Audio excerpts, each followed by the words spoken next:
Now then, please look at the table Professor Wayland will demonstrate. A black cat Professor Arion floated to the side while a large man wearing sparkling armor and a robe walked forward. His steps were slow and deliberate. Look, it's the deputy. Do you think if we become rune mages, we'll get to wear such impressive magic armor? I don't know. It looks heavy. Wouldn't it be too uncomfortable?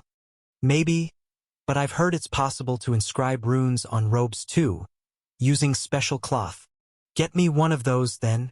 Ha! You think I can afford a fancy robe like that? Quiet down, please. The presentation is about to start. A group of young mages whispered among themselves, their eyes fixed on one of the newest members of the runic department, Deputy Professor Wayland. A rune mage of unprecedented skill, Wayland had quickly made waves, causing many to reevaluate their views on this often overlooked magical discipline. Today, he was giving a presentation featuring 5 metallic spheres, all seemingly identical. Can anyone tell me the known ranks and subranks of runic artifacts? He asked, his voice calm yet somewhat commanding, causing the group of mages to pay close attention. His reputation as a formidable fighter preceded him, and no one dared step out of line against someone who had allegedly stood up to high nobles and emerged unscathed. Rumors swirled that he had been fending off hidden assassins with ease. The mysterious disappearance of Viola Castellane, who had yet to return to the Institute, only added fuel to the already wild speculation. Oh, I know. The question was relatively rudimentary, prompting many students to raise their hands. He selected a bespectacled student, who stood up hastily, her rushed tone betraying her nervousness. We divide artifacts into 5 groups: lesser, common, greater, grand, and legendary. The subgroups are categorized as lowest, low, intermediate, high, and highest. Yes, that is correct. You may sit down. He replied with a slight nod, acknowledging her answer. Wayland surveyed the strangely attentive faces of the young mages, his gaze briefly resting on the 5 metallic spheres displayed on the table before him. Each sphere gleamed faintly under the ambient magical lighting of the lecture hall, their surfaces etched with runes that seemed identical at first glance. Today, we will explore not only the fundamental properties of runic artifacts, but also how their potency evolves when used in tandem. These spheres, lesser-tier artifacts, are inscribed with identical runes. They generate the exact same flame orb spell. Observe. The first orb floated into the air, responding to his mana as he activated it. A small flame, roughly the size of a marble, flickered into existence above it. It burned steadily, its red hue radiating a soft warmth, but with power insufficient to cause significant harm. This one is inscribed with the lowest possible rune. Now, notice how the flame orb changes when we activate artifacts inscribed with runes of higher quality. Wayland gestured to the next orb, which hovered beside the first. The runes on this second sphere, though nearly identical to the untrained eye, were slightly more refined, indicative of the low subgroup of lesser-tier artifacts.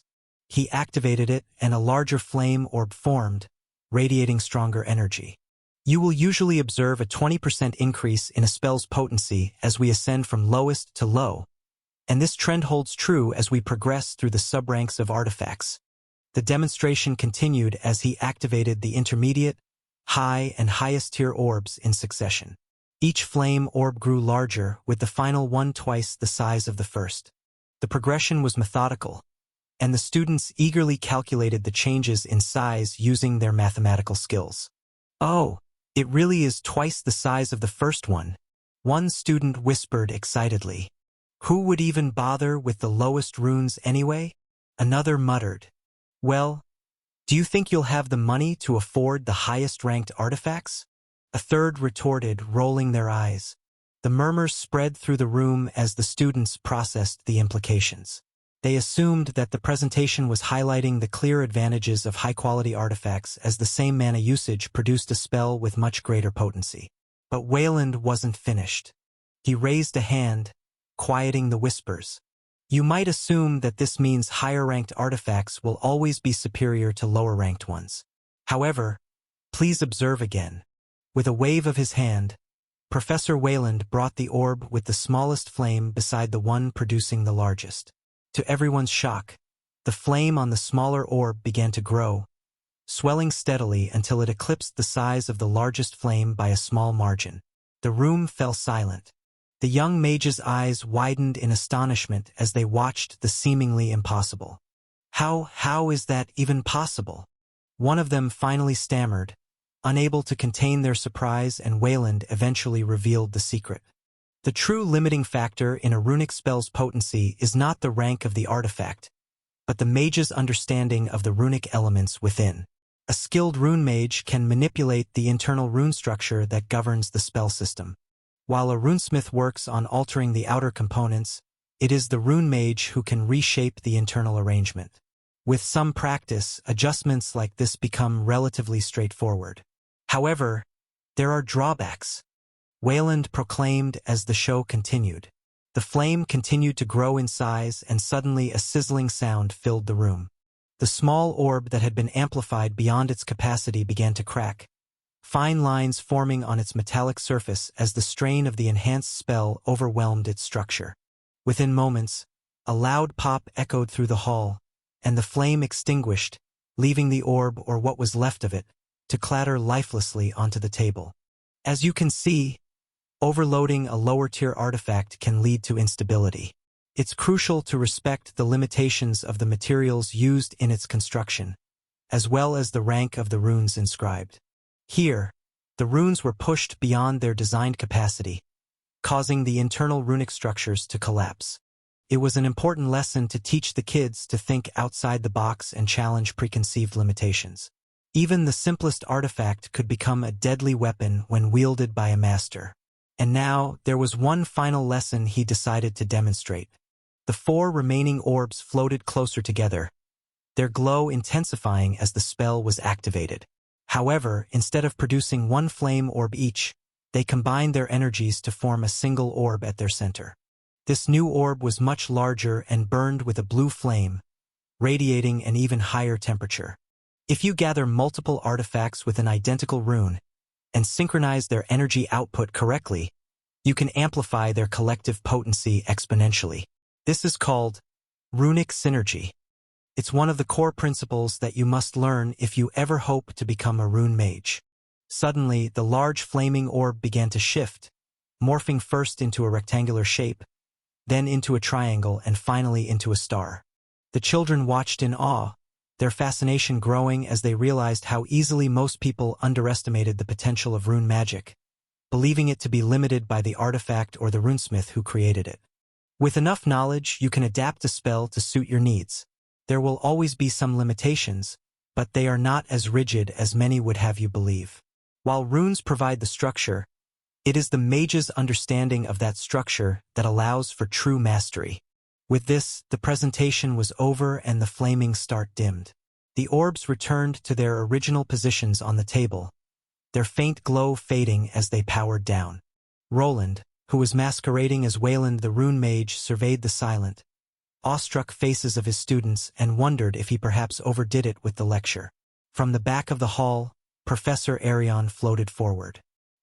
His paw flicked lazily as he spoke, his tone filled with admiration and glee. "Another masterpiece, Deputy Wayland. If you keep this up, we'll have to construct a larger hall just to fit all the curious minds you're inspiring." Roland wanted to sigh but managed to maintain his composure. Thanks to the headmistress, he was stuck doing this side job once a week. To make matters worse, he was becoming far too popular for his own liking. It seemed the institute didn't prioritize practical lessons, which made his classes stand out. Instead of lecturing for a full hour, he often filled the time with live demonstrations, and the students loved it. If this trend continued, the department might have to stop accepting new students or implement stricter grading criteria to filter some out. Either way, it was a growing problem Roland didn't want to deal with. "Sure, well, I'm done here, so I'll be on my way." "Ah, of course.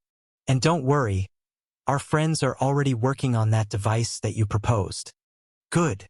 The headmistress had tasked him with keeping watch over the institute, and Roland had already devised a plan to make it happen.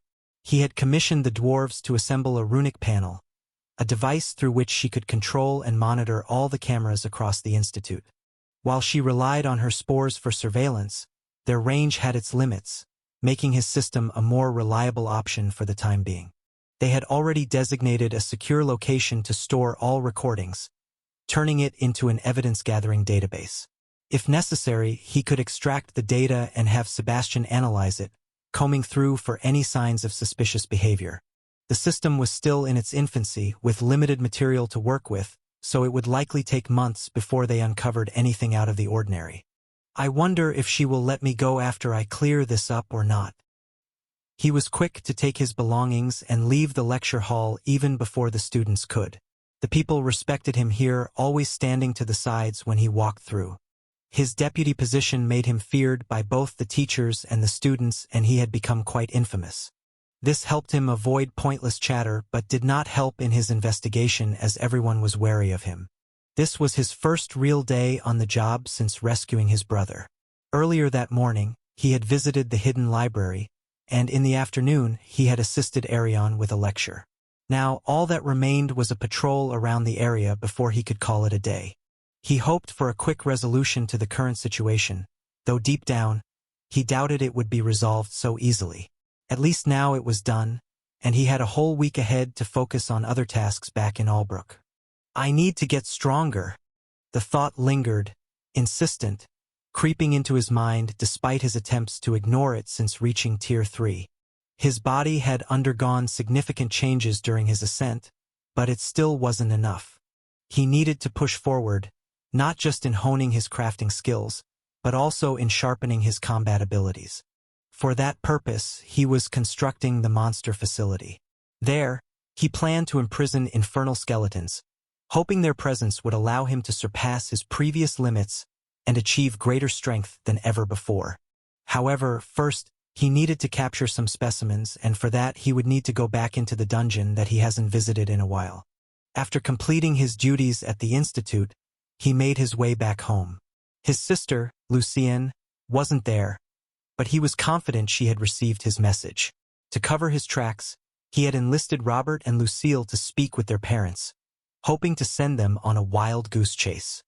He had meticulously altered the mana patterns and trajectory of the letter, creating numerous decoy pathways leading in every direction. There was no chance of it being traced back to him. And even if someone managed to track it, the trail would end at the Institute, where the headmistress would likely protect his identity. Deputy Professor, the teleporter is ready. Thank you. The gate opened for him, and in seconds he was back in his workshop, a journey that would take an ordinary person a month. Roland stepped inside, greeted by the familiar scent of metal and alchemical reagents. This was his sanctum, originally created for his personal use but gradually evolving beyond that over time. Finally, he allowed himself a sigh of relief. First, he removed the Institute robe along with his armor. Using his mana and a few carefully crafted spells, he unclasped the heavy plating. The armor floated toward a wall rack, where it attached itself to magnetic clamps designed to hold it securely. Roland rubbed his neck, feeling the weight of the day lift slightly as he transitioned into the solitude of his workspace. Finally, some peace, he muttered, but before he could relax, a glowing orb floated towards him. Any problems? He asked while glancing towards one of the monitors there. An incident occurred at the shop. An incident? Why was I not informed? Roland responded to his AI assistant, who was quick to reply. It did not fit the specified criteria. It didn't? Replay the incident on the main monitor. He didn't like the sound of it and waited for Sebastian to bring up the recording of what had happened. The monitor flickered into action, and in a few seconds he had the whole incident there. The shop's counter was visible, with his wife standing behind it, her expression calm but somewhat annoyed. A burly customer stood on the other side, his face red with anger. His gestures were erratic, his voice raised. Roland watched the interaction unfold. The customer slammed his fist on the counter, shouting unintelligibly, presumably mad at the quality of one of their wares. Elodia responded calmly. Her expression was unwavering despite the man's aggression. The bodyguard reacted rather quickly, and then a short scuffle unfolded, where the man was unceremoniously thrown outside. There he was apprehended by some soldiers given to him by Arthur. These incidents have been happening more lately. Nothing happened to her, and she was standing behind reinforced glass that even a Tier 3 class holder would have trouble with. However, he couldn't just let this slide, and he quickly ordered, "Sebastian, use your face recognition protocols, access the monitoring system in the city, and find who this man is. Find anyone suspicious that he had interacted with. Don't leave anyone out." "As you wish, master." He would not let this go. The man would be swiftly dealt with for offending the Knight Commander's wife. But this incident also raised larger concerns. Could he have been hired by Arthur's opponents? Perhaps this was an attempt to probe the defenses of the store, a precursor to an abduction attempt on Elodia, something he could never allow. With these troubling thoughts swirling in his mind, he headed upstairs to check on her. More than half the day had passed, yet the store remained open. He stepped into the elevator, riding it up to the entrance of his home. Then he made his way toward the entrance to the store, where he found his wife yawning and looking at someone looking through the display cases. "Oh, you're back already? I'll still be stuck here for another hour." She smiled at him as if everything was fine. For her, someone who had worked at the local adventurers guild, dealing with one rowdy adventurer was nothing out of the ordinary. However, to Roland, things needed to change. Perhaps it was time for a shift. Not just for him, but for those around him as well. "Could I have a word with you? It won't take long." Sure? Is something wrong?" "You could say that." The two stepped outside, Elodia following with a slightly puzzled expression. As they walked, Roland mulled over the best course of action. Hiring a new shop clerk was easy enough, and truthfully, his wife didn't need to work at all. But he knew how much she valued staying active and involved. Then it hit him. His mind wandered to the lectures he'd been giving at the institute, and an idea began to take shape. "Elodia, would you be interested in teaching children?" "Teaching? Me?" Elodia blinked, caught off guard by her husband's unexpected question. "Teaching? Me?" she repeated, her voice laced with confusion. Roland nodded, his expression serious yet encouraging.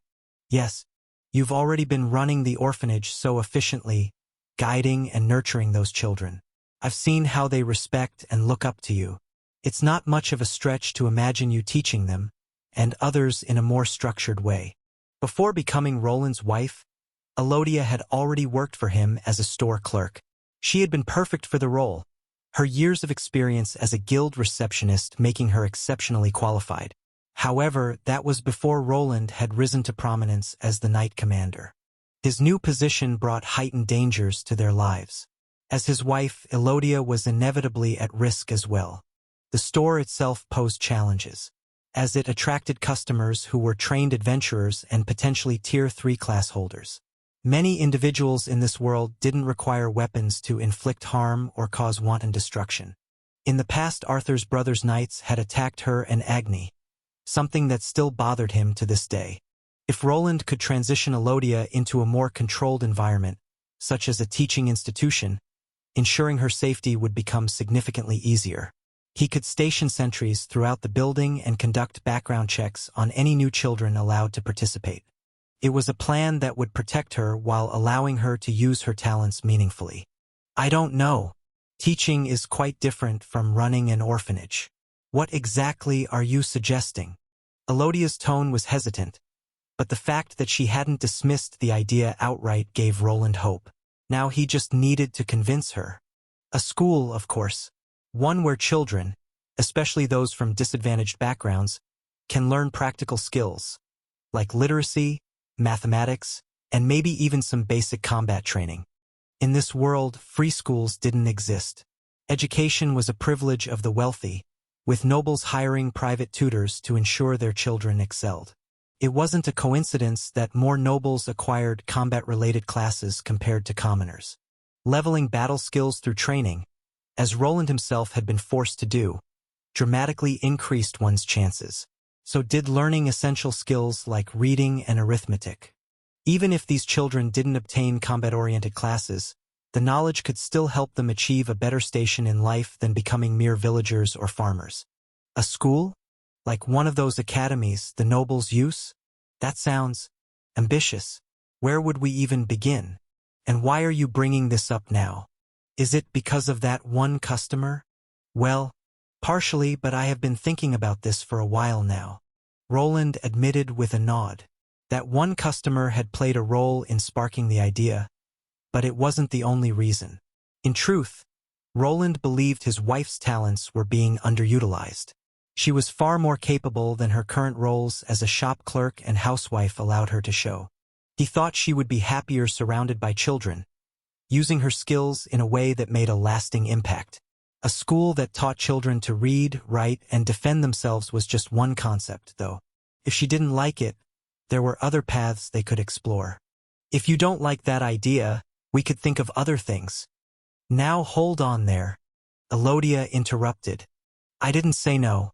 The idea is intriguing. Elodia paused, clearly pondering the proposal. Roland could tell she was weighing the idea seriously. She folded her arms, her brow furrowing in concentration. It sounds noble, but also like a monumental undertaking. Who would fund it? Build it? Staff it? Well, we would. Roland replied. We? It seems my dear husband hasn't been keeping an eye on the ledger. Elodia raised an eyebrow. Unless you get Lord Arthur to finance this venture, we'd be hard-pressed to cover the costs on our own. Were we really that in the red? Well, a certain someone tends to buy all sorts of exotic materials every day and doesn't restock his own shop too often. They also vanish for weeks or months and don't really bring back anything to show for it. It's a miracle that this shop even functions. Roland turned his head, feeling awkward as he was called out for his overspending. It was true. Despite earning a lot from selling equipment, he hadn't been producing much lately. He'd also wasted a great deal of his gear during Robert's rescue, blowing up all the golems in the process. After that, he had started tinkering with prototypes that couldn't be sold. It seemed that in order to move forward, he'd need to return to his work or perhaps explore other ways to earn money. I thought so. Well, once you take care of that problem, then I'll give it a serious consideration. The idea of starting a school lingered in Roland's mind as he watched Elodia return to the shop. Her reaction was promising, though it came with many concerns that he was aware of. Funding was a valid point, one he couldn't ignore. His habit of hoarding rare materials for crafting and neglecting to restock the shop had undoubtedly stretched their resources thin. If this school were to become a reality, he'd need to fix his finances quickly. At first, he pondered whether it would be fine to restructure the dorms into part of the school, but the thought of having more children near his workshop bothered him. The dorms operated as an orphanage, sustained by his work and Elodia's. While the kids would eventually grow up and leave, it didn't mean he could simply repurpose the space into something else. It could remain as a dormitory or an orphanage for other children. Perhaps even some of its old residents could manage it. A better idea began to take shape, a proper institution within Albrook. There were still suitable locations where such a place could be built, and with Arthur's help, securing the rights likely wouldn't be a problem. However, this would be a massive undertaking. He would need to design a large building and ensure it was fully secured for Elodia's use. She would probably be the only teacher at first, but in time, he envisioned her becoming the headmistress, deciding how the institution would operate. Roland planned to be the main sponsor, but for that, he needed to earn a significant amount of money. It always comes down to resources, but what's the best way to go about this? Roland was a busy man with many demands and little aptitude for commerce. He could, in theory, lock himself in his workshop for a few months to earn enough money for the project, but he couldn't afford to waste all that time. His level wasn't advancing quickly enough, and he was keen to address that problem too. I need a more permanent solution. I'll always need more money, now and in the future. That's a truth that never changes. Not much time had passed since he started working with Mithril, but he knew there were far superior materials awaiting him in the future. Creating golems, developing new runic devices, and expanding his workshop all demanded more time and resources. If he relied solely on selling personally crafted items, he would be unable to focus on other projects or improve his combat skills. I wish that time chamber idea was feasible, but that's probably going to take years of research and even then, could be impossible. I should focus on building a factory instead. Let the golems handle assembly for me. Even if I can't create a rune assembly process, I should be able to minimize my involvement. Roland already had a solid plan for creating his first runic factory. He still had a large amount of unused old farmland where it could be constructed. That would likely become his next major building project. But it wasn't his only priority. He also wanted to delve back into the dungeon to explore the layout of the B-rank portion or confirm if its rank wasn't higher. From what he had gathered, adventurers were struggling to progress beyond a few floors, and no one had discovered a boss chamber yet. If I remember correctly, the guild offers rewards for bringing in new information about the dungeon, and if I manage to be the first to tackle the new boss, I might score some bonus treasure, perhaps something as valuable as Agni's egg. The dungeon still held many secrets waiting to be uncovered. The basic portion of it had already been fully mapped by his golems, giving him a comprehensive view of the area. While he no longer had control over the mining section, he was still earning income through his golem rescue services. The reduction in adventurer deaths had made the dungeon a more popular destination, which, in turn, put more coins in Arthur's pocket. Even so, Roland couldn't take everything from the dungeon for himself. The city also needed resources, and so did its soldiers. Balancing these demands was crucial. His survival was closely tied to the strength of Arthur's troops. It's hard being a knight commander, but I'll still keep the best stuff for me. Roland nodded to himself and returned to his workshop. Perhaps it was time for the Crimson Adventurer to make a comeback. However, before venturing forth, he needed to take care of a few preparations. First on his list was his tamed wolf, Agni, who he intended to bring along. With so many undead creatures lurking in the dungeon, Agni's divine constitution would be a tremendous advantage. Roland was aware that the Solarian Church might complain about his absence, so he planned to take Agni through the back entrance to avoid any unnecessary encounters. While he had an agreement with the church, if Agni missed a few sermons, they would simply have to accept it. I bet Agni will love going out and playing in the dungeon again. We haven't had much time for exploring lately. He also needed to review the guild's list of monster parts in demand. His current objective wasn't just to gain levels but also to earn money. Gathering sought-after monster parts was a reliable way to accomplish that. Since market demand for these parts often fluctuated, it was a good idea to update the mental list he had. It was also important to stay informed about areas other adventurers had already explored. While he had sensors placed throughout the dungeon, they didn't cover every corner. That shouldn't be much of a problem. I'll just have one of the soldiers fetch the list and give me a thorough report. In the past, he would have prepared everything himself, but now he was a high knight commander, a position that placed him above most others and, in many people's eyes, even above Arthur in terms of influence. With scribes among their ranks, having one of them gather this information would be a simple task. Now then, I should probably take some spatial containers with me. Maybe some mining golems too. He wasn't expecting anything extraordinary from this venture, but it was always better to be over-prepared. If he unearthed another mine filled with mithril or other valuable metals, it would be best to extract as much as possible before informing the Union. While he had a good relationship with the dwarves, they would undoubtedly try to monopolize any new mine for their own crafts. Should I take a glance at the missing people list too? While preparing, he wondered about his last visit where he encountered Rastix. The gnome proved to be an asset for his undertaking, and even if his experiments sometimes blew up his lab, it was all deducted from his earnings. The runic prosthetic was only created thanks to him, and with the help of the Union, he was eventually planning to establish something similar to a clinic. There were many people with missing limbs and fingers which for a price could be helped without the need for Tier 4 magic. I suppose I should get to it? There was much to do, but with the help of others, he could focus on restoring some of his equipment.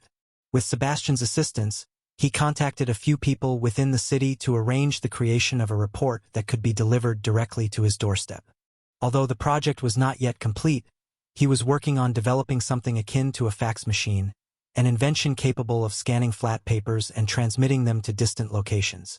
For now, however, he decided to give his mind a brief respite by indulging in some basic runecrafting.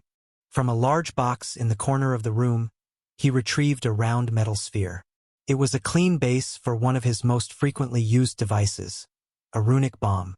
With a single strike of his hammer, the pale metal began to shimmer with a vivid blue glow. The light spread across the entire surface, instantly forming a functional spell structure that could be activated on command. "I've come a long way, haven't I?" It took just one swing of his hammer to craft this high Tier 2 bomb, and only a bit more effort would be required to make it even more powerful. As he recently explained in his lectures, runes could be enhanced beyond their intended limits. For items like runic bombs, this process was particularly advantageous as overloading the structures wasn't an issue since they were designed for single use. Crafting these devices was straightforward, and they delivered an impressive amount of power. To make them even more versatile, he could imbue the explosion with any elemental attribute of his choice.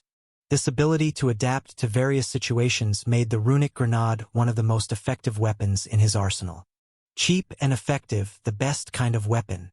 The night wore on as Roland delved deeper into his work, the rhythmic clang of his hammer ringing through the workshop. The faint blue glow of enchanted runes danced across his tools and materials, bathing the room in a serene light. Roland focused on replenishing his depleted stock of runic devices and gear. He also adjusted his armor and reinforced the enchantments on his gauntlets. His gear had gone through some use during Robert's rescue, but it was still in working order. As the first rays of dawn crept through the windows, Roland found himself enjoying a hearty breakfast with his wife. They had already discussed his upcoming departure. She was accustomed to his frequent expeditions, but he couldn't help wondering if her patience might eventually wear thin. To avoid any potential resentment, he resolved to complete his mission swiftly and perhaps return with a few gifts to soften any lingering annoyance. "You worked through the night again, didn't you?" she asked, pouring him a cup of coffee. "Had to catch up," Roland admitted sheepishly, his eyes flicking toward the window as though searching for a distraction.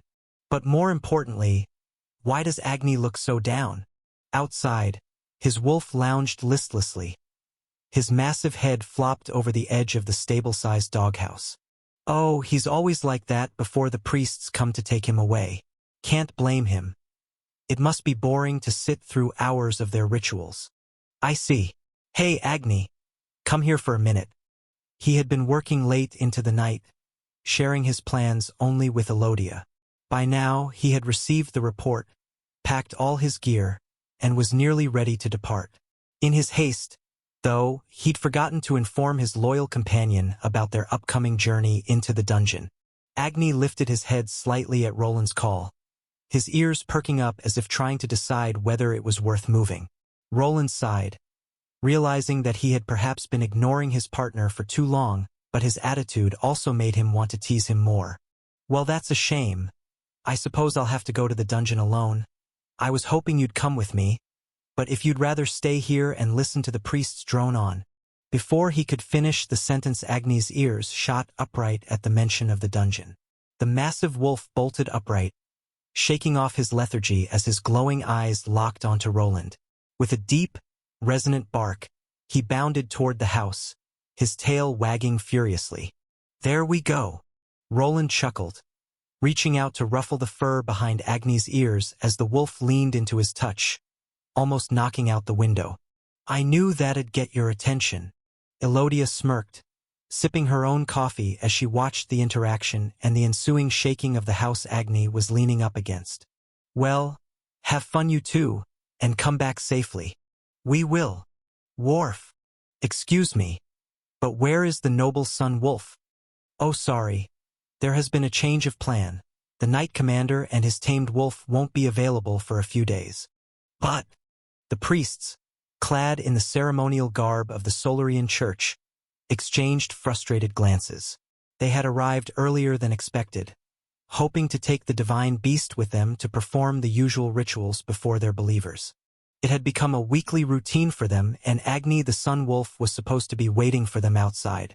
However, it seemed they were being turned away for reasons they hadn't anticipated.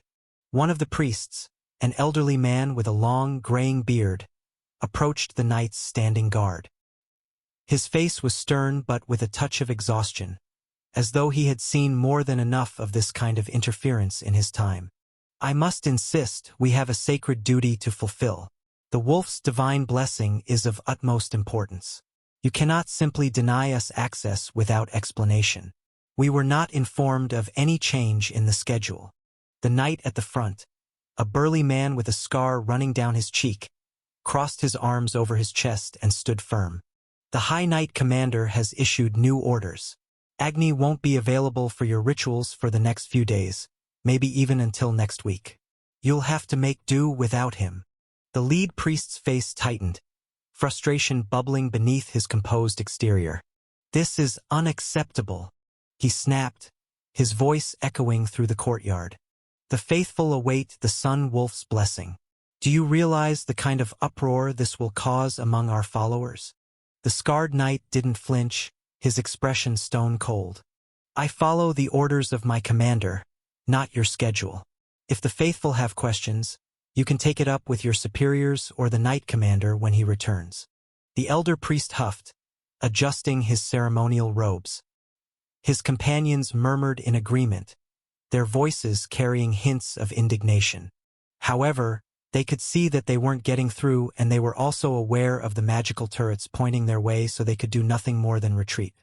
"The high priest will hear of this." The knights stood unmoved as the priests shuffled away, their ceremonial robes fluttering in the wind. One of the younger priests muttered under his breath, only to be hushed by a sharp glance from the elder. For a while the knights kept their eyes of the Solaria believers, only talking once they had vanished into the forest. Was that really fine? What if they go to the Inquisition? "Don't worry. Believe in our High Knight Commander. Everything will be fine. We just need to follow orders. Now straighten up. If anything happens to Lady Elodia, our heads will roll." "Our heads, sir? Would the High Knight Commander do such a thing?"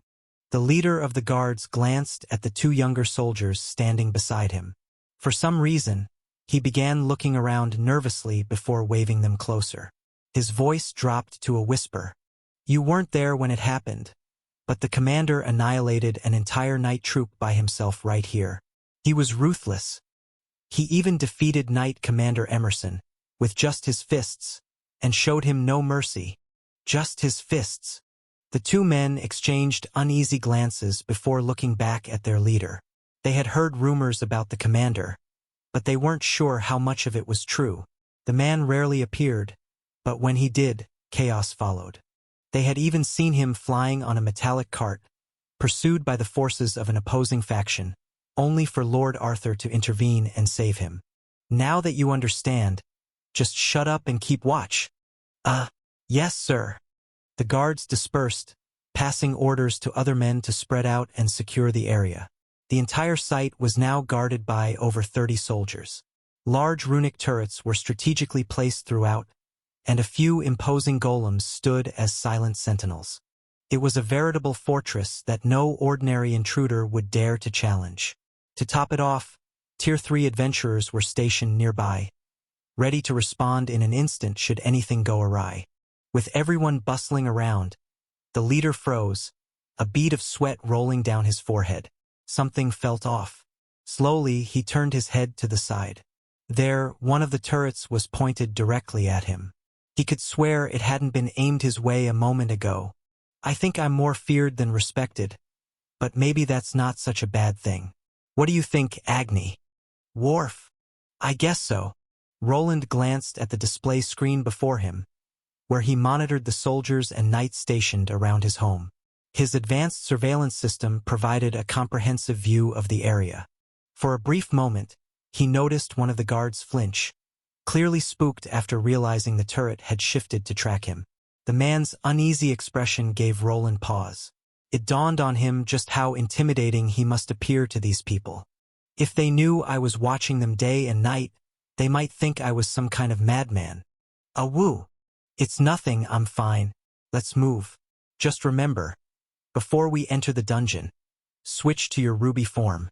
The two companions began their trek through a concealed tunnel leading into the dungeon. The passage had been restored after the lich incident long ago, its walls widened and reinforced with the help of digging golems. Now, Agni could pass through with ease even with his larger size.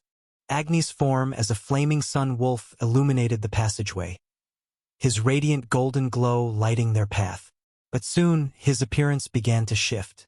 Shimmering red rubies emerged from his fur, replacing the fiery brilliance. The golden glow dimmed as he transitioned into his ruby form, a transformation that was far more than cosmetic.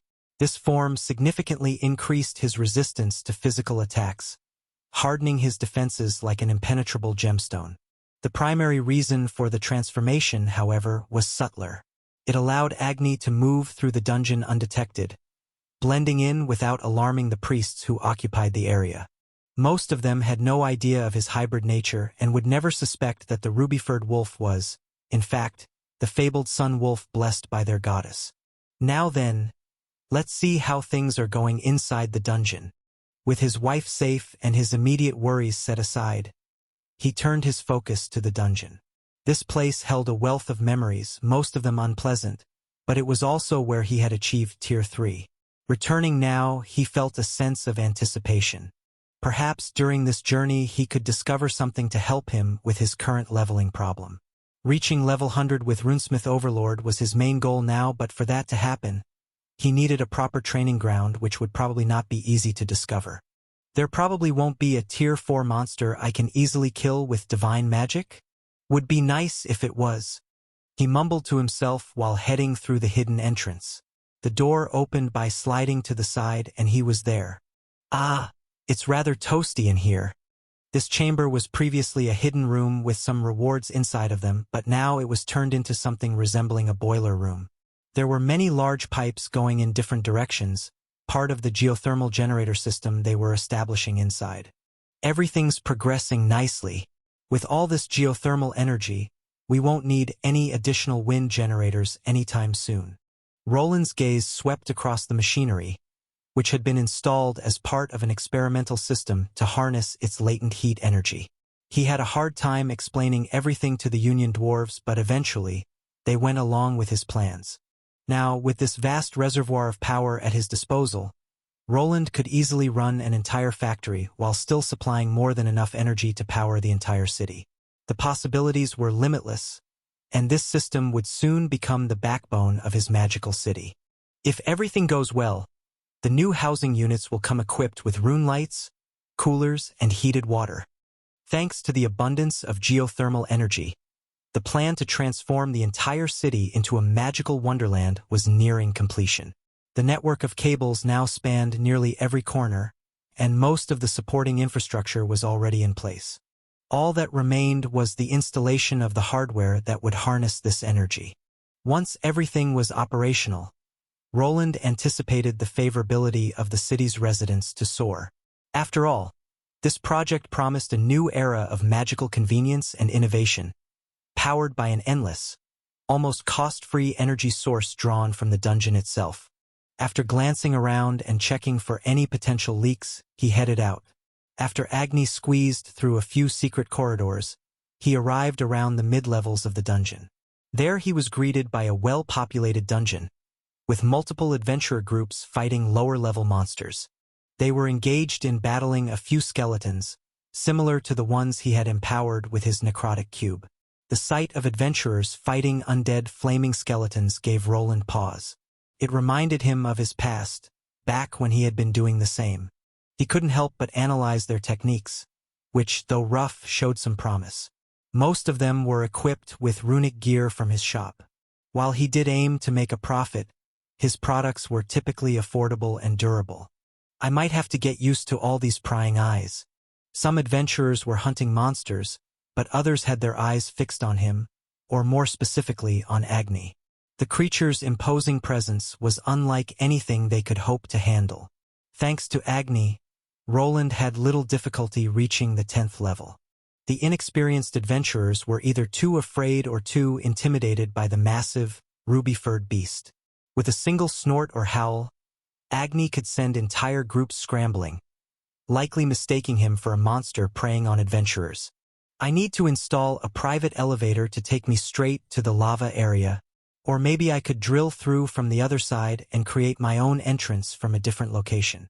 The increasing number of people in the dungeon and the time wasted traveling back and forth between levels were becoming problematic. Two options came to mind. The first involved constructing a tunnel and installing an elevator system. The second would make use of one of the hidden chambers and the geothermal generator he had already set up. With his current expertise, crafting a small teleportation gate was also a viable solution. Though it would consume a large amount of mana, it might ultimately prove cheaper and more efficient than boring through layers of dense rock. That's not a bad idea, he thought. I should scout for a suitable spot and see if it's feasible. After passing through the already cleared boss chamber, Roland arrived at the vast, open lava zone. Like the previous 10 levels, this area was more crowded than usual, though the adventurers were spread out due to the increased difficulty of the monsters. Roland's immediate destination was the mining site, where the entrance to the true dungeon lay. However, before proceeding, there was another matter he wanted to investigate, an area that had eluded discovery until now. Thanks to his soldiers and the guild, Roland had managed to deploy numerous sensors throughout the dungeon. There wasn't a single corner he couldn't view through his mapping device. This system, initially designed to support their protection business and aid golems in rescuing adventurers, had an unexpected benefit. It allowed him to measure unusual phenomena. With Sebastian's help, he had pinpointed one particular spot in the old dungeon that emitted an intriguing mana signature. It was time to check it out for himself. Roland made his way to the area that had piqued his interest. There a group of volcanic rock golems blocked his path, similar to the one monster he defeated when he picked up Agni. Once these monsters were a real threat to him, but now, he didn't even need to move a finger. Agni! Woof! Agni leapt at the first monster and the slaughter began. The golems trudged through pools of lava, but for Agni, resistant to fire, the fiery terrain posed no threat. The volcanic rock golems, formidable in appearance, crumbled like brittle clay under the relentless onslaught of the massive wolf. His ruby-furred form shimmered with each strike, the force of his blows reverberating through the cavern. Roland observed calmly, one hand trailing along the rough surface of the cavern wall as he searched for the anomaly. They tend to appear in areas with strong monsters. This one seems clever, though knows how to stay hidden. But once the battle ended, they pressed deeper into the dungeon, arriving at a seemingly barren cave. Jagged rocks jutted from every surface, creating a space that offered no room to maneuver. The area was desolate. No resources, no monsters, no hints of hidden treasures. Even the rocks were exceptionally hard and devoid of any redeeming qualities. Most adventurers would give up here, deeming it a pointless dead end. That, Roland suspected, was precisely what the creator of this space had intended. Interested in some digging, Agni? Wharf! Agni's ears perked up, but the wolf seemed reluctant to navigate the jagged, sharp rocks ahead. Roland simply shrugged and activated his magic. With a touch of his gauntlet-clad hands, he began pressing against the sharp rocks, softening them into ordinary earth. Though they appeared solid, the rocks were merely clumps of soil reinforced by mana. Their structure easily unraveled once the mana was affected by his own. This area's definitely different, Roland muttered, noting the peculiar composition. It made sense. This was where the dungeon's creator had hidden the core.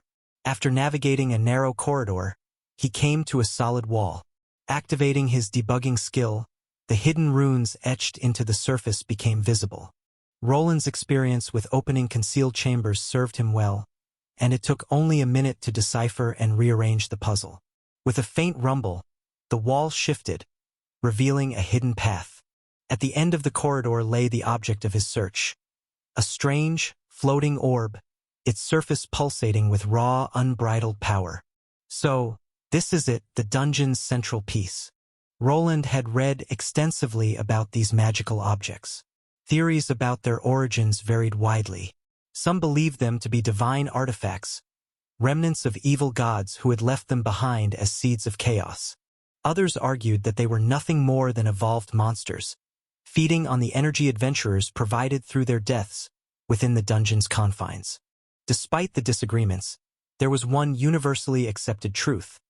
The destruction of a dungeon core meant the annihilation of the entire dungeon and probably anyone still left within it. I wonder if this thing could directly power the entire city. The mana in the area was incredibly dense, the core practically immersed in it. Swirling energy radiated from the orb, casting a surreal, flickering light that danced across the cavern walls. Though the core was right before him, he didn't step into the room. Crossing the threshold would trigger a cascade of problems. The orb itself appeared defenseless, and the chamber was small, but the moment he entered, an avalanche of monsters would likely be unleashed, all of them swarming the area. I wonder what I should do with this thing. He had come more out of curiosity than anything else. There was no real reason for him to take the core, as doing so would make him an enemy to every creature in the dungeon. Escaping would be difficult, and if the orb were damaged in the ensuing flood of monsters, the entire dungeon would collapse. Interesting. After activating his eye skill, Roland was able to discern an intriguing fact. He could copy the magic inscriptions on the core's surface without needing to get any closer. Fortunately, the core was an almost perfect sphere, floating and revealing all of its sides to him. But there was a complication. The runes were extraordinarily complex, far beyond his current understanding. They seemed to belong to a structure that was likely of tier 4 complexity. His eye twitched with strain from the overwhelming mana radiating from the orb, forcing him to look away. It was a magnificent piece of research material, but further examination would have to wait. The possibilities were staggering. As if he could somehow copy the entire dungeon core, the potential for what he could do was nearly limitless. An endless supply of monsters, perhaps ones that he could tailor to his leveling needs, a personal leveling dungeon of his own making. Do I even need to take this thing out? It should be fine if it stays here. Roland stood before the entrance to the dungeon core chamber. Inside, the core floated in a mostly empty room. At the center stood a round column resembling a pedestal, and above it hovered the object in question. From a distance, it looked like a magical artifact, something meticulously crafted by a master artisan. However, to someone like him, a true master craftsman, it was clear this wasn't the case. The floating orb, the dungeon core, was not an artifact, but it also wasn't perhaps truly alive. Roland tried to examine it, but stepping further into the room would bode bad for his current expedition. The core's surface shimmered, shifting between an opaque sheen and translucent clarity. It pulsed with so much mana that it would probably cause regular mages to be repelled, but his mind was not filled with the beauty of what he was seeing, but how he could use it instead. What if I just left it here? I could perhaps use it. A thought crept into Roland's mind.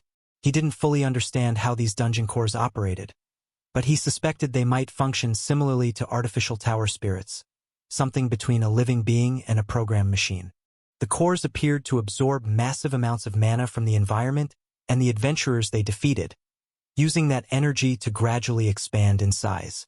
The process was slow, often taking hundreds of years before any noticeable change occurred.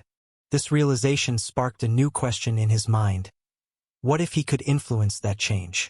What if he could control the core and bend it to his will? If that were possible, would he still need to venture into other dungeons in search of monsters? Or could he simply command the core to spawn whatever creatures he needed? The ground is covered in runes, similar to the ones in the other hidden chambers. With time I should be able to dismantle the defenses. Perhaps if I make it think that I'm part of the monsters in the dungeon, it won't trigger the traps? Roland contemplated ways to gain access to the chamber. Once inside, he could examine the floating dungeon core more closely. His goal wasn't to destroy it, but to harness its power for his own purposes. If he could decipher how to make it spawn specific monsters, that would be enough. Perhaps he could command it to produce powerful boss monsters he could farm for resources or even bypass the conventional process entirely. Rewards like Agni's Egg might become obtainable, or he could potentially create Tier 3 enemies for training. However, he knew this wouldn't be a task accomplished in a single day. The runes on the core were likely of Tier 4 caliber, far beyond his current mastery. The intense pain he experienced while attempting to transcribe them into runic programming language confirmed as much. Even if he managed to decode the rune he observed, critical portions seemed to be missing. He had a theory about Tier 4 Grand Runes, but it remained unproven. Still, the reaction of his runic eye skill mirrored what he had encountered with some of the magic in the Headmistress Tower, further supporting his suspicion that he was dealing with Tier 4 magic here as well. Woo! Sorry, Agni. I was just thinking, everything is fine. Just don't go inside or you'll trigger a trap. Agni paced behind Roland, his ruby-like form radiating faint heat and casting ambient light that danced across the cavern walls. The glow created shifting shadows that flickered in the dim chamber. Despite his imposing appearance, the wolven companion seemed unusually alarmed and restless. He moved back and forth, his tail curled tightly, a clear sign of unease. It was almost as if he feared the dungeon core itself, his own creator. Perhaps this reaction was an instinctual safeguard, an inborn trait injected by the dungeon to ensure its creations could never turn against it. Why don't you go out, Agni? Keep people from coming here. Woof! Agni was quick to follow the order, retreating from the vicinity of the dungeon core without hesitation. Once his companion was gone, Roland turned his attention back to the chamber, contemplating his next move. He had come here intending to take a quick look at what he was working with, but the core chamber's unusual setup had caught him off guard. Now, he needed to decide whether to prioritize investigating the core or continue with the spelunking expedition he had planned. I suppose I'll leave a probe here and let Sebastian analyze it later. After some deliberation, he made his choice. With his current technological advancements, he didn't need to handle every task personally. His AI assistant, Sebastian, could manage this part of the investigation. The probe he had in mind was a recording device capable of monitoring the shifting mana patterns around the core and scanning the runes. Once the data was collected, it would be forwarded to Sebastian for detailed analysis. This solution freed Roland to explore other areas of the dungeon, while the core's defensive mechanisms were left to manage themselves. Confident in his decision, he retrieved a few cubes from his spatial storage and embedded them into the nearby walls. These probes, though not identical to runic mapping sensors, shared similar functionalities. They didn't need to be inside the core chamber itself to perform their scans. The high concentration of mana within the core chamber allowed the devices to pick up on fluctuations and analyze the runes remotely. However, the intense mana density would slow the scanning process, likely requiring several days to complete. In the meantime, Roland planned to delve deeper into the dungeon. His gauntlets glowed faintly as square-shaped holes appeared in the walls, where he carefully inserted the probes. Once in place, he sealed them off, taking care to conceal them completely. Though he didn't anticipate adventurers or monsters in this area, he preferred to keep the devices hidden from prying eyes. When everything was set, Roland restored the entrance, ensuring it looked undisturbed and as natural as when he arrived. Should I order this area sealed off for good? Or would that just attract too much unwanted attention? The thought lingered in his mind. He briefly considered using his High Knight Commander status to secure the chamber, stationing guards to keep adventurers away. However, such an act could backfire. Drawing attention to the area might prompt others to investigate, potentially revealing the dungeon core's existence.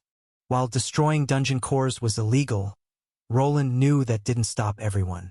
These living artifacts were the subject of intense research, and some archmages would pay exorbitant prices for functioning or even damaged cores. Sealing the chamber could potentially put a bull's eye on it, prompting some underworld organizations to act. These cores were quite difficult to detect. Even he needed to place hundreds of runic mapping sensors throughout it all before discovering this location through Sebastian. I suppose no one will discover it unless I point it to them. I'll just reinforce the hidden chamber with some barriers and it should be fine. He decided to keep it hidden from others by not mentioning it to others. As long as few people knew of it, no one would be able to spread it as a rumor. This whole dungeon was being monitored by Sebastian, and he would be informed about any intrusions or disturbances. For now, discretion was the best policy. Roland reinforced the chamber's entrance, layering it with a mixture of runic defenses and magical illusions to make it appear completely natural. Anyone stumbling upon it would find nothing more than an unremarkable stretch of cavern wall. Let's go, Agni. Race you to the lava lake. Woo! Once that was taken care of, the two took off running. While Roland was of a higher level and had a better stat multiplier, he couldn't quite keep up with his Ruby Wolf. Agni sped ahead, but Roland managed to keep the gap small enough to maintain sight of his companion. The chase was a welcome distraction from the heavy thoughts lingering about his current woes. Roland's boots clattered against the rocky floor as he pushed himself harder, following Agni's ruby form darting ahead like a streak of red lightning. The path twisted and turned, but eventually, they arrived at the lava lake, which had now begun to change. I see. So the bridge is coming along nicely. Roland approached the lava lake, now greeted by the sight of a partially assembled black marble bridge stretching across the molten expanse. The bridge, a marvel of engineering, had been constructed to provide a safer passage into the heart of the dungeon, where the secret entrance to the mines lay. Despite its sturdy design, the scaffolding and unfinished sections indicated that the project was far from complete. At first, he had been skeptical when the Dwarven Union members mentioned the idea. The lava lake would fill with lava and drain like clockwork, leaving only a narrow window of time to cross. This created great challenges for transporting goods from the center to the shore. However, the dwarves had mastered the timing. Further investigation revealed that the lava lake was much shallower than originally anticipated. With this discovery, they were able to design a bridge that was both stable and relatively easy to assemble. I thought they were crazy for attempting it, but here we are. It was quite a strange sight to see the heavy metallic cables stretched everywhere. The build had started with dwarven craftsmen spreading long, thick cables to the other side of the lava lake. Some of these cables were also attached to the ceiling overhead. At first, the construction resembled a rope bridge made from a special alloy, but over time, it was transformed into its current form, a solid structure made from thick slabs of black marble, assembled right on site. Not far from the lake was a camp established by the Union. There, a large group of stonemasons was hard at work creating massive blocks and columns intended to serve as the bridge's main supports. They collaborated with the Alchemist Guild to reinforce the stones they quarried from the dungeon. Although the process was slow, the resulting black marble was fully lava-resistant and capable of withstanding repeated flooding without shifting. The technology employed was simple, relying solely on a pulley system, but progress was steady. This entire construction made Roland realize that he wasn't as all-knowing as he sometimes believed. Even though he came from a modern world, there were still aspects of this one that he didn't fully understand or know. What he might have considered impossible or prohibitively expensive, the dwarves approached with practicality and ingenuity. At the pace they were working, it would only take a few months to reach the middle portion of the lake. Once completed, they could transport goods across the bridge without interruption. I wonder if I got to control the dungeon core, would I be able to shift the mining area into a better location? Or perhaps could I change which metals it produced? His thoughts drifted back to the dungeon core and the possibilities it held. This world was a peculiar blend of game mechanics and reality. If he applied that logic to the dungeon core, perhaps he could manipulate the layout, changing the locations of certain rooms or altering the spawn points of monsters. However, such alterations could potentially render the entire bridge construction effort pointless. Still, without any concrete research to back his theories, this idea remained speculative at best. For now, completing the bridge was the most practical solution. Once finished, mining operations could happen uninterrupted, and adventurers would no longer have to sit around the lake, waiting for it to drain. Well, Agni, it should be clearing up in a minute, let's go. Some people looked his way and some perhaps even identified who he was. While Agni's son Wolf form was more known to the Inquisitors, the old adventurers still remembered the old Ruby form. However, he was not planning to take this entrance today as it was quite swamped with other adventurers and also miners. The middle of the lava lake had changed as well. Now, it resembled a bunker constructed from the same black marble material as the bridge.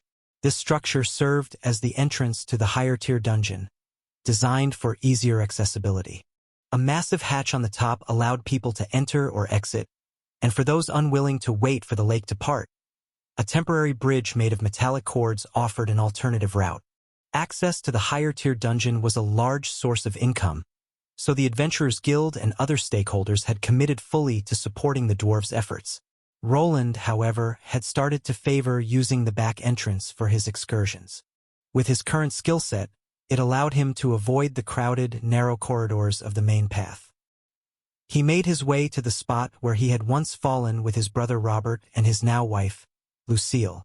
Upon arriving, he activated a flotation spell, gliding down gently toward the secondary entrance, which, for the time being, remained unused. Roland descended slowly, his magical flotation spell ensuring a gentle and controlled landing. The secondary entrance remained sealed off and was considered too troublesome for general use. The worms responsible for his earlier fall still posed a threat, and other monsters occasionally wandered into the area. Additionally, the uneven terrain of the chasm made constructing an elevator system a significant challenge. The Union seemed to favor the main entrance, leaving this one as an alternative for individuals like Roland. A door with a small safety ledge marked the entrance, unguarded by magical locks. Once inside, Roland and Agni were stopped at a secondary safety gate. This checkpoint was manned by dwarves and his own soldiers. While they allowed entry from the other side, they needed to verify the identity of anyone attempting to access the mining area. Monsters still occasionally spawned in the connecting tunnels, and after the Lich incident, the entire site had been fortified with additional defenses. This was necessary to ensure the safety of workers and adventurers alike. Who goes the... Oh, sir. Please go through. The gate featured a small latch, allowing one of the soldiers to peer through. To avoid unnecessary delays, Roland pulled his hooded robe aside, revealing his face. While not everyone would recognize him immediately, he had already made the necessary arrangements. The soldier stationed here had been informed of his passage and instructed to let him through without any fuss. The heavy gate creaked open, and Roland stepped inside, greeted by the rhythmic clanging of pickaxes and the faint hum of magical lights echoing from deeper within the mining area. Dwarves and other workers toiled tirelessly, chiseling large stones from the walls and processing them on the spot. Any debris deemed unworthy was left behind, to be reabsorbed by the dungeon itself, recycling spent mana and preserving its ecosystem. Woo! Getting sentimental, Agni? We had our time here, but it's time to move on. I wonder if we'll find another place like this further inside. Woof! Agni wagged his tail excitedly at the mention of exploration. The two had spent a great deal of time in this area, which was now bustling with activity. Besides the dwarven miners and guards, there were also adventurers. The entrance to the higher-tier dungeon had been opened and reinforced with dwarven steel, a measure Roland had suggested without revealing the secret that this section was not part of the same dungeon.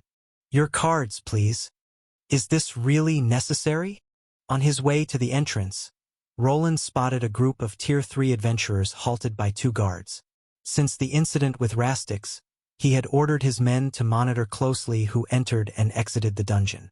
With sensors embedded in the walls, it was possible to identify some of the adventurers and even track their actions within.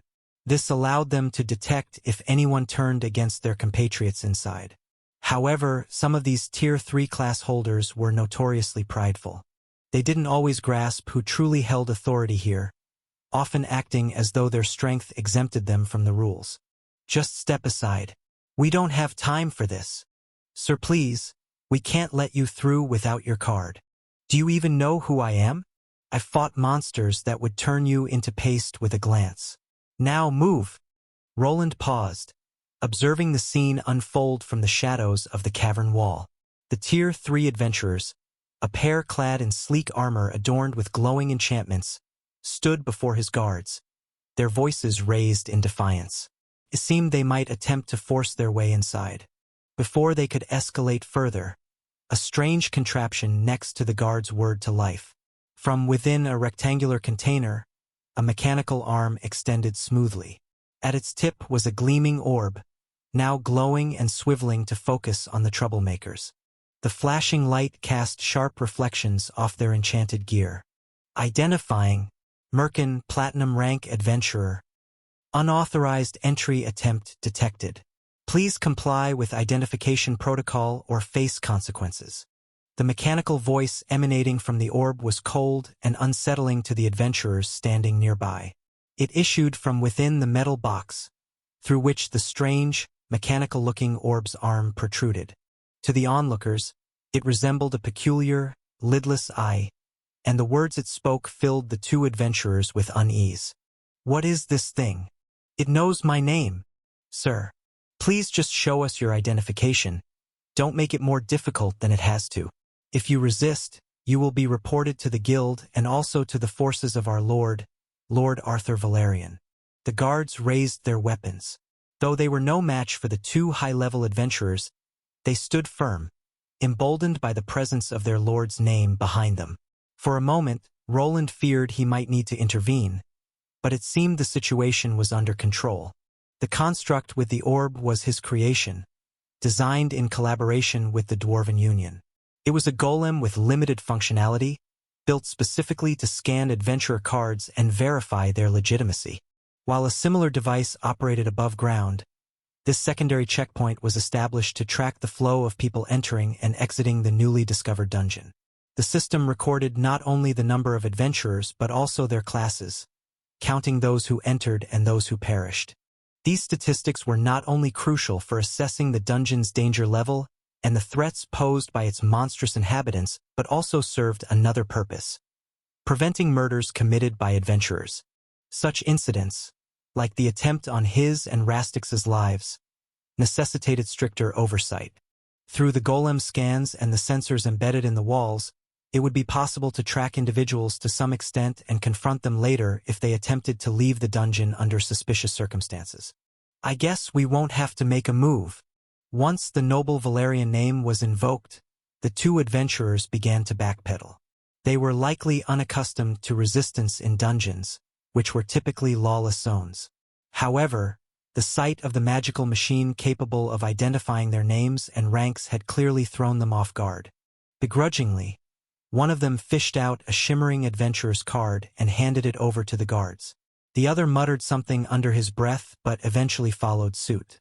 The orb scanned the cards, emitting a strange mechanical noise before blinking green. Verification complete. Access granted. Please proceed with caution. The mechanical voice stated, retracting into its housing.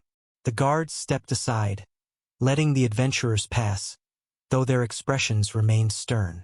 Once the group was out of earshot, the two guards could be seen sighting out in relief. I thought we were done for. Yeah. Luckily the Valerian name carried enough weight to scare them off. The guards exchanged nervous glances, clearly relieved the confrontation hadn't escalated. Roland, still observing from the shadows, allowed himself a small, amused smirk. He had also used this tactic in the past just like these guards. Invoking the Valerian name was a great shield and helpful in maintaining order. However, he could only hope that the men he chose and that would soon join would not abuse this power. Let's move, Agni, Roland whispered, stepping into the open with his hood pulled low. The guards snapped to attention as they noticed him. Halt, identify your. Before one of the guards could finish the sentence, the older one grabbed his shoulder and shook his head. Sir, we were expecting you, please go ahead. Roland gave no reply and simply walked through the entrance he himself had designed. The scanning machine, which would typically activate for other adventurers, remained silent. It was then that the guard realized who Roland truly was. The man was perceptive, a valuable trait for a guard to have. Continue your duties. Yes, my lord. With that, Roland strode deeper into the dungeon's tunnels. The rhythmic thud of mining and the hum of mana-powered equipment faded behind him as the narrow corridor gave way to a vast, dimly lit expanse. Agni padded silently at his side, his ruby-hued form shimmering as he shifted into his sun form. Flames of divine energy ignited around him, and the undead monsters lurking nearby groaned in discomfort, their decayed forms reacting to his radiant aura. Well, I'll leave them to you, Agni. Awoo! Agni charged forward, engaging a hulking infernal skeleton while Roland glanced at the display in his helmet. 2 dots marked a hidden chamber ahead, his next destination. There they are. They must be resting. Agni was already battling 2 massive skeletal monstrosities and several screeching, floating skulls.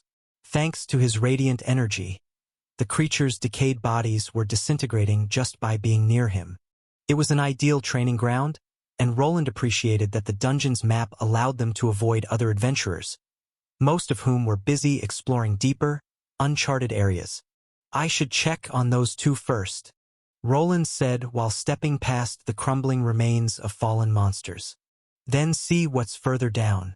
Most expeditions stalled at areas with monsters near level 200. There might be a boss chamber somewhere close. This wasn't a baseless assumption. For some reason, dungeons in this world seemed to favor multiples of 10. Typically, monsters on each floor wouldn't exceed 10 levels, and a boss would appear on every 10th level of a dungeon containing multiple floors. This rule was quite consistent, though there were some notable exceptions. The problem with this particular dungeon, however, was its unique nature, as it didn't have a true entrance that they were aware of, which made counting the floors difficult. While Agni dealt with the remaining mobs, Roland advanced toward an old grinding spot he had introduced to Mary, Armand, and Lobelia. The trio had spent a lot of time here training, using his holy mana bombs to thin out the undead. Now another adventurer was occupying the spot, and Roland was eager to assess their progress. Finished already? Roland asked with a chuckle. Woo! Agni howled in response. Haha, I suppose we'll need to find stronger undead on the lower levels for you. But first, let's check on those 2. With a nod, Roland set off, weaving through twisting passages and descending deeper into the dungeon. His boots made no sound on the stone floor, and his armor, refined through countless iterations, fit him like a second skin. Soon, he reached the hidden chamber. A wave of his hand activated the secret entrance, which slid open silently. Inside, 2 figures immediately raised their weapons, only to lower them upon seeing the glow of Roland's visor. High Commander? What brings you here? One of them asked. At ease, Sir Durendal. I'm here to check on your progress. How's it going? He turned to the second figure in the chamber, Sir Gareth. As his younger brother's chaperone, Gareth was responsible for ensuring Robert's safety against unexpected monster surges. A Tier 3 sword champion armed with powerful runic equipment, Gareth could make short work of the undead fiends. Robert, on the other hand, was relying on runic bombs and scrolls to deal with berserkers that continually respawned. Lucille was absent, her level not yet high enough for this area. Instead, she was working with the Dwarven Union, refining armor and weapons, an endeavor more aligned with her interests in crafting and runic management. Roland had initially planned to assign this task to Armand and Lobelia, but the 2 had yet to return to Albrook. Though unharmed, they were taking their time wandering the kingdom. It was their first opportunity to explore freely after advancing to Tier 3 class holders, so Roland chose not to press them. He had warned them, however, that Count Graham might send forces after them due to their involvement in the recent incident. Even so, Roland refrained from dictating their actions. They were adults and capable of making their own decisions. He respected that and resolved not to interfere, regardless of their choice. Their substitute ended up being Gareth, someone who had gone through the process himself with the help of Mary. Sir Durendal is a natural. He probably won't need half the time I did to advance further. Roland offered an approving nod as he observed Robert. His level had already increased, and it was only his first day of training here. There was no doubt in Roland's mind that his brother would soon reach the required level to attempt his ascension trial. Once Robert reached that milestone, he would also be able to watch over Lucille when her time came. While rapid level gains were beneficial, Roland was keenly aware of the risks. If too many skills lagged behind, the range of Tier 3 class options would diminish significantly. Balance was essential, and he hoped Robert kept this in mind as he progressed in his training. This concern was also one of the primary reasons Roland was establishing his own monster training ground. Once it was complete, it would provide his sister-in-law with a controlled environment to hone her skills. She could practice casting spells against Tier 3 skeletons, pushing herself until her mana was completely drained, allowing her to develop both her power and endurance efficiently. Great to hear that. If you're in any trouble, don't forget to activate the device I gave you. Robert nodded while looking at a bracelet that was around his wrist. It would envelop him in a strong veil of mana for a few minutes but also inform Roland of the trouble. I will, but I don't think it will be necessary. Roland smiled at his brother's confidence, though he couldn't entirely shake off his concerns. It was good that Robert was optimistic, but the dungeon was unpredictable. Overconfidence could be fatal. Still, Roland chose to trust in the preparations they had made. I'll leave you to it, then, Roland said. Sir Gareth, keep an eye on him and keep each other out of trouble. Even if the monsters here are susceptible to holy energies, that cannot be said for the adventurers. Be cautious. Gareth nodded with a solemn expression. Even though they had the Valerian crests on them, this would not protect them from everyone. There were still people they needed to watch out for. Theodore probably had some adventurers working for him, and they would be handsomely rewarded for slaying a knight commander inside of a dungeon. People were quite unaware of the monitoring system and would feel emboldened to act. Understood, High Commander. We'll keep our guard up. No adventurer will get the jump on us. Satisfied, Roland turned to leave the chamber. Agni had finished clearing the nearby undead and now sat at the chamber's entrance, his tail wagging. The faint glow of his flames illuminated the dark corridor, creating an otherworldly halo around him. Good work, Agni. Come on, let's head deeper. I promised not to stay more than 5 days down here. With everything sorted out here, he could finally begin his adventure. His goal was to explore areas that others weren't yet prepared to venture into. While the new dungeon had attracted many platinum-ranked adventurers, most of them were still greenhorns in their new rank. The top-tier adventurers remained in the main city, where they had access to the prestigious S-rank dungeon.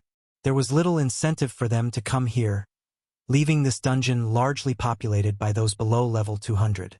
These adventurers focused more on grinding levels in safer areas than on delving deeper into unexplored and dangerous zones. Thanks to his map, Roland easily avoided the usual grinding spots and encounters with other adventurers. Agni was highly effective against the monsters they encountered, leaving Roland to handle cleanup. In the past, he would have needed a mule golem trailing behind to carry their loot. Now there was no need. With a simple mage hand spell, the monster cores, bones, and weapons were swiftly gathered and deposited into his runic storage space. As before, Agni had to relinquish most of the corrupt undead stones they encountered, their tainted nature rendering them unsuitable for eating. However, the trip wasn't without its rewards. From one of the dungeon's secret hidden chambers, Roland managed to retrieve a black mithril weapon, a heavy, ominous-looking mace adorned with skull motifs along its handle. Holding it was awkward due to the design, and its weight was not something a normal person could handle. Maybe I could give this to Robert once he becomes a Tier 3 class holder? But I guess he is more of a sword user. But there is enough mithril in this one to make a longsword. He examined it thoughtfully, already considering how to repurpose the metal. Thanks to his runesmith class, the weapons and items he received didn't matter much. In fact, he preferred finding items like tower shields or bulky weaponry such as this one. The more metal they contained, the more enchanted artifacts he could craft from them. They continued their journey, retracing their steps to the temple area where he had first encountered Rastix and the adventurer party that abandoned him. The altar still stood there, perched atop a flattened pyramid reminiscent of Aztec architecture. This time, however, the area was deserted as there were no people around, nor any items left for him to take. Would this be a good place for some farming? Previously, adventurers had triggered a trap on that altar, causing a swarm of undead monsters to attack. He wondered if he could do the same and farm them for experience. It seemed like a tempting prospect, but with the item that had triggered the trap already missing, he wasn't sure it would work. In the end, he decided against it. His primary goal was to push deeper into the ruins and perhaps uncover a boss chamber. Come on, Agni. The monster's levels are only going to get higher now, so I'll be taking point. Awoo! Sure, I trust you, but we can never be too cautious down here. This is where the fun ends. Woof! Good. Let's see what's waiting for us further down. The pair pressed on, descending another level into the depths of the dungeon. The air grew heavier, infused with the stale scent of earth, sulfur, and even metal. The walls pulsed faintly with mana veins, their glow dim and sporadic, but still able to illuminate the long winding corridors. This was now uncharted ground for him, so caution was essential. Roland's visor displayed a detailed minimap, though its effectiveness diminished with every step deeper into the dungeon's lower layers. While parts of the dungeon had been mapped by previous adventurers, they were now venturing into uncharted territory, beyond the reach of even his advanced sensors. Missions had been issued to adventurers to deploy mapping devices in these unexplored areas, but not all of them had succeeded in reaching their designated targets. As a result, Roland now had to handle the task himself, ensuring the devices were placed properly to extend the map's coverage. As they delved deeper, they began encountering higher-level monsters.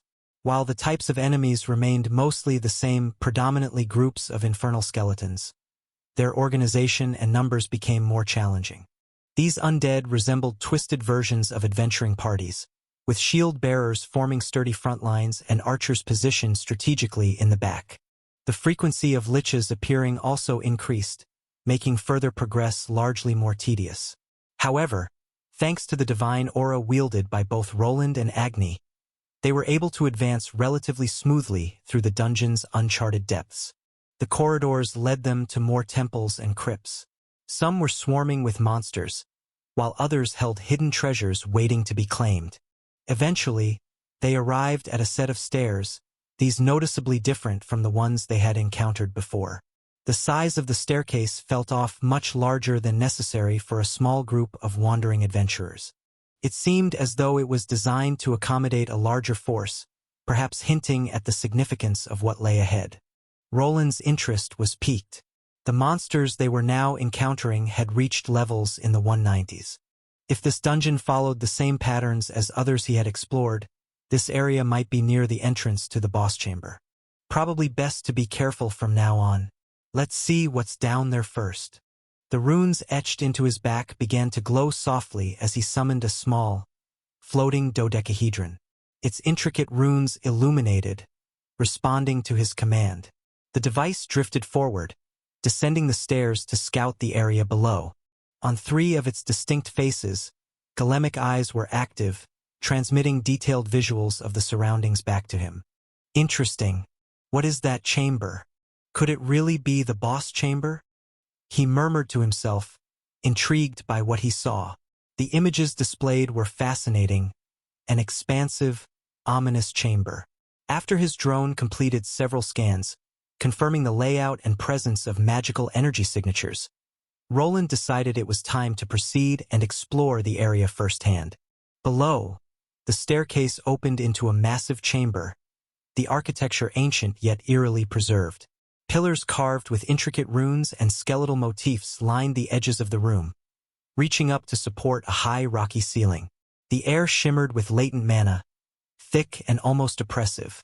At the far end, a massive set of double doors loomed, adorned with the same skull motifs Roland had seen earlier. These, however, were encased in obsidian, and a faint red glow pulsed from the runes engraved upon them. As Roland entered the massive chamber, his boots echoed faintly against the polished stone floor. Agni padded silently beside him, his flames dimmed in response to Roland's cautious demeanor. This floor was vastly different from the winding corridors and smaller rooms he had explored earlier. It was a grand, cavernous expanse quite similar to the open lava area in the old dungeon. His visor began analyzing the surroundings, projecting faint outlines of the room's hidden intricacies. The chamber was divided into distinct sections, with 5 towering structures dominating the space, Aztec-like temples resembling those from the earlier floors, but grander and more ornate. Each temple bore a distinct color and glowing symbol at its apex, matching the ones inscribed above the ominous obsidian doors at the far end. Those temples, do the colors matter? Roland murmured while looking at his display. His drone was flying close to the ceiling and scanning the whole area. He could directly see the altars on top of those temples, and each one had a strangely shaped block there. Each one was coated in a different energy pattern that illuminated the top area. The closest structure was the red temple, pulsing with fiery energy. Its walls were adorned with intricate carvings of flames and molten rivers, and the symbol above it was shaped like a blazing sun. Even from this distance, Roland could feel the residual heat radiating from it. Not far away, on the opposite side, stood the blue temple. It radiated an aura of tranquility yet undeniable power. Its carvings depicted cascading waterfalls and flowing waves, and the glowing symbol above it resembled a droplet frozen in midfall. I see the pattern here. The next ones should be green for the wind element and brown for the element of earth. But then there's the last one. Black. Does it represent the element of darkness? At the far end stood the Black Temple, ominous and foreboding. Its carvings portrayed shadowy figures and spiraling voids that seemed to draw the eye into their depths. Behind it loomed a large staircase leading to massive, gate-like doors. Using his drone, Roland observed a mechanism embedded in the ground near the doors. I get it. I probably need to gather all the elemental blocks to activate the mechanism and open the door. Classic dungeon design. But it might not be that straightforward. Maybe the order of solving the puzzles matters. Or placing the blocks incorrectly could trigger a trap. Roland sighed softly. These kinds of puzzles were a hallmark of dungeon architecture, and the design of the earlier temple on the upper floor hinted at potential dangers. While the mechanisms appeared different, there was a strong possibility that making a mistake could unleash an avalanche of monsters. Perhaps even now, more creatures were hidden within the walls, lying in wait for any unfortunate soul who failed this level's challenge. If I manage to solve this and sell the information to the guild, they'll probably reward me. Awoo! Roland blinked and glanced to his side. Oh, sorry, Agni. I got lost in thought. Agni, his loyal companion, had plopped down at the entrance to the floor, his tail wagging lazily. But it seemed the wolf was growing bored of waiting. Roland had been releasing more drones into the area, scanning every corner while Agni had nothing to do. You might be a little under-leveled for this area. Woof! Roland chuckled as Agni barked in indignation, as if the comment had wounded his pride. However, a glance at some of the creatures crawling through the dungeon and Agni's current stats told Roland his assessment was probably correct. Name: Sunlight Wolf, Divine Form. L169 x 9%.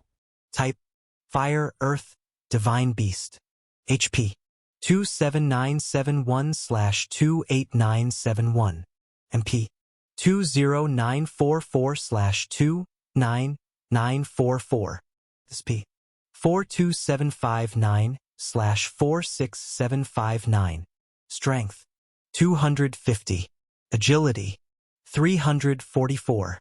Dexterity: 180. Vitality: 287. Endurance: 314. Intelligence: 286. Willpower: 270. Charisma: 20. Luck: 10.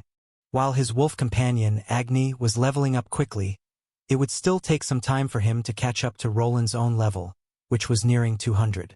The monsters in this area were similarly high-leveled, hovering close to his own range. Even though they were vulnerable to holy mana, there was still room for complications. Infernal Skeleton Champion L195.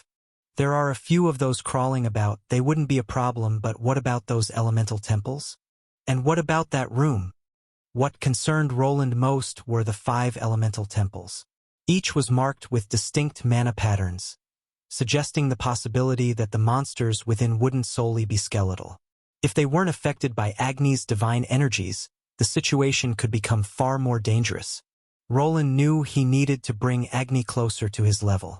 The large, foreboding doors beyond the temples hinted at a major challenge waiting for them. A likely boss monster at level 200 or higher. Agni's divine abilities might not be sufficient to protect him if they were unprepared for what lay ahead. But we might be able to use this place to alleviate this problem, can't we? Worf. Agni tilted his head to the side as he had no idea what his master meant. Roland didn't respond but instead patted him on the head. Well, let's see what's inside that first temple then, but should we go in the easy or hard way? They arrived at the base of the area, and with the aid of his drones, Roland managed to piece together what this floor held in store. The temples were massive, each the size of a castle. They likely contained layers of winding tunnels and devious traps, crawling with monsters. At their summits, a dense layer of elemental mana shimmered ominously, an impassable barrier for most adventurers. The walls themselves radiated with pulsating mana, so dense it could sear through flesh if anyone dared to climb them. However, Roland had options beyond simply climbing. With his trusty glider in tow, he could bypass much of the standard path.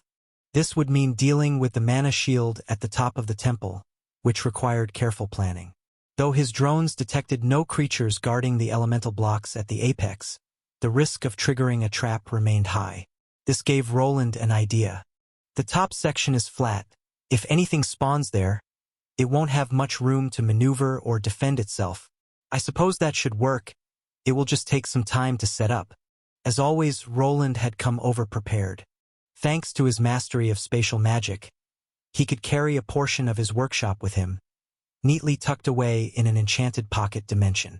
Among his tools were several devices that could be useful for tackling this dungeon's particular setup, though setting them up would take some time, likely several hours, or even a full day. "This might take a while, Agni," Roland said, gesturing toward a group of undead patrolling near the temples. The creatures moved either alone or in small clusters, clearly not the primary threat of this floor. "Do you see those undead there?" "Awoo!" Agni responded enthusiastically, his ears perking up. "Great. I want you to take them down on your own and earn some experience. Can you do that?" "Woof!" Despite the undead being above level 190, Agni's divine flames would allow him to dispatch them with relative ease. For his wolven companion, it was the perfect opportunity to train and level up. While Agni hunted, Roland could put his plan into action. If everything worked as he envisioned, this area might even turn into a prime leveling spot for him in the future. Roland began by retrieving his glider, the same one he had used during Robert's escape. It had since become a tool he couldn't easily show in public, but out here in the dungeon, there was no one to worry about. With practiced ease, he took to the air, soaring upward towards several floating, dodecahedron-shaped golems. These constructs were scanning the rocky ceiling directly above the red, flaming temple, precisely where Roland planned to conduct his experiment. "The rocks seem sturdy enough," he murmured after inspecting the area. The dungeon's rocky structure was impressively durable, not on par with materials like mithril or dwarven steel, but solid enough to serve as the foundation for his project. Hovering closer, he gave the surface a few experimental knocks with his finger before delivering a solid punch. The result? Only a small crack appeared. Satisfied, Roland decided it was safe to proceed. "First, I need to insert some support rods. That should keep everything steady." From within his spatial storage, he pulled out a thick iron rod. It wasn't an ordinary rod, though, as it featured a corkscrew pattern, making it look more like a gigantic screw or bolt. At the top was a hexagonal head, similar to those found in modern fasteners. While he could use his magical power to drive the bolt into the rock, Roland sometimes opted for the manual approach. Using his hands would conserve his magic for more critical tasks later on. With his glider hovering steadily, he prepared to anchor the support rod into the sturdy ceiling, step one of his intricate plan now underway. Roland secured the first support rod by powerfully twisting it around through the use of his magic power. Only after it was about halfway in did he retrieve a hexagonal key to help him wedge it in fully. The deep grooves of the screw bit into the stone, providing a stable foundation for the framework he had in mind. Each rotation of the rod brought a satisfying crunch, and even though some rubble started falling, the red mana shield below him deflected it all. This should be enough. 3 more should be enough for the platform. From below, Agni continued his task with enthusiasm, dispatching the undead patrols with bursts of divine flames. Each strike caused the skeletons to shatter and crumble, their corrupted cores disintegrating under the purity of his attacks. Though he occasionally nibbled on some of the skeletons that weren't torched, Roland decided to let it slide. Well, back to work. If I do this right, it should last even after I leave. Back above, he retrieved additional rods, spacing them evenly across the area he intended to reinforce. While parts of the rock were destroyed, the dungeon walls proved to be quite unique.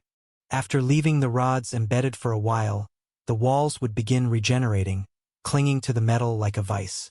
It was a remarkably handy material to work with, so forgiving that even if he made a mistake, the walls would naturally secure the rods on their own. Roland worked efficiently, embedding the final support rod into the ceiling. He verified their alignment using the scanning feature of his runic armor, cross-referencing it with his mathematical calculations. The angles were precise, and once satisfied, he began assembling the platform that would house one of his turrets. This turret wasn't intended to counter airborne threats or serve as a base of operations. Its purpose was singular: to aim directly below at their target, the Red Temple. From his storage, Roland retrieved a series of modular parts: a rotating baseplate, a long barrel reinforced with fire-resistant runes, and a central rune battery core to fuel the weapon. Each piece fit together seamlessly, locking into place with satisfying clicks. Once assembled, the turret stood ready, crafted from durable dwarven steel and capable of harming Tier 3 creatures. Elodia was right. I really do spend all the money I earn. Roland muttered with a wry smile, wondering if all the monster parts that he got from this expedition would cover the cost of more turrets. For some time now, he had been ordering upgraded parts from the Union to enhance his creations. Among these were the advanced turrets, likely as powerful as the mana cannon he'd crafted in the past. Yet, thanks to the superior dwarven steel and advancements in runic technology, these new designs were significantly more compact and far less prone to breaking down. If this goes well, I'll need to make a lot more of them. He gazed into the distance, where the other temples stood. To complete his project, he would need to deploy a series of turrets over each temple. The costs for such an undertaking would be substantial, but the potential rewards outweighed the investment. This was a dungeon floor that no one else had explored, making it worth an investigation. If his assumptions were correct, this area held great promise. The elemental blocks atop the 5 temples would likely be worth far more than the cost of a few dwarven steel turrets, and this didn't even account for all the monster drops or possible treasures within. Roland pressed on with his plan, methodically assembling more turrets as he glided from one location to another. Below him, Agni continued to maul the monsters, keeping the area secure. However, by the time he began constructing the 3rd turret, Roland noticed his efficiency waning. Maintaining his position in the air consumed more mana than he had anticipated. Thinking quickly, he applied a magnetization spell to the surrounding rocks, allowing his boots to cling to the surface. By reducing his weight with a levitation spell, the strain on his mana reserves dropped significantly. His glider could now hover independently, sparing him the effort of supporting his full weight. The adjustment made him feel like an astronaut walking on the moon as he resumed his work. With this improved method, Roland managed to erect all the turrets he carried in his spatial storage, a total of 8. With all of them there, he was fresh out of any additional batteries and started wondering that he would need to do something about this problem later. If I'm correct in my calculations, then the cord needed would need to be close to several kilometers. That's problematic. At first, he wondered if there was a way to make his project more sustainable. Having to refill his runic batteries each time would be quite draining. It was probably possible to connect to one of the geothermal generators in the other dungeon by drilling through the walls, but that would be a time-consuming endeavor. However, there was a source of heat down here, along with other elemental energies that could be harnessed. It would probably be feasible to create a generator in this place. He would just need to design one that adventurers wouldn't notice. The turrets he had made would be disguised with an illusion spell once he was done with them, and thanks to the high amounts of mana coming from the temples, mages would likely have difficulty detecting his creations. If they did, he had also taken the precaution of leaving the Valerian crest on them to indicate they were the property of Lord Arthur, hoping that people would avoid shooting arrows or casting spells at them. Now then, let's see about that barrier, and I should probably tell Agni to retreat for now. Roland hopped back onto his glider and flew down to where Agni was. His wolf was in the process of trying to devour another corrupt monster crystal, and Roland was fast enough to stop him. After some whimpering, he managed to get Agni to retreat to the dungeon entrance. It had taken him half a day to assemble everything, but he didn't truly know what to expect. If things got rough, it was still best to retreat to the stairs and run up, where the monsters would not be able to follow them. His scans indicated that the entrance didn't have any hidden doors or latches, making their escape route quite secure. What remained was to tackle the shimmering red mana barrier at the summit of the Red Temple. The barrier pulsed like a living entity, each beat resonating with the fiery power emanating from the temple itself. Hovering above in his glider, his turrets pointed downward, and Roland prepared for the critical task ahead. Everything had led to this moment. All he needed to do now was disable the mana shield from the outside. Once that was accomplished, it would be time to confront the temple's defenses. He anticipated some resistance, but there was also a chance that nothing would be triggered, leaving half a day's work wasted. Let's see. This shouldn't take too long. While working, Roland kept a close eye on the shield, aided by his multiple minds trait. He had already devised a method to breach it.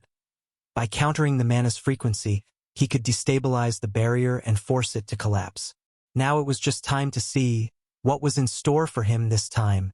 Roland hovered mid-air on his sleek, floating glider. Before him loomed a massive barrier of flames, churning and raging with an almost sentient ferocity. His visor displayed real-time projections, highlighting weak points and areas of concentrated energy within the fiery shield. It was a complex construct, an intricate masterpiece of Tier 3 magic, not something easily countered.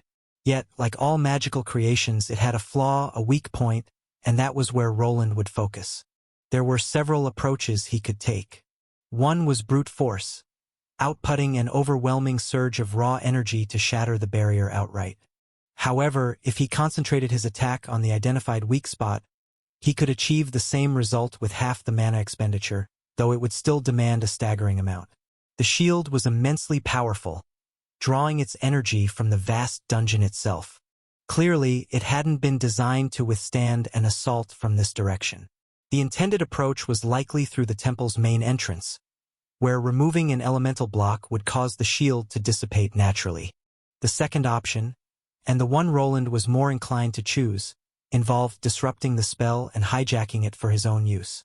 For experienced mages who could align themselves to a spell's frequency, this was a viable, albeit advanced, technique. It was notoriously difficult to execute in the chaos of combat, but Roland had the luxury of time to analyze the barrier. With his skill, it would be a cakewalk. Once he took over the spell's structure, disabling it would be as simple as dismissing one of his own creations.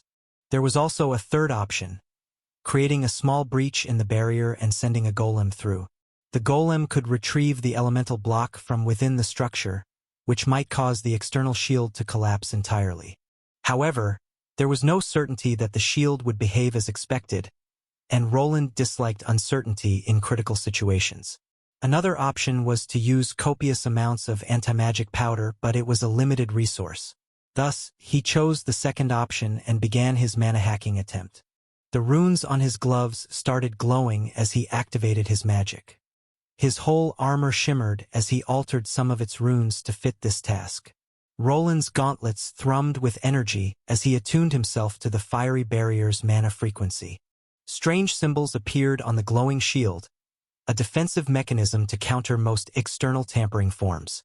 However, Roland's visor provided a constant feed of calculations. His multiple minds trait parsed the spell's intricate layers faster than a conventional mage could ever comprehend. That should do it. The runes on his gloves pulsed rhythmically as he injected a thread of his own mana into the barrier's structure. It resisted at first, the fiery energy rippling outward as though trying to push him away. Roland, unfazed, intensified his focus, amplifying his mana to match the barrier's resonating frequency. The flames began to stabilize, their chaotic movements slowing as Roland's magic seeped into the spell's core. Agni, watching from a safe distance, growled softly, sensing the intense magical energy building in the air. Almost there. I'll give you the signal if something goes wrong. For now, everything was proceeding as planned, but Roland couldn't shake the uncertainty of what lay ahead. His runic magic, powerful as it was, wasn't omnipotent. It couldn't control every variable, a truth he had come to accept after his encounters with the headmistress and the witch who had captured him so effortlessly. These experiences had left a mark, fueling his resolve to improve, not just in crafting and combat, but also in the art of problem-solving. This was, perhaps, a good opportunity to test his ability to assess a situation accurately. As a precaution, he had positioned all his available turrets on the ceiling to serve as a safety measure. After analyzing the readings within the temple, he had concluded they would suffice for what lay ahead. Now, with the flaming barrier rapidly fading, the moment of truth had arrived. It was time to see if his judgment was correct. As the mana shield flickered and dissolved, Roland hovered closer to the apex of the Red Temple. The oppressive heat surged briefly before subsiding, allowing him a clear view of the elemental block nestled within a cradle of ornate runes. The shape resembled some glyphs that he had witnessed before, but he was mostly unfamiliar with the design. It pulsed with fiery energy, bathing the immediate area in a crimson glow. Roland extended a gauntlet hand and used his Mage Hand spell to grab it. The instant his mana fingers closed around the elemental block, the entire temple shuddered violently. A deep, growling rumble echoed through the chamber, as if the temple itself was alive and resented his intrusion. Roland's visor lit up with warnings as tremors cascaded down the temple, the strange carvings along its walls flaring to life. "Here we go," he muttered, gliding upward to avoid the trembling surface below while taking the glyph-like object away. Suddenly, the stone doors leading to this level began to crack, revealing creatures forged from fire and bone.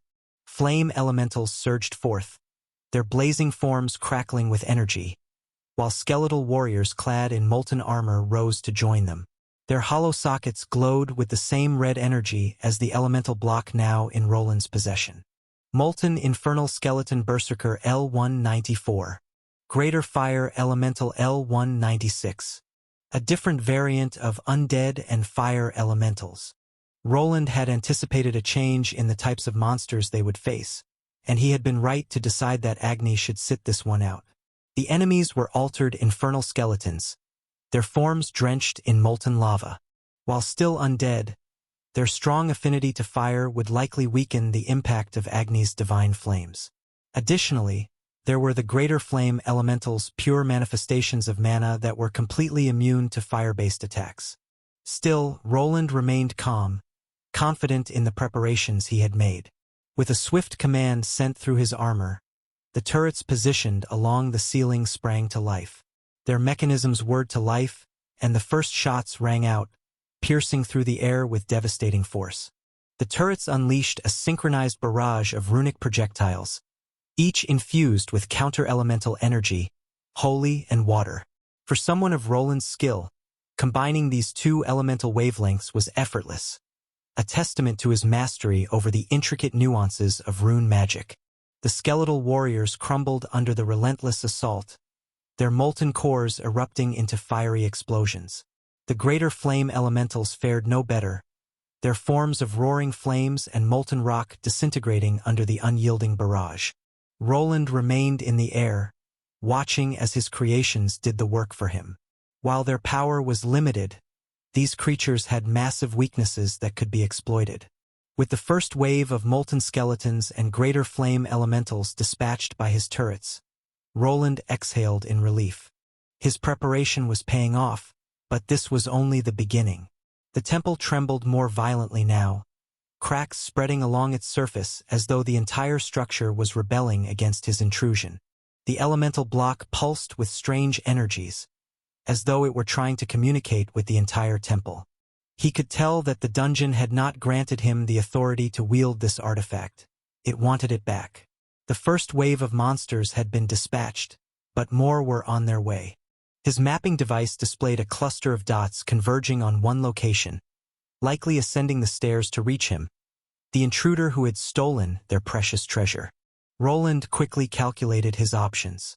The temple was awakening, and the creatures within were converging. His turrets were powerful, but he wasn't sure just how much. However, for this test to conclude, he needed to keep observing, even if that meant that his creations were destroyed in the process. A tide of monsters poured out. Skeletal warriors drenched in molten lava and massive greater flame elementals, their blazing forms pulsating with raw mana. Roland's visor lit up with an array of data, but he remained motionless, his attention fixed on the unfolding chaos. This was precisely what he had anticipated. Above, the turrets he had painstakingly constructed sprang to life. Each turret activated, their barrels swiveling with precision. All of them were connected through a networked system, controlled through the runes in his armor, allowing them to target with deadly accuracy. The first salvo erupted, streaks of glowing projectiles sliced through the air as they homed in on their targets. The molten skeletons were the first to fall. The runic bolts, infused with water and holy elemental energy, tore through their molten cores, shattering their charred bones and extinguishing the lava flowing through them. Each impact sent fiery explosions rippling across the upper floor. Despite their overwhelming numbers, there was only one entrance to the upper area, forcing them to bottleneck as they tried to squeeze through. This choke point allowed his turrets to unleash concentrated mana blasts, creating wide-area splash damage and making the onslaught greatly easier to manage. They are doing well, but the same problems persist as always. He remained in place, calmly observing as the turrets did their work. The temple floor was soon littered with the remains of his adversaries, and the air filled with the acrid stench of molten rock and charred bone. Everything seemed fine, but he knew that there was a problem. His turrets were starting to overheat. While they were made from improved materials, there was still a limit to their operational time. The runes were starting to sizzle, and the longer they operated, the more self-damage they would sustain. To address the issue, Roland adjusted a few settings. He began by lowering the turret's fire rate, which helped conserve power but wasn't sufficient on its own. To improve efficiency, he implemented a 10-second cooldown cycle for some of the turrets, putting them in sequence. Starting with 2, he set them to rotate through the cooldown periods. This change allowed the monsters to advance more easily, and soon they began to swarm the upper level. However, Roland and his turrets were positioned high above, making it difficult for the creatures to reach them directly. The skeletal berserkers were at a loss, unable to climb or effectively close the distance. But among the horde were mage types capable of slinging spells, along with flame elementals that posed a similar threat. Roland ensured his magical cannons prioritized these ranged attackers. Even so, a few long-distance spells managed to slip through, forcing him to finally involve himself in the battle. Persistent, aren't they? The skeletal mages within the horde began to adapt, coordinating their spells to both shield their allies and launch counterattacks. Roland was forced to erect his own shields, intercepting the sizzling fireballs hurled in his direction. Meanwhile, his turrets maintained their relentless barrage, prioritizing the mages who could withstand several water-based projectiles. Fortunately, the holy element infused in the bolts significantly weakened these enemies, exponentially reducing their resilience and hastening their destruction. His visor displayed a stream of data as he synchronized with the turrets, sometimes manually adjusting their aim to counter the mages. The glowing red icons on his HUD dimmed one by one as the skeletal spellcasters were systematically eliminated, their brittle forms collapsing under precision strikes. As the battlefield below cleared of ranged threats, Roland took a moment to assess the situation. The turrets, while effective, were depleting their battery reserves at an alarming rate. They were designed for short bursts of high-intensity combat, not prolonged engagements like this. A glance at his interface confirmed what he already suspected: most of the turrets were on the verge of running dry. One by one, the turrets fell silent, their barrels cooling as their batteries drained completely. Roland's lips pressed into a thin line, but he had been successful.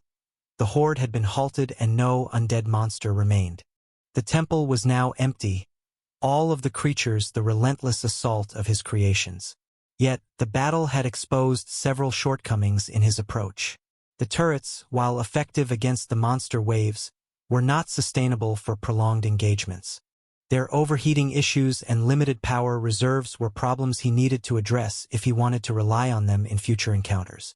I'll probably need to install a shield unit to protect them from the spells and get the energy issue resolved before these can be used, but it's not that bad. Although there had been some issues, the cannons remained intact and could still be used in the future.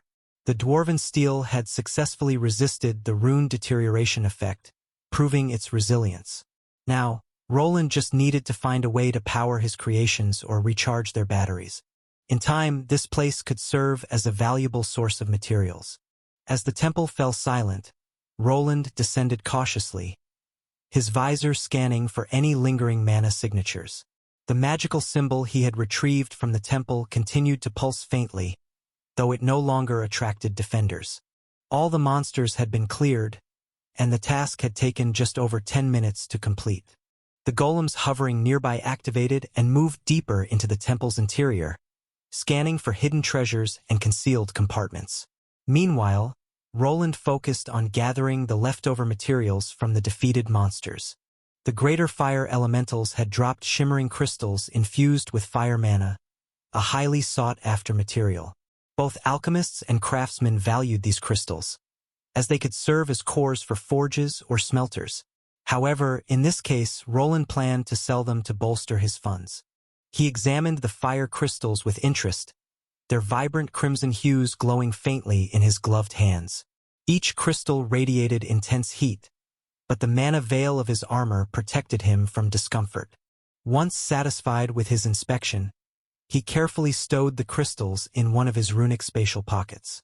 Turning his attention to another peculiar find, Roland noticed an unfamiliar drop, something unlike anything he had encountered from other undead monsters. Intrigued, he prepared to investigate further. This is Ignisium ore, a rare ore found between volcanic bedrock and magma.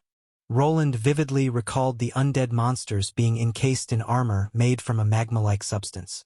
It appeared that the ore Ignisium was present in this area, and now he had the opportunity to collect it.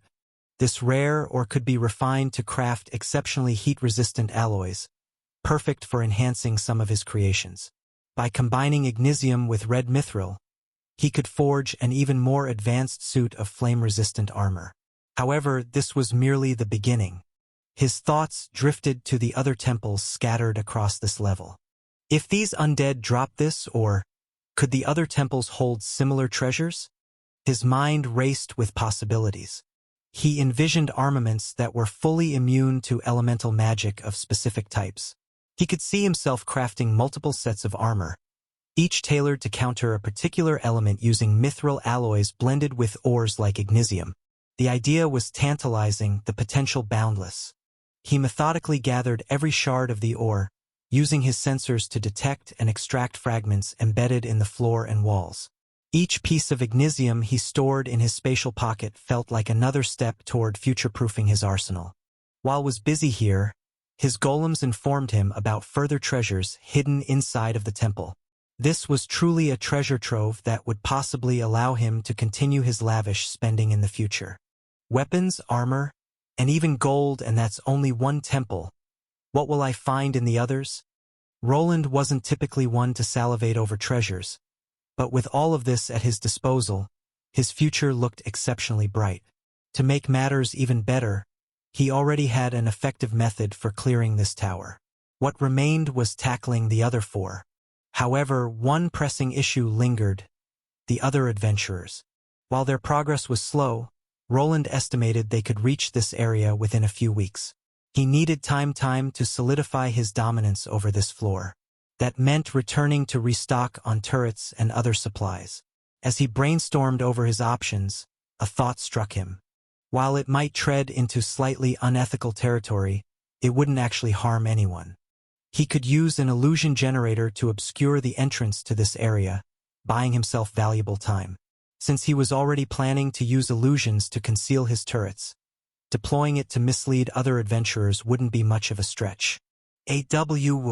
A loud howl snapped him out of his scheming. His companion, clearly bored of waiting, was now creating a racket near the entrance. "Yeah, Agni, I'm coming." With a solid plan forming in his mind, Roland sprang into action. This place was far too valuable to let slip into anyone else's hands. He had to extract everything worthwhile before others even caught wind of its existence. The group of adventurers huddled together, staring at some jagged rocks. They were looking over a large map that represented this area. One of their members was scribbling on it, filling out the blanks as they went along. There were 5 in total, a balanced party with years of experience exploring dangerous ruins and forgotten realms. Their leader, a burly man in heavy armor, frowned as he ran his gauntlet hand across the rough stone. "This is strange. Are you sure we made a wrong turn? I could swear that this is where the entrance should be." Behind him, a robed man with sharp eyes and a calculating demeanor stepped forward. The adventurer group stood where the entrance to the next dungeon floor should have been, their expressions ranging from curiosity to frustration. "It is strange indeed, leader. I know that already. You don't need to repeat yourself." The man, who looked like a mage, shrugged. Like everyone else, he had expected to find the exit to the next floor by now. Time was running out, with more and more adventuring teams diving into the dungeon. They knew a boss chamber had to be nearby.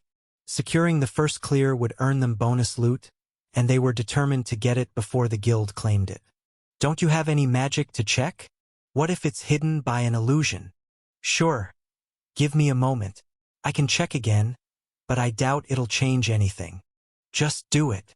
The robed man, a mage seemingly specializing in sensory and detection spells, sighed and stepped forward. He adjusted his runic staff before casting a spell. His chants were rather quick, making whatever he was saying incomprehensible to anyone here. A wave of shimmering energy radiated outward, washing over the jagged rocks and the surrounding area. The rest of the party waited in silence, but instead of answers, they only could hear the mage sigh. Nothing. No magical signatures, no distortions, no hidden runes. It's just rocks. The leader growled in frustration, his gauntlet fist slamming against the nearby stone wall. "Damn it!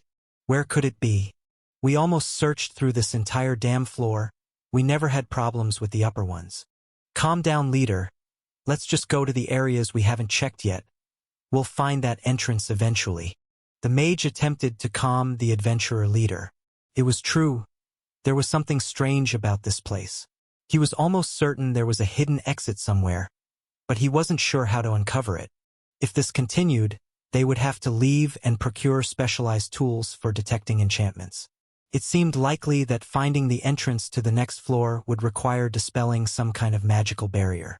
"Don't fret over it," another member of the group called out from the back, an archer who had already scoured the area without discovering any enchantments or hidden entrances. Both the mage and the tracker of the team had found no signs of anything unusual. While they respected their leader's instincts, his sixth sense for these things was often uncanny. They also knew he wasn't infallible. Frustration flickered across the leader's face as he glared at his party members, who didn't seem to be taking him seriously. In a sudden burst of anger, he picked up a rock from the ground and hurled it at the rocky wall he suspected might be hiding a secret entrance.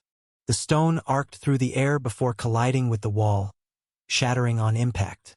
A bit of rubble tumbled down, but it revealed nothing, just more hard and unremarkable rock behind it. "Fine, let's just go.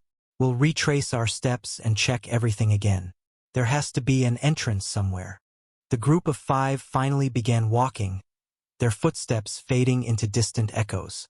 Behind them, the wall the adventurer leader had thrown a rock at began to shimmer. A figure stepped through, holding the same rock, completely intact. The rubble on the ground vanished, revealing itself to have been nothing more than an illusory projection. Well, that was close. Luckily, everything is working as it should. Roland stepped forward, revealing the staircase that led to the floor with the 5 elemental temples. He had just finished exploring the first temple and had set up an illusory wall to deter any intruders. Watching the party arrive and interact with his creation gave him valuable insight into the limitations of his setup. It would be better if I could create hard constructs. While this fools their minds, if someone trips or stumbles, they'll just fall through the wall. Thanks to his multiple run-ins with the Abyssal Cult, Roland knew a thing or two about illusions. While this was nothing compared to the monoliths he had encountered before, it was more than enough to affect Tier 3 class holders and keep this place hidden. Even without a physical wall, if someone threw a rock at it, their minds would be compelled to perceive the rock bouncing back. However, the illusion wasn't foolproof. The more people examined it, the easier it became to see through. If someone hadn't witnessed the rock appearing to bounce off the wall, their minds wouldn't register the illusion's consistency. And if anyone in a party raised doubts about the wall, the deception could quickly unravel. Fortunately, the device he had hidden inside one of the walls had a wide range of influence. There was also only one spot to view this unsuspecting wall, making it easier to fool larger groups. The chances of someone seeing through the illusion were slim, and for now that would have to be enough. Woof! Yeah, you can talk now, they are gone. Woo! Agni leapt down the staircase, sniffing the air eagerly. Roland chuckled as his canine companion wagged his tail with unrestrained enthusiasm, darting around the now empty corridor. Agni had been restless during the encounter, but thanks to the concealment device, their presence had remained hidden. After giving Agni a quick scratch behind the ears, Roland approached the wall where his hastily assembled device was embedded. From his spatial storage, he retrieved his portable furnace, an item that finally had a chance to shine. One of his skills allowed him to control forge flames, making it particularly useful in situations like this. The device itself was a patchwork of interconnected cubes, tangled wires, and battery units. It was crude but functional.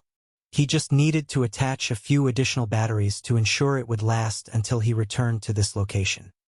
He inserted a piece of metal into the portable forge, letting the flames flare to life as they began melting it down. Once the metal had turned to liquid, he used his magic to shape it into an intricate, finely woven net of cables. Carefully, he connected the molten metal to the base runic cubes he had prepared for just such an occasion. Rather than relying on bulky machinery, Roland had designed these cubes as modular building blocks. They could be combined and configured to create almost any device he needed, connected through pathways made of metal. While ethereal pathways were an option, they caused a significantly higher mana drain on his creations. By crafting custom-fit wiring from molten metal, he achieved a more efficient and reliable setup. That should do it, I think. With the generator operational, he stepped back to admire his handiwork. The illusion projected a convincing jagged rock face that seamlessly blended with the surroundings. Coupled with its mana signature dampening effects, it would be nearly impossible for an average Tier 3 adventurer and mage to uncover the concealed entrance without specialized tools or skills. This should hold until I get back, Roland muttered to himself, contemplating his next move.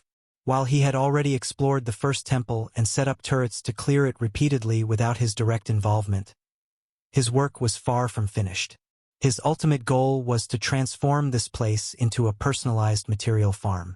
The temples were brimming with hidden treasures, valuable metals, rare resources, and monster parts that could be sold for profit. He wanted to monopolize these riches, not just for himself but also for Albrook.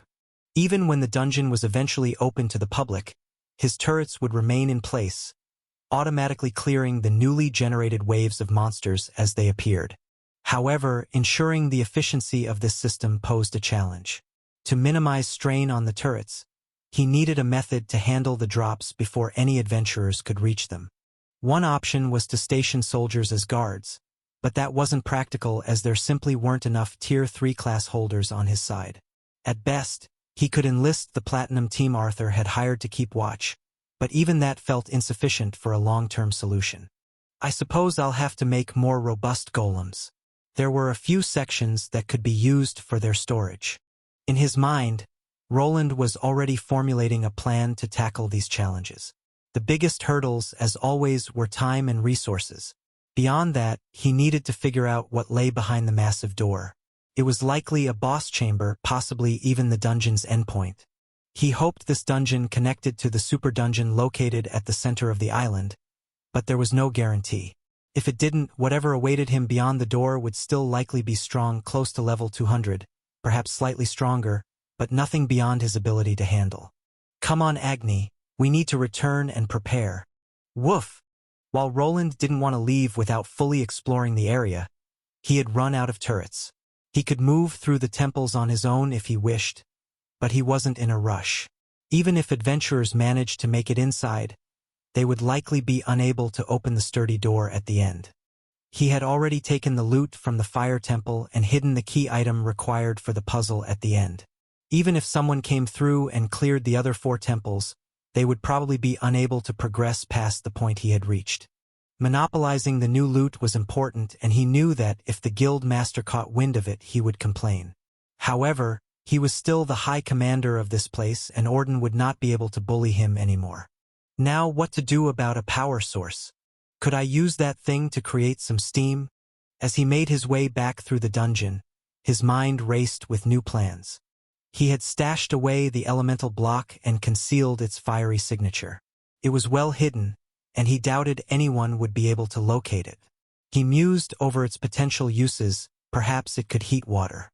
The block, composed of materials that heated rapidly and infused with abundant mana, continuously generated flame energy on that floor. This energy could potentially power his turrets. Then there were the other elemental blocks, each with unique properties.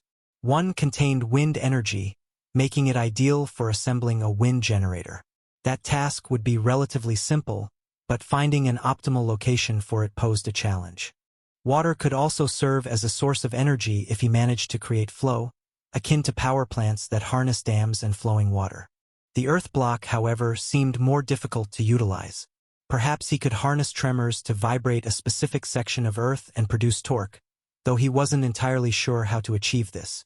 Nevertheless, with the other 3 blocks, he seemed to have enough energy to supply his turrets. The dark elemental block, on the other hand, intrigued him. Its energies were unfamiliar, and he lacked much experience working with them. This made it an enticing challenge, though he would need to proceed with caution.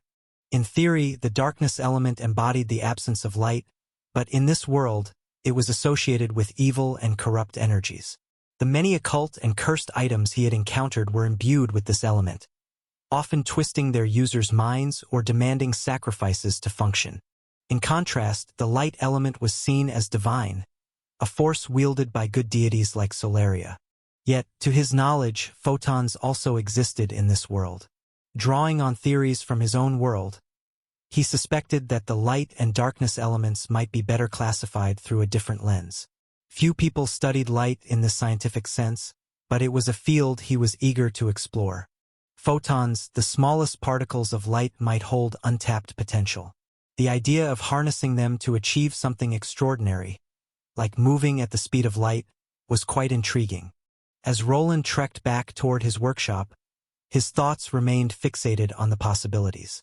The elemental blocks represented untapped reservoirs of energy, and the potential to harness them for his machinery was too valuable to ignore. His portable turrets and golems, efficient as they were, would need consistent and reliable power sources if he hoped to automate this dungeon's operations. If done correctly, he would even have a place to store his safety golems there, bringing in another source of revenue. Once back, Roland wasted no time. His first task was reaching out to the Union dwarves. Their expertise in forging and construction was unparalleled, and with the materials he had gathered, he could afford their assistance. They would eagerly trade their assistance for rare minerals such as the ones he found, but would also ask questions about where he had gathered them. Sebastian, could you send a rune letter to the Union requesting their aid? I've forwarded the schematics for the updated turrets into your runic databank. They should be there. As you wish, Master. Sebastian replied, promptly beginning to carry out the instructions. The workshop around him was becoming increasingly modern, incorporating elements reminiscent of the world he had come from. Among his creations was a system akin to a rapid messaging service. As he pondered whether to reuse its old name, he decided instead to adapt it to his new craft, dubbing it Rune Mail or simply R-Mail in place of the email from his previous world. It was a touch silly, but it felt fitting for the persona of the runic craftsman he had become. Only a few people were using this system, as it required either specially crafted boards featuring the letters of the language native to this world or access to a pen. While the script resembled an alphabet, it wasn't quite the same, and creating a keyboard system needed some thought. Instead, he created a simple receptor to written text that would be then copied over onto the display screen, similar to drawing tablets from his own world. It was a much faster solution and for the time being was enough. Only a limited number of people in the city had access to them, and even then, they were used sparingly, primarily for emergencies. Ever since I've started sharing some of the inventions from my old world, the dwarves seem to have taken a liking to me. They stopped questioning me. This world was not one that changed easily. It operated on skills and abilities granted by the world system. While this system made many aspects of life more convenient, it also stifled progress in certain areas. People were less inclined to think outside the box or invent non-obvious tools, such as this communication device. It was something other runesmiths could have created ages ago, but they clung to the old crystal ball technology, as though there was no reason to innovate further. Thus, when he began presenting the dwarves with new ideas, starting with something as simple as a cold box, a plumbing system with hot water and mana-charged light bulbs for every home, his inventions made an impact. They helped the dwarves realize that countless more tools could be created, and that, perhaps in the future, they too might be remembered as master crafters and innovators. It seemed they decided to stick to him like a swarm of leeches, hoping to uncover some of his secrets and perhaps claim some credit for his creations, as they were the ones responsible for crafting many of his designs. Well, it doesn't matter. There were no laws preventing people from copying inventions, so everyone could eventually take what he had made. This might take a while. What should I do until then? Roland pondered while looking at some of the magical ore he retrieved from the dungeon and his lone armor that was on the armor rest. It looked a bit lonely there, and perhaps soon it would have some friends. Waya! Haha! What is it, my little Thordrin? Are you hungry? Or perhaps is it? A stocky-looking man held a crying baby up with his arms, his fingers thick from years of working in the smithy. His hair was red and his beard was long and bushy. The child in his hand continued to wail despite his attempts to soothe it. Bernier cradled the baby awkwardly, his large hands trying to be gentle as he rocked his son back and forth. His eyes darted toward the door, half hoping his wife, Diana, would appear to rescue him from this predicament. Waya! By the old dwarven gods! What do you need now, little one? Bernier muttered, while sniffing at the air, wondering if he needed to change his diaper. The baby, Thordrin, was red-faced and inconsolable. Bernier tried humming a lullaby his human mother used to sing, but his deep baritone seemed to startle the child more than calm him. He was just about to try feeding him again when the door creaked open, and Diana stepped in, her expression clearly indicating frustration. Give him here, Bernier, she said, reaching for the baby. You're holding him like he's a sack of ore. The woman was much taller than her half-dwarven husband, with prominent horns protruding from her head. Her bullish features were unmistakable, yet the baby didn't appear to have inherited any of them.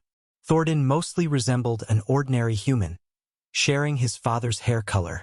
Only time would reveal whether he would develop any beastman or dwarven traits from his parents. He's louder than a forge hammer today. Maybe he's already got a smith's lungs on him.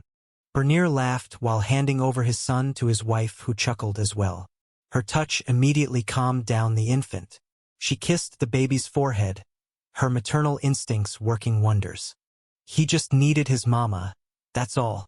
You've done well, though. Bernier rubbed the back of his neck sheepishly.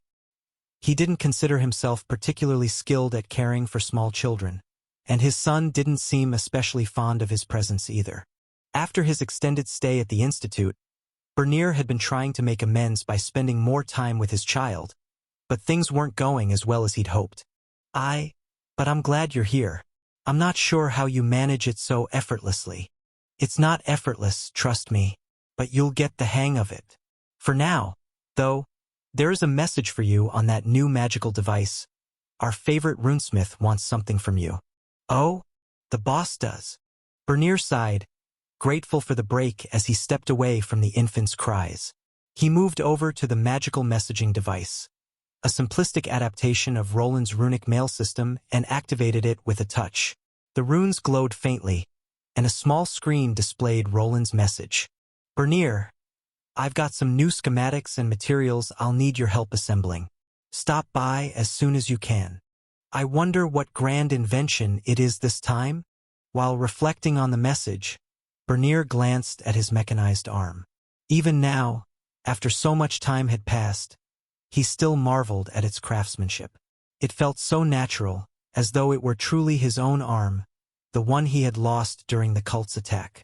What truly set it apart, though, was how it allowed him to channel his blacksmithing skills seamlessly, a feat no other golemic arm could replicate. Time to get back to work. Bernier nodded, his gaze shifting back to the message on the screen. He was one of the few individuals privileged to possess such a device, and he still questioned what he had done to earn this honor. His eyes wandered to his own status screen, revealing plain skills and unremarkable classes. At present, he was simply a weaponsmith, though the speed at which he had reached his current level for someone his age was at least a small point of pride. Name: Bernier L121. Classes: T2 Weaponsmith L21. T2 Armorsmith L50. T1 Carpenter L25. T1 Blacksmith L25. Working on all those Tier 3 inventions really makes the levels go up. This was one of the main reasons craftsmen like him sought the tutelage of high-level masters. Instead of being confined to crafting simple items like iron nails and daggers, Bernier was working on intricate enchanted weaponry and advanced golemic components. The more complex the creation and the rarer the materials, the more experience points he earned. Though there were limits, his progress was double that of his peers, a success he owed entirely to his boss, Roland. All right, let's get moving, but first. Bernier stretched, his mechanical arm buzzing softly with the motion. He tiptoed toward the runic cold box his boss had helped install and opened it. Inside were several glass containers, some filled with food and others with drinks. His eyes scanned the contents, but his smile quickly faded. His cold brew from the previous night was nowhere to be found. Ah, damn it! He immediately suspected his wife. For reasons he couldn't quite grasp, she had a strict rule against ale being in the house with the baby. As a part dwarf, this was a frustrating matter, but he was far too intimidated by his missus to argue. Resigned, he pulled out some leftover chicken legs, placing them on a plate. The food was cold, but that was easily remedied with another runic invention in the house: a cooking furnace designed to heat food quickly. Unlike traditional ovens, it required no fuel, running instead on a specialized socket. It was one of the many new conveniences spreading through Albrook, rapidly transforming the district where Bernier and his family lived. These modern appliances brought warm water, plumbing, and efficient heating systems into every home. The boss said that one day we'll be able to heat things up without flames. What did he mean by that? Bernier muttered to himself as he watched the flame runes glow, steadily warming the chicken leg. Unaware of the concept of microwaves, he could only wonder at his boss's innovative plans. Once the meat was warm, he devoured it quickly and prepared to start his day. The baby's cries had woken him early, giving him the rare chance to greet shopkeepers as they prepared to open their stores. As Bernier strolled through the streets, passers-by nodded and greeted him warmly. "Morning, Mr. Bernier," a baker called out, holding a tray of freshly baked bread rolls. "Here, have some." Thank you." Bernier hesitated, wishing to refuse the offer, but he knew better. If he declined, the persistent baker would only insist until he relented. Once the roll was in his hand, the baker gave a low bow, as though Bernier were a wealthy merchant or noble. "Off to see the the High Knight Commander," a guard at the street corner called out, his polished armor gleaming in the morning sun. His tone was polite, but his awkward expression betrayed unease, as though he feared what Bernier might do. "I am," Bernier replied, tipping his head. As he walked through the bustling streets, more people greeted him. Their smiles varied, some genuine, others painfully forced. It was something he still hadn't quite grown accustomed to. Ever since his boss, Roland, had risen to the rank of High Knight Commander, everything had changed. People now regarded Bernier with an air of esteem, not out of respect for him personally, but because of his association with Roland.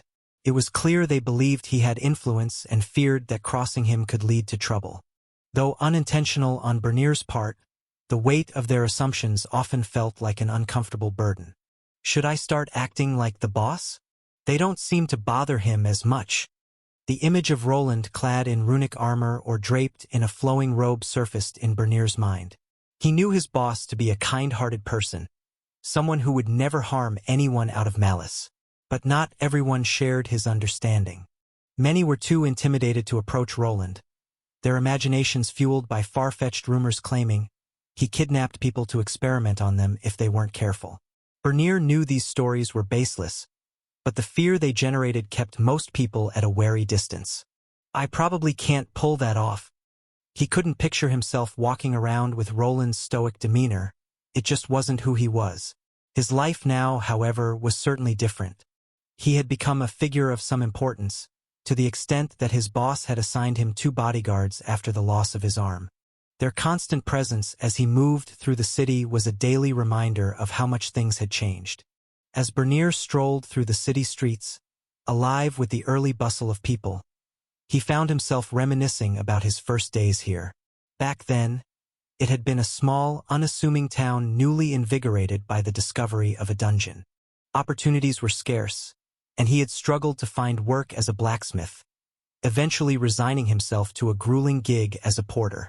It wasn't a time he remembered fondly. He had barely scraped together enough money for food and had spent many nights sleeping in a stable.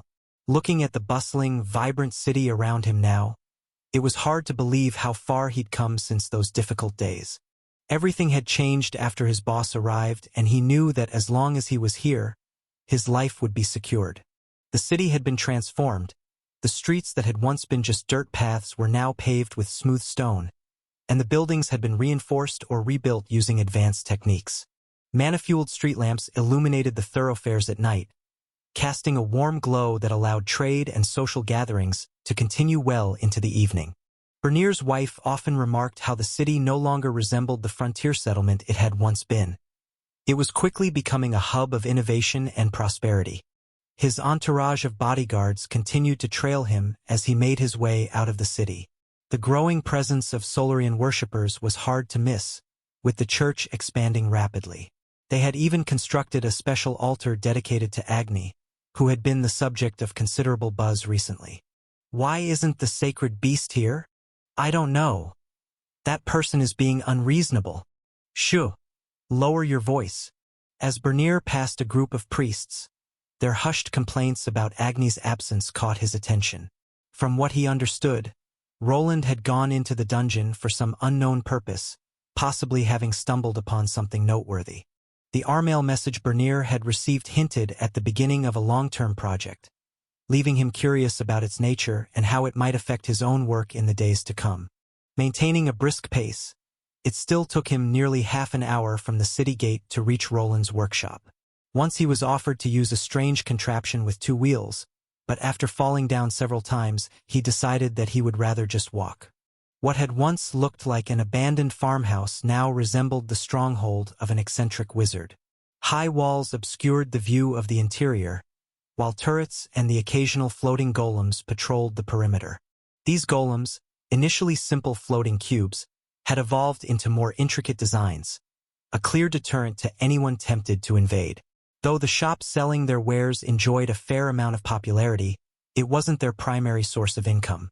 Most of their revenue came from Lord Arthur and the auction house, where some of their more intricate devices were sold. One of their most profitable products, however, was surprisingly simple: explosive scrolls encased in cheap metal.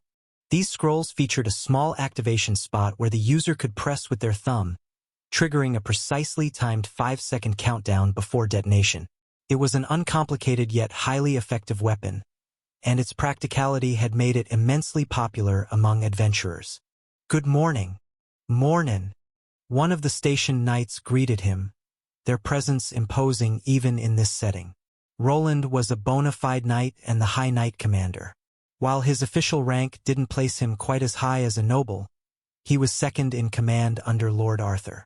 Some even regarded him as being above the young lord in influence, thanks to his exceptional personal strength and reputation. Bernier returned the knight's greeting with a nod and proceeded through the ground's heavily enhanced gates. These gates had undergone several iterations since the Lich incident and were now designed to respond to his presence. Roland had explained that multiple scanners worked in tandem to verify his identity. As Bernier approached, the gates slid open seamlessly, revealing a secondary, barred section that served as an additional layer of security. Once his identity was confirmed, the inner entrance unlocked, granting him access to the workshop grounds. Inside, he took in the familiar sight of the characteristic windmills and his personal workshop. What had once been little more than a rundown shack now stood as a proper facility. Bernier himself had lived in that shack during harder times, but now he had a home of his own, a real one complete with a proper family. The reality of how far he'd come was something he still struggled to fully grasp. A woo! Before he could do anything, he heard a loud howling noise. Inside his stable-sized doghouse, Agni stood, seemingly resting, his tongue lolling out for everyone to see. In the distance, he heard the sound of children shouting. The young rascals in the orphan dorm were already awake and running around in their own section of the property. From Bernier's perspective, this place was becoming much bigger than Arthur's estate and, perhaps, would eventually turn into a self-sustaining fortress if they kept digging downward. It seemed his boss had already created a mage tower of his own, just an inverted one that extended underground, something Bernier hadn't thought was possible. Ah, there you are, Bernier.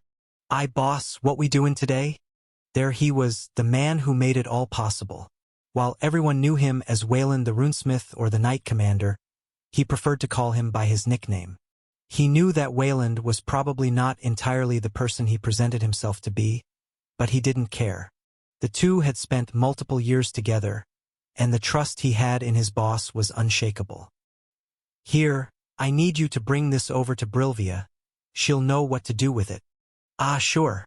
It seemed he had an errand to run today. Not something he was particularly eager to do, but he understood the necessity. Brilvia, the official Union runesmith, wasn't someone who would entertain just anyone. His boss had tasked him with personally delivering some schematics and delicate papers, as regular delivery services couldn't always be trusted with such sensitive materials. The documents likely contained secret texts and specialized runic magic, knowledge that absolutely couldn't be allowed to leak out. I'll get it to M in no time, boss. Leave it to me. Just as he was about to leave, Roland heard the distant sound of a door creaking open. From the doorway emerged a short figure. Rastix the gnome accompanied by Roland's own protégé, Jorg. The boy seemed to be struggling, carrying 3 peculiar black objects stacked on top of one another. Rastix? Did you manage to prepare those? Roland asked, halting his departure to his workshop. Indeed, just as you instructed. But what exactly do you need these for? Rastix replied, his curiosity evident.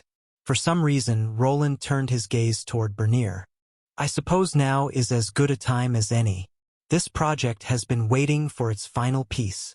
Bernier frowned slightly, unsure of what project his boss was referring to. However, Roland's glance toward the workshop hinted that it was something nearby.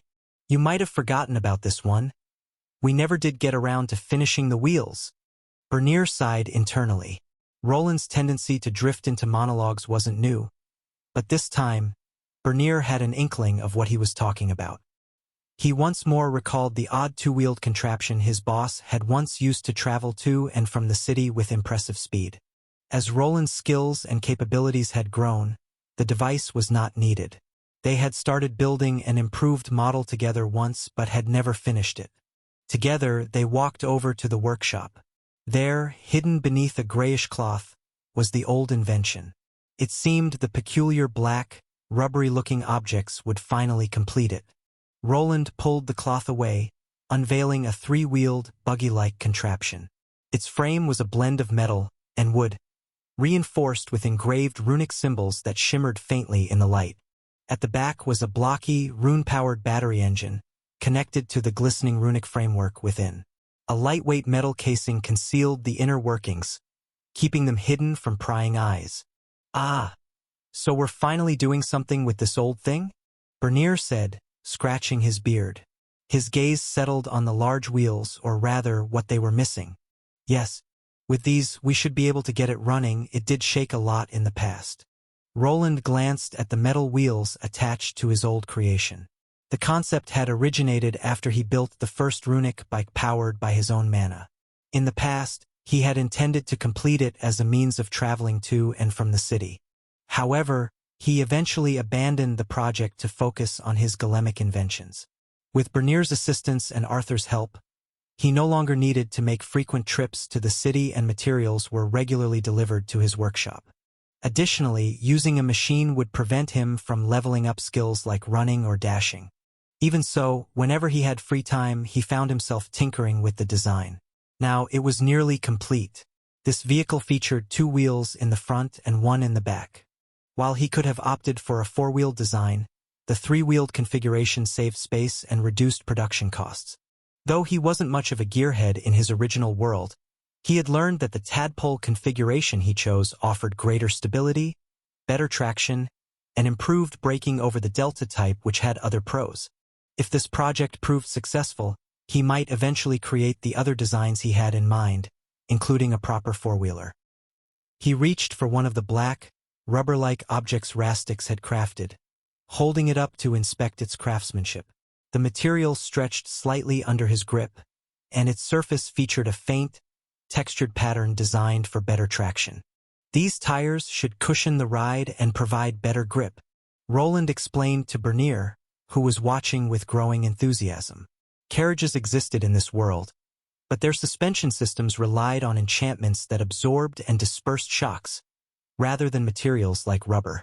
Cheaper models used large, basic springs, but Roland wanted his creation to be more efficient. By minimizing reliance on enchantments, he could focus all the available power on generating torque to spin the wheels and propel the vehicle forward.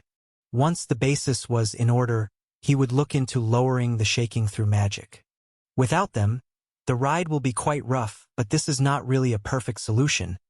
We'll need to develop a proper suspension system. "Suspension system?" Bernier asked, puzzled at the name, as he wasn't sure which part of this system was being suspended. Roland didn't reply, as he was not the one who invented the terminology for these things, and instead focused on getting one of the rubber-like tires on the metal wheel. It had taken Rastix weeks of experimentation to produce a material durable enough to handle the strain of travel, yet flexible enough to fit snugly over the wheels. Roland had to give it to the gnome, he was truly a genius. This alchemically created tire didn't need air to keep its shape and function. Instead, he had engineered it with a unique lattice structure within the rubber-like material. While Roland had created the schematics, it was Rastix's ingenuity that made it possible. This caused a few explosions and some poisonous fumes to leak out, but in the end, they made some good progress.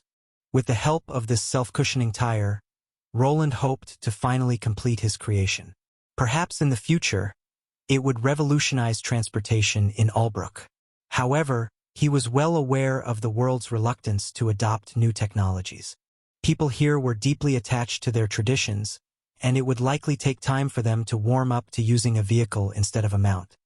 He could already imagine the resistance from those who bred horses or tamed mounts, accusing him of encroaching on their livelihoods. Well, we'll see how it goes. After a moment of reflection, he nodded and began fitting the tires. Normally, a specialized tool would be needed to stretch the tire over the wheel rim. Fortunately, Roland's superhuman strength made that unnecessary. The rubbery material was flexible enough for him to muscle it into place without much effort. His enhanced Tier 3 strength allowed him to fit all 3 tires with relative ease. "Boss, you make it look easy," Bernier muttered, clearly impressed as he watched.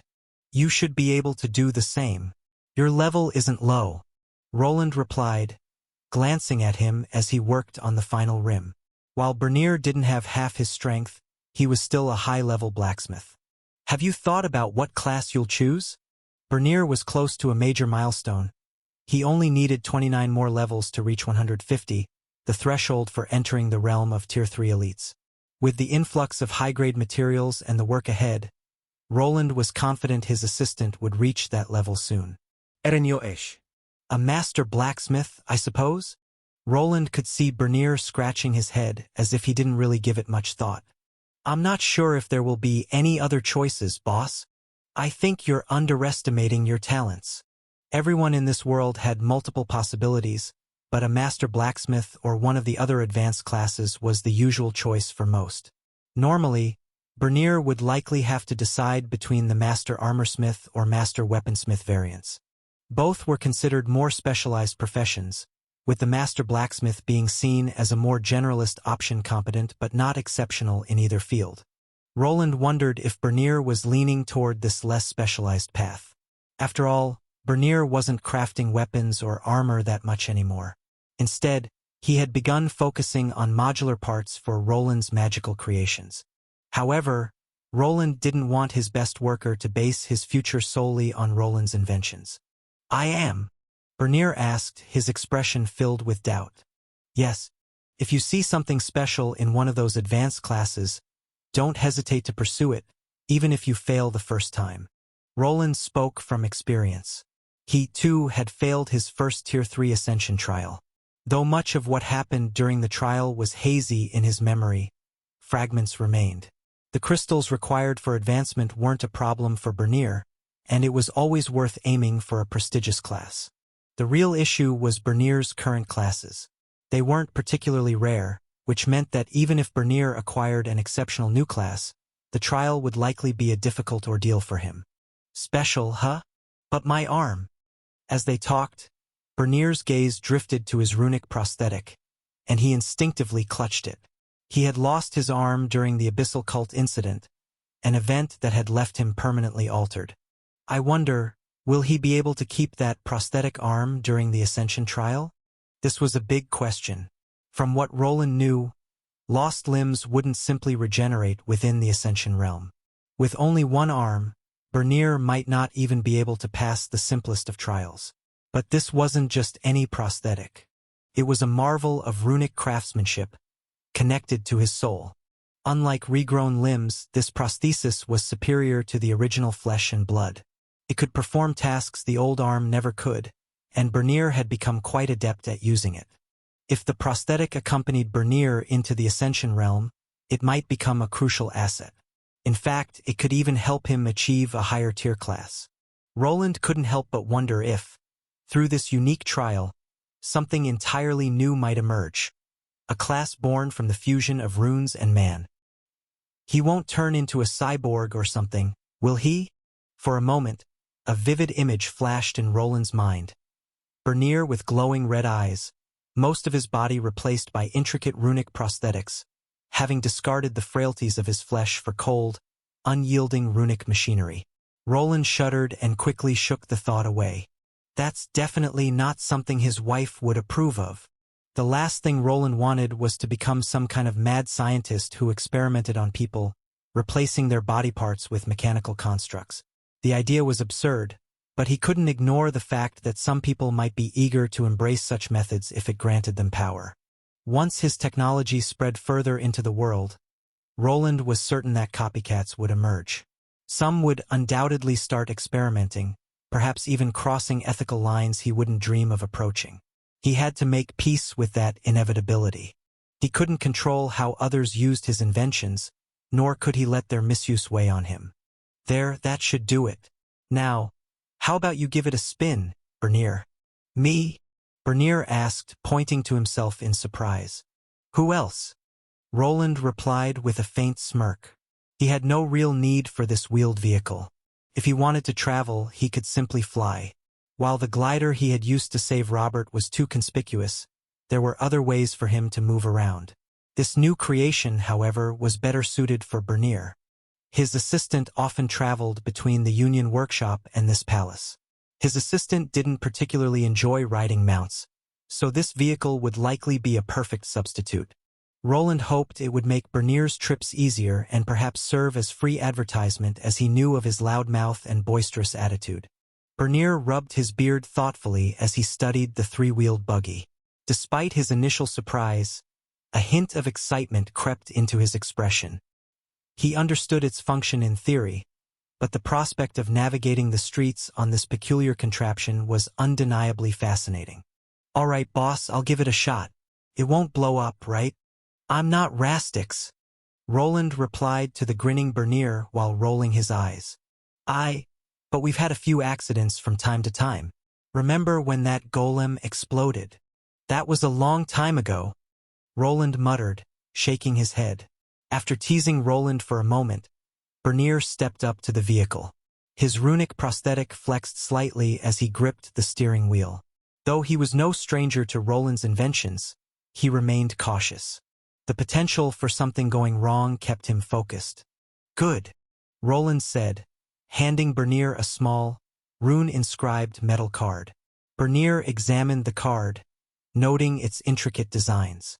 Roland gestured toward a rectangular socket on the vehicle. When Bernier slid the card in, the runes on the card began to glow faintly and the vehicle began to respond. "You've probably noticed the two pedals. The one on the left is for braking, and the one on the right is for accelerating." Vehicles in Roland's world often had a third pedal for the clutch and a gearbox for shifting gears. However, this one was far simpler. It accelerated smoothly without the need for manual gear changes. There were no mechanical gears in this design. Pressing the accelerator pedal simply increased mana usage. While Roland was familiar with how combustion engines worked and had the knowledge to recreate them in this world, he deemed it unnecessary for now. A combustion engine might reduce mana consumption, but developing it fully would require time, a resource he had precious little of lately. The buggy was more compact and peculiar than a traditional carriage, featuring only a single seat positioned in the middle. Roland watched as Bernier adjusted himself inside, noting a bit of awkwardness. However, this model had been designed with Bernier's proportions in mind, so his feet reached the pedals and the steering wheel with ease. "This is surprisingly comfortable," Bernier remarked, shifting in the seat. Roland nodded, pleased with the feedback.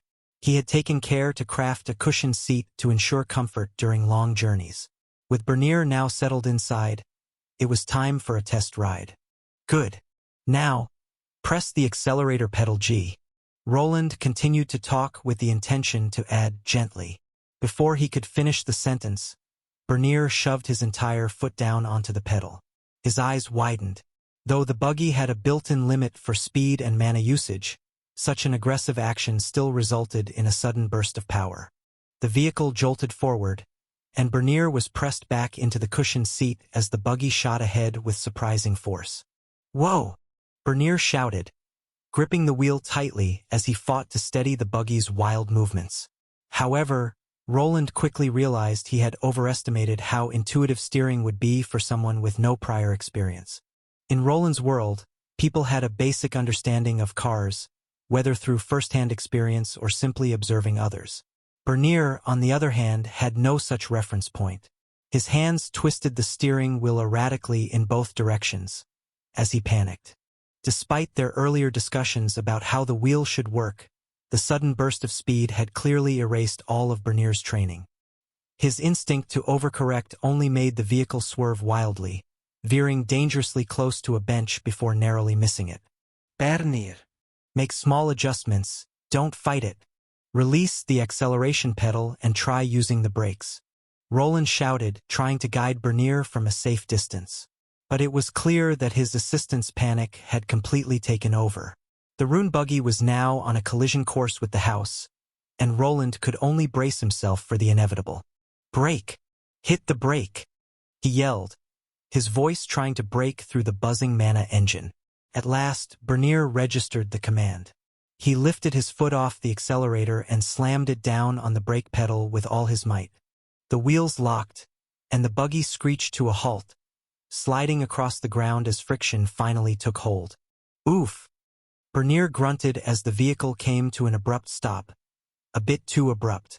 The sudden deceleration launched him forward out of his seat. Roland winced. In his haste to complete the project, he hadn't yet designed a proper seatbelt system, assuming Bernier would be a more cautious driver. Perhaps he should have demonstrated how to drive it first before handing the wheel to his assistant. Fortunately, Roland was quick to act. With a flick of his wrist, he cast his mage hand spell, enveloping Bernier in a glowing layer of mana before he could be flung out of the rune buggy. The magical force gently placed him back in his seat, preventing any harm. That was close. Are you okay?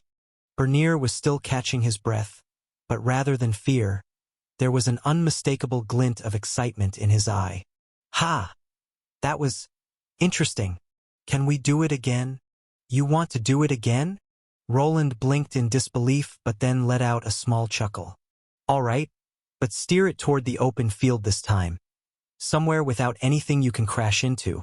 The compound was walled off, with windmills occupying one side, but the other side was mostly open ground. It would be a safer space for Bernier to practice. To Roland's surprise, Bernier seemed to take to the buggy quickly. After a few more jolts back and forth, he was starting to get the hang of it, managing to steer with better precision. Is there a way to go backward? Yes. You see that lever on the side? Aye. Pull it down. Bernier followed the instruction, and the buggy responded smoothly, shifting into reverse. A wide grin spread across his face as he maneuvered the vehicle. It seemed Roland's invention was already a hit. Roland watched Bernier with amusement. His assistant, once unsure of the contraption, was now confidently navigating the open field. The runic buggy, though still rough around the edges, had already proven itself to be a remarkable success. While it wasn't that fast, it would cut down the 30-minute trip to his workshop down to around 10 minutes. With it, Bernier would be able to save up a lot of time. Good, now that you've gotten used to it, I need you to bring these to the Union. Aye. Leave it to me. It was funny to see a grown man act like a little kid, but it was clear that Bernier was mesmerized by the moving vehicle. He quickly grabbed the spatial pouch he prepared for the Dwarven Union, and soon he was on his way. There he goes. He won't crash into a tree, will he? Bernier's figure vanished into the forest as he pondered whether this had truly been a good idea. Hey, Agni, come over here for a second. Awoo! His trusted wolf was just lazing around the compound anyway, so before Bernier got too far away, he ordered him to trail him. It was better to be safe than sorry. This should be all, Lord Arthur. How grand! It's no wonder some people lose their mind over such things. It's difficult not to. In a well-lit room, a man with silvery white hair leaned over. He picked up a handful of coins and watched them glister in the magical light. He let the coins trickle through his fingers, the clinking sound echoing faintly in the spacious treasure room. The sheer wealth gathered over the past month was staggering. Piles of silver, gold, and rare gemstones sparkled under the light of enchanted mana lights, each piece a testament to his growing influence and the prosperity of the estate. Yet, for all the wealth surrounding him, there was unease gnawing on him. Mary, his maid and most trusted confidant, stood quietly beside him, holding a thick folder of documents. Her uniform was pristine, and her demeanor was calm, though her sharp eyes looked at Arthur with some amusement. When he seemed lost in his thoughts, she cleared her throat gently. "Milord, if I may?" she said, extending the folder toward him.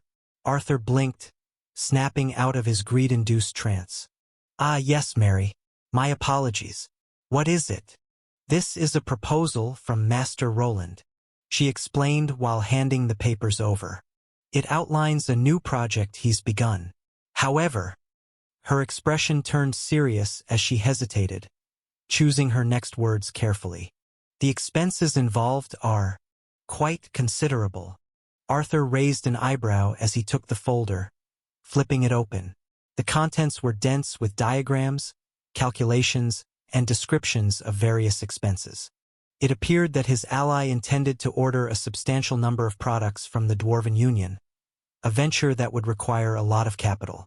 While his friend had meticulously accounted for the cost of even the simplest rivet, Arthur's eye twitched as he scanned the summary at the bottom of the page. "By the gods!" Arthur muttered, skimming the numbers. "This could drain half of our earnings for the quarter." "Indeed. And I'm sure Master Roland will come up with another grand project soon after." For a moment, Arthur felt weak. his legs threatening to give out as he leaned against a nearby wall for support. He had worked tirelessly to reach this point and had hoped the relentless expenses would eventually taper off.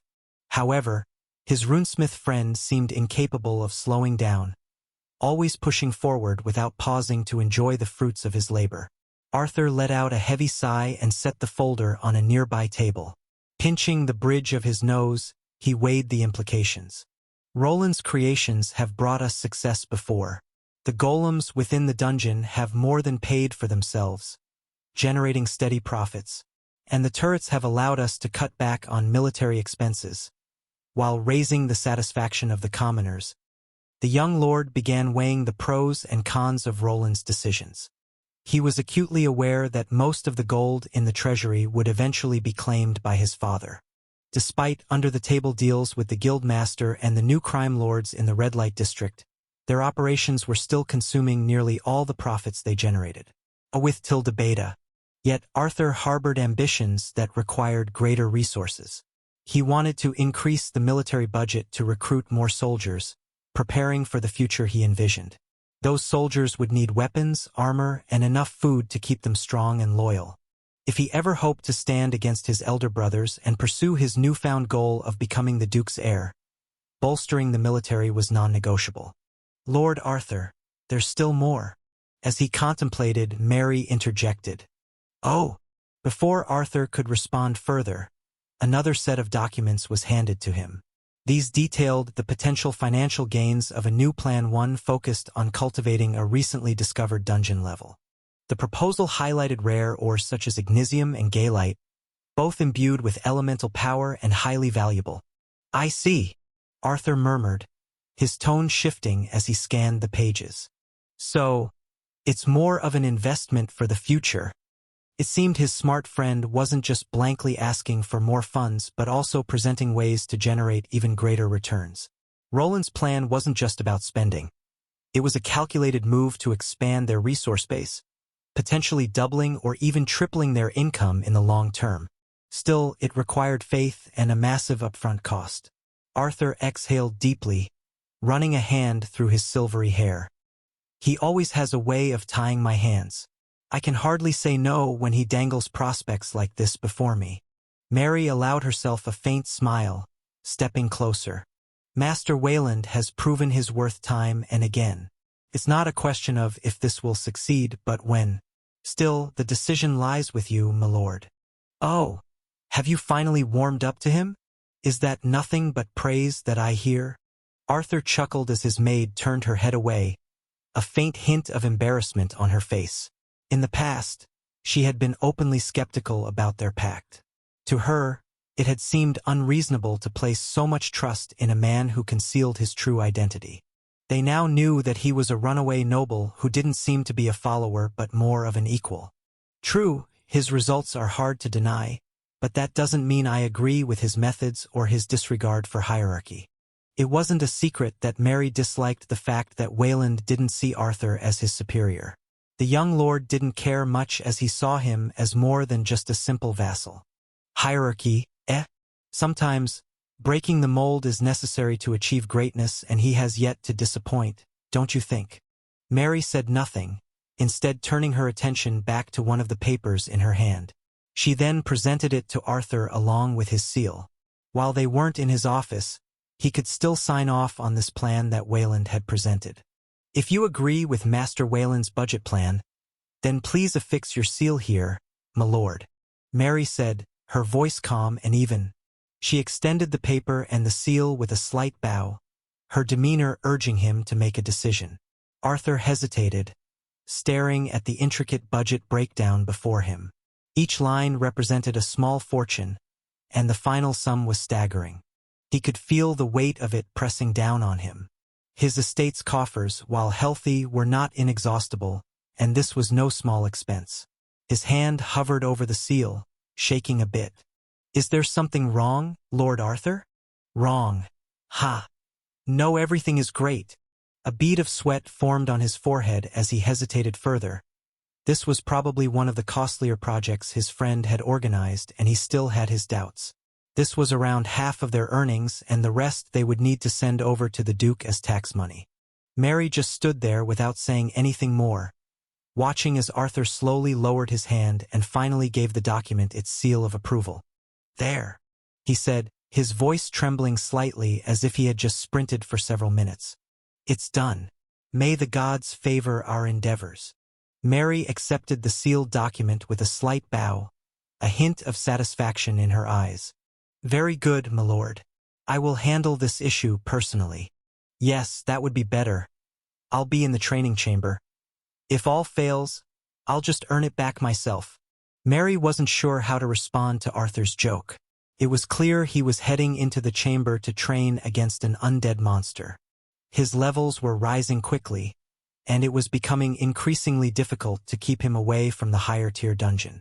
Bringing monsters to him, one by one, had its limits, but it was far safer than venturing into a dungeon itself. If their enemies ever found out about this method, they would undoubtedly seize the opportunity to trap him there. But what was that paper about a school? Felt out of place. Arthur left the treasury, heading toward the training grounds while mulling over some of the proposed projects. Among them was one particularly intriguing idea, an initiative to create a schooling system within the city, free for commoners to use. It stood out not just because it lacked a listed price point, but because the concept itself was unusual. Education and schools were typically the domain of nobles, not commoners. Still, there were merits to the idea, neatly outlined in the proposal. Helping children learn to read and write at a young age would increase the likelihood of them gaining more advanced starting classes. "We already have enough simple farmers and villagers in this city. Does he just have a thing for helping others? Or?" Arthur wasn't sure if his friend was simply kind-hearted or if he was looking at the bigger picture. With more educated citizens, the city could thrive. It would be easier to find capable officials and skilled workers. And with the recent influx of residents, they were already facing shortages in various professions, scholars included. "Maybe I should start planning for the future when I become Duke. And we also have that thing coming up. We could use the resources from this project, but can I really win?" His steps echoed down the corridor as he approached the training area. His pace quickened, driven by the thought that if he didn't keep training, he might fall behind his ally, a man who was clearly always thinking ahead. "Oi, Mr. Bernier, what's dat contraption ye got air?" A burly dwarf called out. His arms crossed as he observed a peculiar machine. Bernier, a worker from the human runesmith, had just arrived.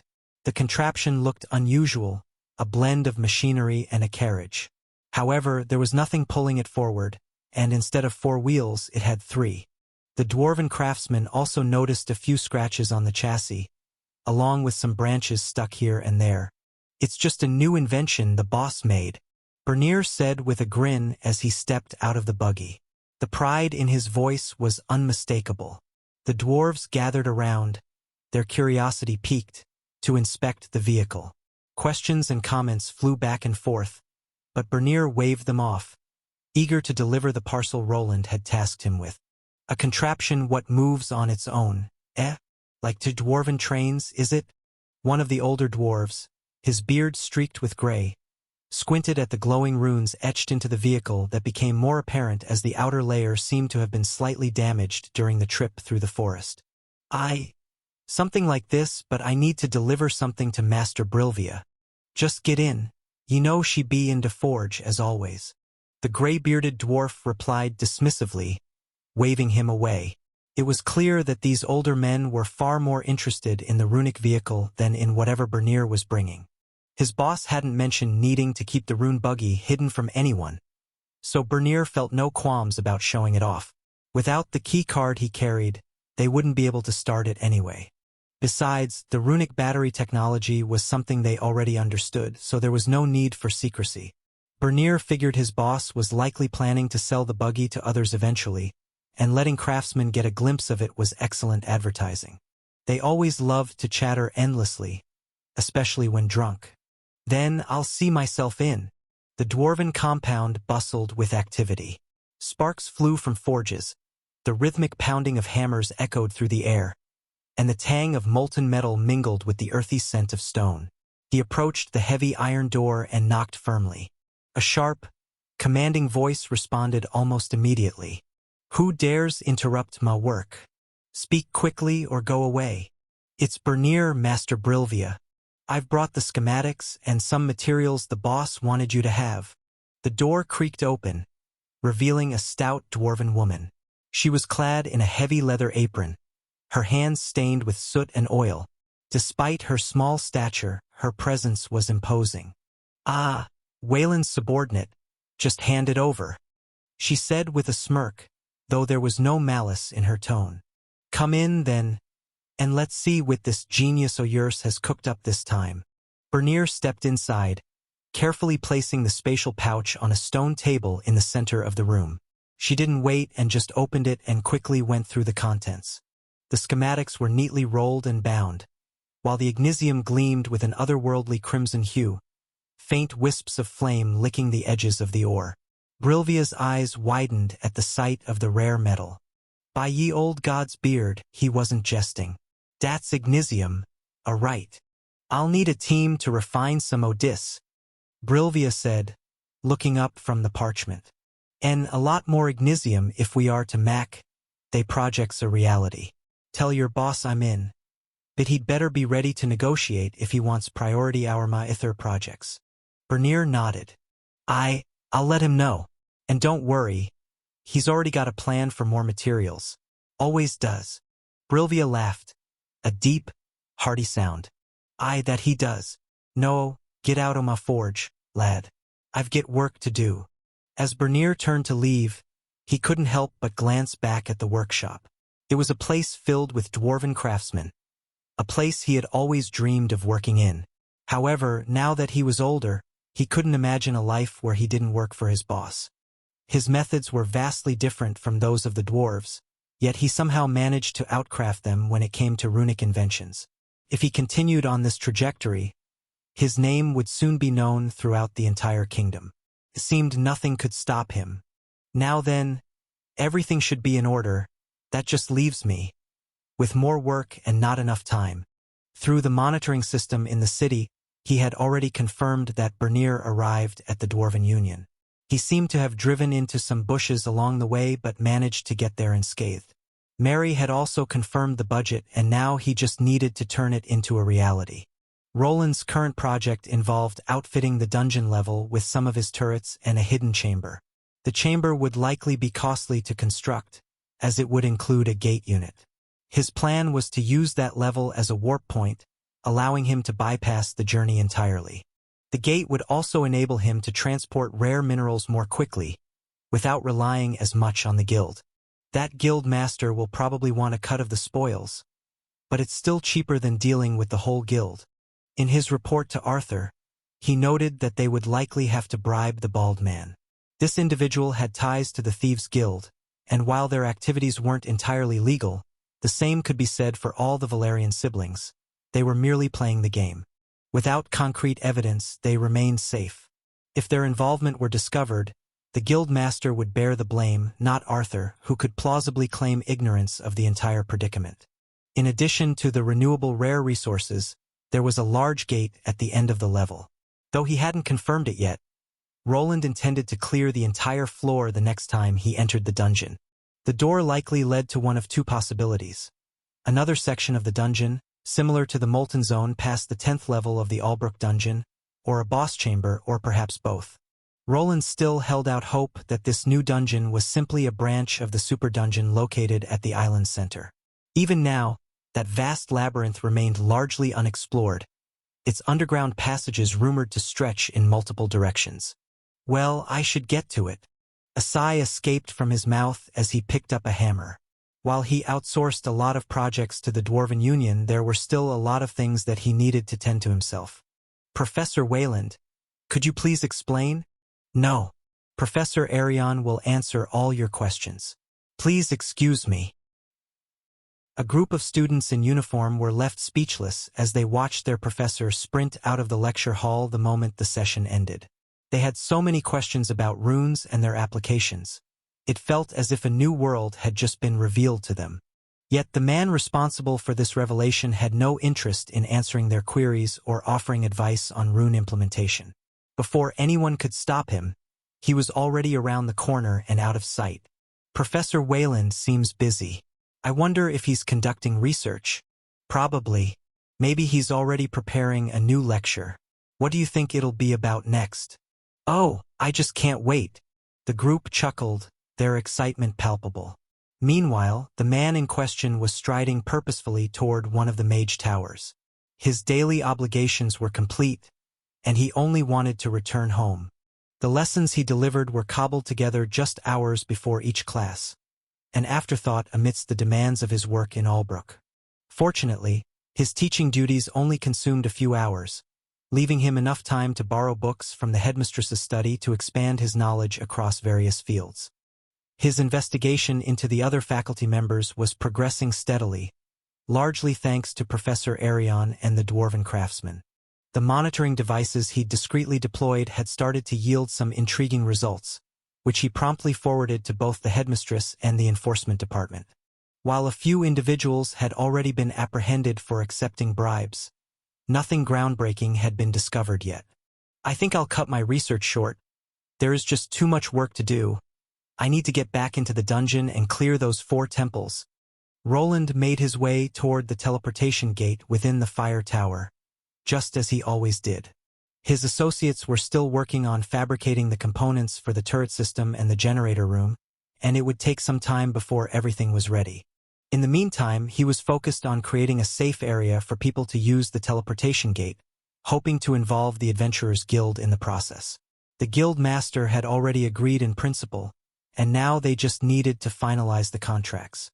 Plans to establish a teleportation gate within the city were also underway. Fortunately, there was no need to construct a separate mage tower or develop a new tower spirit for this purpose. Sebastian was already in place. The tower spirit's computing power was more than sufficient to manage both Roland's personal gate and the 2 nearby ones. Additionally, creating a gate with a fixed waypoint was far simpler and consumed less power than a gate requiring constant adjustments from a tower spirit. With these thoughts in mind, Roland continued on his way. However, just as he was about to enter the mage tower to return home, his helmet started beeping. Curious about the unexpected alert, he quickly glanced at the message. To his surprise, it reported the reappearance of 2 individuals who had been missing for some time. Those 2? He thought. I thought they said they'd take the ship back. Did they change their minds? Through one of the runic cameras, he spotted the pair 2 of his associates, who also happened to be siblings of his wife, Elodia, causing a commotion at the institute. He had provided them with a temporary emblem to grant access to the facility in case they ever needed it, but he hadn't expected them to actually use it. The 2 proclaimed their intent to travel across the kingdom as platinum-ranked adventurers, leaving Roland to assume they'd be gone for some time, even up to a year. He couldn't help but shake his head as he observed the scene. Armand was up to his usual antics, gesturing animatedly, while Lobelia stood nearby, rolling her eyes in exasperation. However, Roland noticed the dark circles under their eyes. Clearly, their journey hadn't gone as smoothly as they might have hoped. Did things not go as they expected? They look a bit thinner. Roland had to stop himself from entering the mage tower to head back home. Instead, he turned on his heel and began walking toward the Institute's central plaza, where Armand and Lobelia were causing a stir. Whatever had brought them back so abruptly, it was bound to be annoying. It was probably in his best interest to defuse this situation before people started asking more questions. The Institute grounds were as bustling as ever. Students moved in clusters, animatedly discussing theories and strategizing for their upcoming assignments. A few staff members nodded respectfully as Roland passed, though most avoided direct eye contact. His reputation as the enigmatic deputy professor with a notoriously short temper had made him both a figure of awe and apprehension. As he neared his destination, Armin's booming voice cut through the ambient chatter. And then I punched that Drake right in the jaw, and it popped right off. A collective gasp followed. Oh, and what happened next? Ha! Listen up. This is the fun part. When Roland arrived, he found a small crowd gathered around Armand and Lobelia. The institute, populated primarily by the sheltered children of nobles and merchants, rarely hosted rowdy adventurers, making the siblings an irresistible spectacle.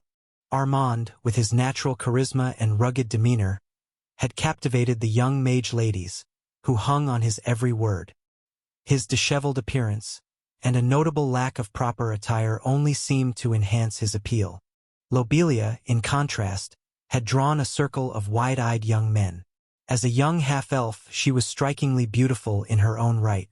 Combined with her status as a powerful Tier 3 class holder, she exuded a certain allure that stirred something primal in the gathered youths.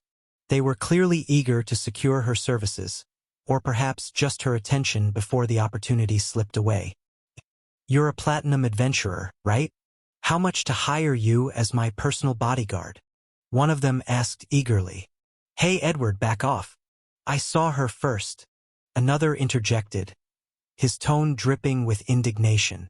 "Ha, as if," the first retorted, glaring at his rival. The escalating competition was as transparent as it was comical, and Lobelia seemed to take it all in stride, her lips curving into a faintly amused smile. Roland approached the scene with a purposeful stride, his eyes narrowing as he took in the crowd that had gathered around Armand and Lobelia. He could hear the students' exaggerated excitement and chatter, but what stood out to him was the disheveled appearance of his wife's siblings. They looked worse for wear, their clothes torn and dirty, and the exhaustion visible in their faces. He couldn't help but let out a deep sigh. This wasn't exactly the reception he had planned for them, but it was typical of Armand to get into the spotlight in the most inconvenient of ways. Without missing a beat, Roland walked directly up to the group, his presence cutting through the clamor like a sharp blade. The students paused, some snapping to attention at the sight of their professor. Roland's reputation preceded him, and it was no surprise that the crowd quickly began to disperse or at least move to the side. "I'm really seen as a villain, huh? But not quite?" While many of the young mages backed away, they didn't stray too far. Instead, they lingered, as if expecting something to unfold. Perhaps they were hoping for a spectacle, watching their infamous full mithril professor confront the two platinum adventurers. Maybe, just maybe, they were hoping for a battle to erupt so they could enjoy a thrilling show. However, as Roland drew near, both Armand and Lobelia instantly recognized him. "Wayland!" Lobelia was the first to call out to him, her voice laced with annoyance. She quickly slipped away from the group as the teenage boys spread out, positioning herself at his side. It was clear she was happy to see him. He wasn't sure what the two had been through, but this wasn't the place to discuss it. Now that they were here, he could take them back home, which was probably the main reason they had come. "Wayland, my friend, you found us. Just wait until you hear this. You won't believe what happened to us." Armand, on the other hand, seemed to enjoy the attention of these young ladies. It was as if he wanted to tell him all about his recent adventures while all of these people were listening. Roland wasted no time. His hand shot out and grabbed both Armand and Lobelia by their arms, firmly but not harshly. "You two just come with me, don't talk." Roland yanked Armand and Lobelia out of the crowd, ignoring the murmurs and whispers from the students. The buzz of excitement quickly turned into quiet murmuring as the full mithril professor led the siblings away. Wait, Armand protested as he was yanked along. Even though he was larger than Roland, his body was being yanked as if he was a young boy being punished by his father. "Not here. Whatever nonsense you've gotten yourselves into, we'll talk about it somewhere private." Armand gave a sheepish grin, but Lobelia simply sighed, grateful for the intervention. As they moved through the campus grounds, Roland kept a firm grip on both of them. Students parted like waves before them as he headed straight for the Fire Mage Tower. His work for the day was done, and he had no desire to deal with more rumors spreading. Once inside, he loosened his grip and cast a stern look at the two troublemakers. "Come, I'll get you back to Albrook. You shouldn't stay here too long." Roland glanced around. A few curious eyes were still watching them, and he knew this was far from ideal. While his involvement in Robert's case was widely known, he didn't want anyone digging into Armand and Lobelia, as it would inevitably lead them to Albrook. He wasn't sure what these two had been up to, but there was always the risk that the Count would uncover the truth about what had happened after the trial. He's always this grumpy, huh? Shut up, Armand. Lobelia hissed back, elbowing him in the ribs. Ow, what was that for? Can you read the room already? Ah! Armand seemed to have finally realized something and gave Roland a wink. Lobelia, on the other hand, had known from the start to stay silent. She simply nodded as the two followed Roland, who guided them toward the teleportation gate chamber. In situations like this, Roland's newly gained status proved invaluable. No one questioned him, and no one dared to inquire about his two companions. The mages in charge of the teleportation gate quietly stepped aside, allowing him to activate it without interference. Moments later, the three of them walked through the gate, arriving at their destination inside his workshop. What is this place? And what's with this strange white light? Armand asked as he was the first to break the silence. This is inside my workshop. I suppose it has changed slightly since the last time you were here. Roland responded as he noticed Armand glancing curiously around the lower workshop. There was more equipment now compared to when they last used the teleportation gate, and the chamber was well lit. Previously, they had moved quickly from the elevator area to the gate without being given much time to look around. While he trusted the two, he had already scanned them for any potential parasites or shape-shifting abilities. They appeared clean, but it was always better to be cautious. Master, initializing scan. No outside influences have been detected in the runic workshop. A calm, mechanical voice announced and prompted Armand to raise an eyebrow. Oh? What's that thing? A talking orb of light. Sebastian, his artificial tower spirit, floated forward, emitting a soft, steady glow. It's something mages like to call an artificial tower spirit, but it's slightly different from those. Roland replied while knowing that Armand probably had no idea what he was talking about. Oh, is it like a summoned spirit? Does it follow orders? Can it answer some questions? I suppose so, but let's not change the subject. What happened to the two of you? I thought you wanted to tour through the kingdom for some more. Roland finally posed the question, bringing up the issue that had been on his mind. The two before him looked as though they were on the run and hadn't slept in days. Given that they were still Tier 3 class holders, there were only a few plausible scenarios that could have led to such a state. While Roland often encountered people above his level, this didn't mean such individuals were common in the wider world.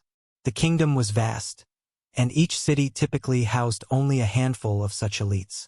Could the Count have sent his people to capture them? Or did they encounter the cult again? The cult had always been a persistent threat, having already made several attempts to hinder him.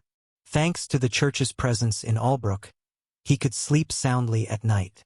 But if the cult discovered that two people close to him were wandering the kingdom unguarded, he could easily imagine them sending operatives to infect the pair with their insidious parasites. Ah, it was a grand adventure. We visited new cities, fought new monsters, and drank new liquor. Truly the best time I've had in ages. Isn't that right, Lobelia? Yeah, sure, until someone had to ruin it all. I told you to keep your hands to yourself. And what did you go and do? Well, it's not my fault the ladies can't get enough of me. You can't blame me for what happened. It was just a moment of passion. Roland narrowed his eyes when looking at Armand, who flicked his hair. Moment of passion? I don't understand. Lobelia groaned and buried her face in her hands, clearly exasperated. This idiot had an affair with the daughter of a nobleman. Roland flinched as he heard Lobelia speak. Nobles were meticulous about their engagements and social arrangements. If the young lady in question was already promised to another nobleman or waiting for a formal arrangement, this situation could spell disaster. If rumors spread that she had been involved with a rowdy adventurer like Armand, her reputation and life could be irreparably damaged. Suddenly, everything clicked into place. Whatever noble family they had encountered would likely go to great lengths to punish the man who had seduced their daughter. The real concern was the status of this noble, as higher-ranking houses would pose far greater threats. Does this noble or noble house have a name? Roland asked, his tone steady. I'm not entirely sure, but I think it was a baron? Armand replied with a shrug. A wave of relief washed over Roland at the mention of a baron. While his own father held the same rank, few barons could compare to his family's resources and influence. A lesser noble house would likely have limited means, fewer Tier 3 elites, for instance, to send on a prolonged chase to this island. He exhaled, pinching the bridge of his nose as he processed the situation. So, let me get this straight. You had a fling with a baron's daughter during your travels, and now they've sent people after you. Armand shrugged, his grin as carefree as ever. That's one way of putting it. But hey, it's not my fault her dad doesn't approve of her taste in men like me. Lobelia groaned, her patience wearing thin as she watched her brother grin smugly, acting as though he hadn't done anything wrong. With an exasperated sigh, she instinctively swatted him on the arm before speaking. Armand, for once in your life, could you stop treating everything like a joke? This isn't just some tavern brawl you can charm your way out of. She's right. If a noble house has decided to target you, this could escalate quickly. Even a baron can pull strings to send bounty hunters or hire mercenaries. You're lucky you made it back to Albrook in one piece. Armand raised his hands in mock surrender, the grin still plastered across his face. Relax, Wayland. We're still alive and fine. We just had to run for a bit, but everything is fine now. Roland frowned as Armand started laughing but nodded slightly. For now, it was best for them to lay low in Albrook. Even if the noble managed to track them down here, there wouldn't be much they could do as both Armand and Lobelia were under the employ of Arthur, a duke's son. A bit. Lobelia snapped, crossing her arms and glaring at her brother. You mean running from town to town for a week, barely sleeping, and fending off hired thugs counts as a bit to you? She raised her voice, her frustration mounting, while Roland instinctively took a step back. A fling with a noble's daughter was bad enough, but at least they were in Albrook, now a city where people on the run seemed to inevitably converge. Roland sighed deeply, pinching the bridge of his nose as Armand and Lobelia continued to bicker. He didn't have the energy for this. After a full day of lectures, runic schematics, and managing student antics, his mind was already overtaxed. The last thing he needed was yet another problem involving nobles. Well, at least they are back here now, that's one less thing to worry about. Though they bickered for some reason, a smile crept on his face. While time was tight, it felt like such things were not bad from time to time. Inside a silent chamber lit by torches, a man stood still. Sweat was visible on his toned body, but his wrinkled face betrayed his true age. The man stood before the imposing slab of mithril, his stance relaxed yet purposeful. Torches lining the walls flickered, their light glinting off the gleaming surface of the nearly indestructible metal. A silence hung heavy in the chamber, broken only by the soft rustle of his clothing as he shifted his footing. The sword in his hand was no ordinary weapon. Its slender, shining blade bore intricate magic symbols that pulsed faintly, their light dancing like the embers of a dying fire. He raised it in a single, fluid motion, his focus narrowing until the entire world seemed to consist of him and the slab before him. Taking a measured breath, he slid his foot forward, his body coiling like a spring.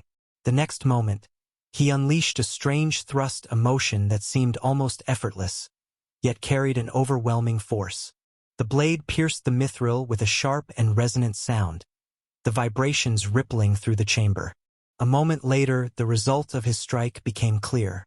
A clean, gaping hole punched straight through the mithril slab, the edges smooth and polished as if crafted by a master artisan. The man's arm remained extended for a moment, the blade of his fencing sword shimmering faintly as residual energy dissipated into the air. He stepped back, lowering his sword and exhaling deeply, his sharp eyes inspecting his handiwork. The old man exhaled, lowering the blade. The weight of the strike was absent from his posture, his form as balanced and composed as it had been before the attack. His eyes, sharp and unyielding, studied the slab. Satisfied, he took a step back, allowing himself a small smile. That makes 6. Maybe I should switch to adamantium, he murmured, glancing toward a row of identical mithril slabs, each marked by a similar head-sized hole. Most of them were broken and crumbled, weakened by the multiple punctures they had endured. Just then, the chamber door creaked open, and a butler entered, dressed impeccably in black and white. The man turned to face him, his silvery white hair catching the flickering torchlight, his upper lip adorned with a gentlemanly mustache. "Your Grace," the butler intoned, bowing deeply.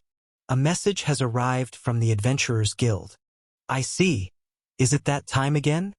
The butler nodded silently and presented a letter to his master. The man didn't bother to dress. Instead, he simply grabbed the neatly prepared letter, which had been offered to him on a plate of silvery metal. The envelope was peculiar, embellished with the depiction of a crowned stag. After cutting it open with the provided letter opener, the mustached man began to read. The butler remained there, his head lowered while the man played around with his mustache. After a minute, he placed the letter down and nodded. "Good. Make the preparations and send out the invitations. We still have some time." "Yes, Your Grace." It was clear that the butler knew what his master wished. He gave a slight bow, his hands neatly clasped as he retreated from the chamber. His polished shoes tapped softly against the stone floor, the sound fading as he exited through the heavy oaken door. The old man remained behind, his gaze lingering on the mithril slabs. With a sigh, he sheathed the slender fencing sword into its ornate scabbard and turned toward the chamber's single, narrow window. Stepping closer, he pulled aside the thick velvet drapes, allowing the pale moonlight to illuminate his face. His expression was unreadable, his sharp eyes narrowing as they focused on the distant horizon. Beyond the sprawling grounds of the castle, with its meticulously manicured gardens and towering battlements, loomed a shadowed, ominous peak. A volcano. Its jagged form dominated the landscape, black smoke curling lazily from its summit, while a faint orange glow illuminated the edges. The sight was both majestic and foreboding, the volcano's sheer scale dwarfing the massive city below. The old man's lips pressed into a thin line as he studied it, his fingers drumming against the window frame.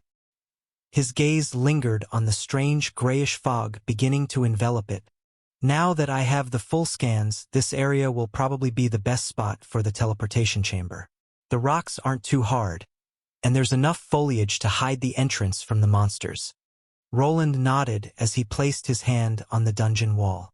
Before leaving this floor, he had left behind a small hole along with several hovering golems. Even in his absence, they had spent days floating through the air, scanning every nook and cranny of the level. Thanks to their efforts, he had discovered a few hidden locations leading to treasure, one of them conveniently close to this spot. These will work nicely to help power the teleportation gate, though it won't be enough to sustain all of the turrets. Lucky to find a small mana crystal pocket. His plan to bring his automatons here to farm the temples was still hampered by the problem of power consumption. However, if he could establish the gate, he could link it temporarily to his workshop and allow him to travel back and forth with no delay.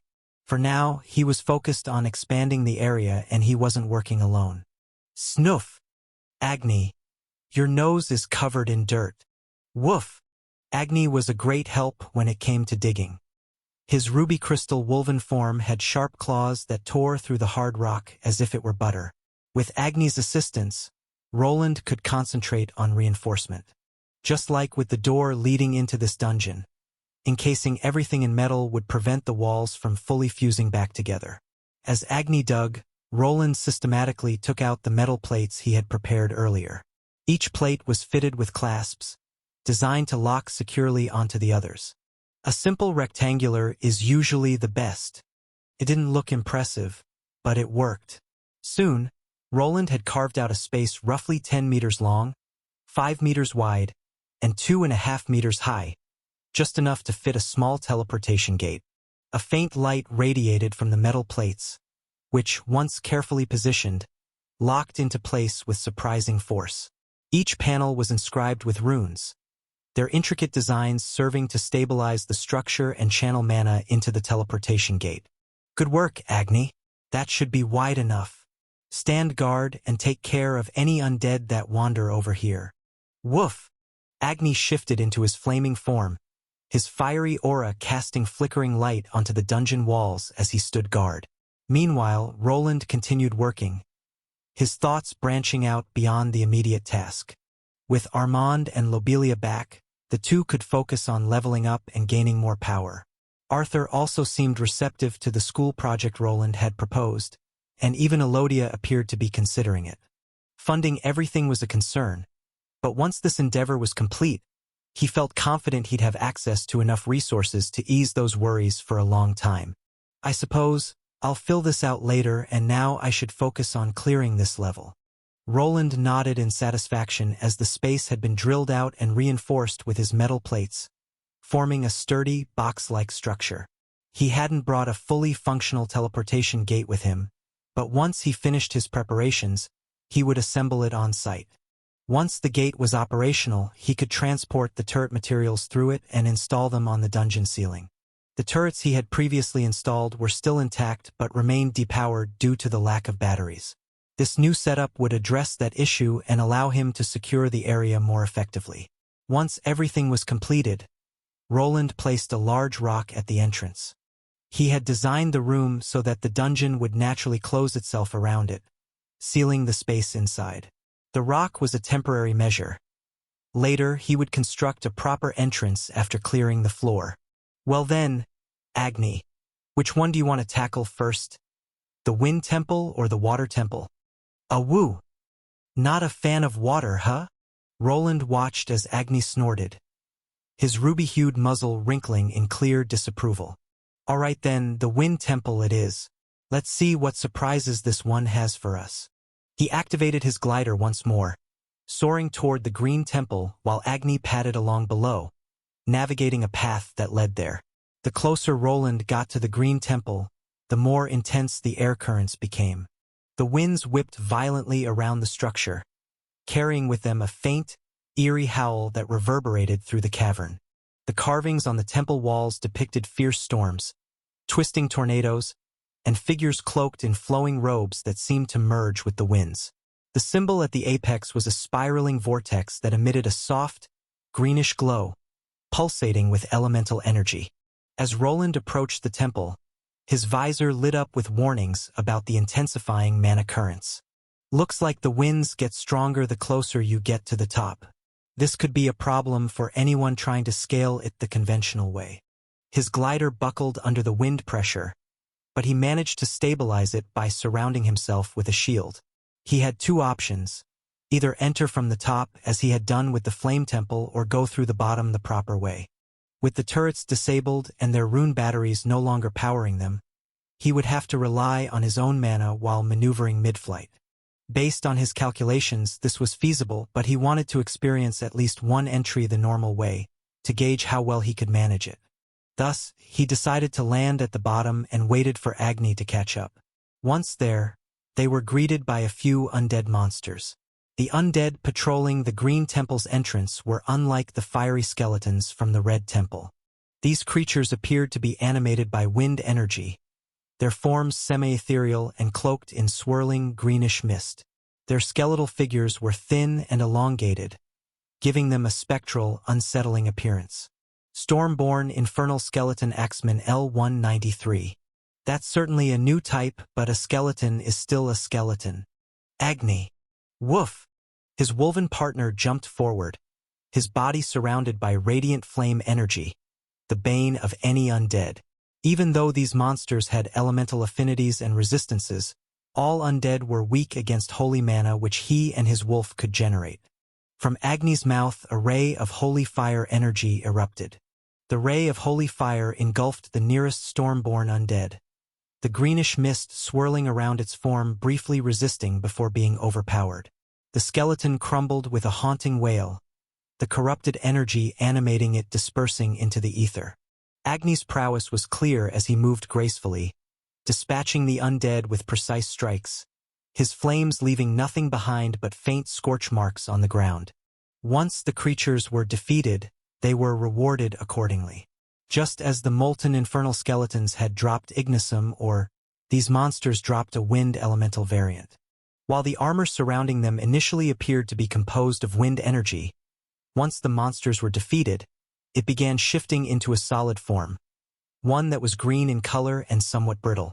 This gaylite isn't good on its own, but if fused with a harder metal.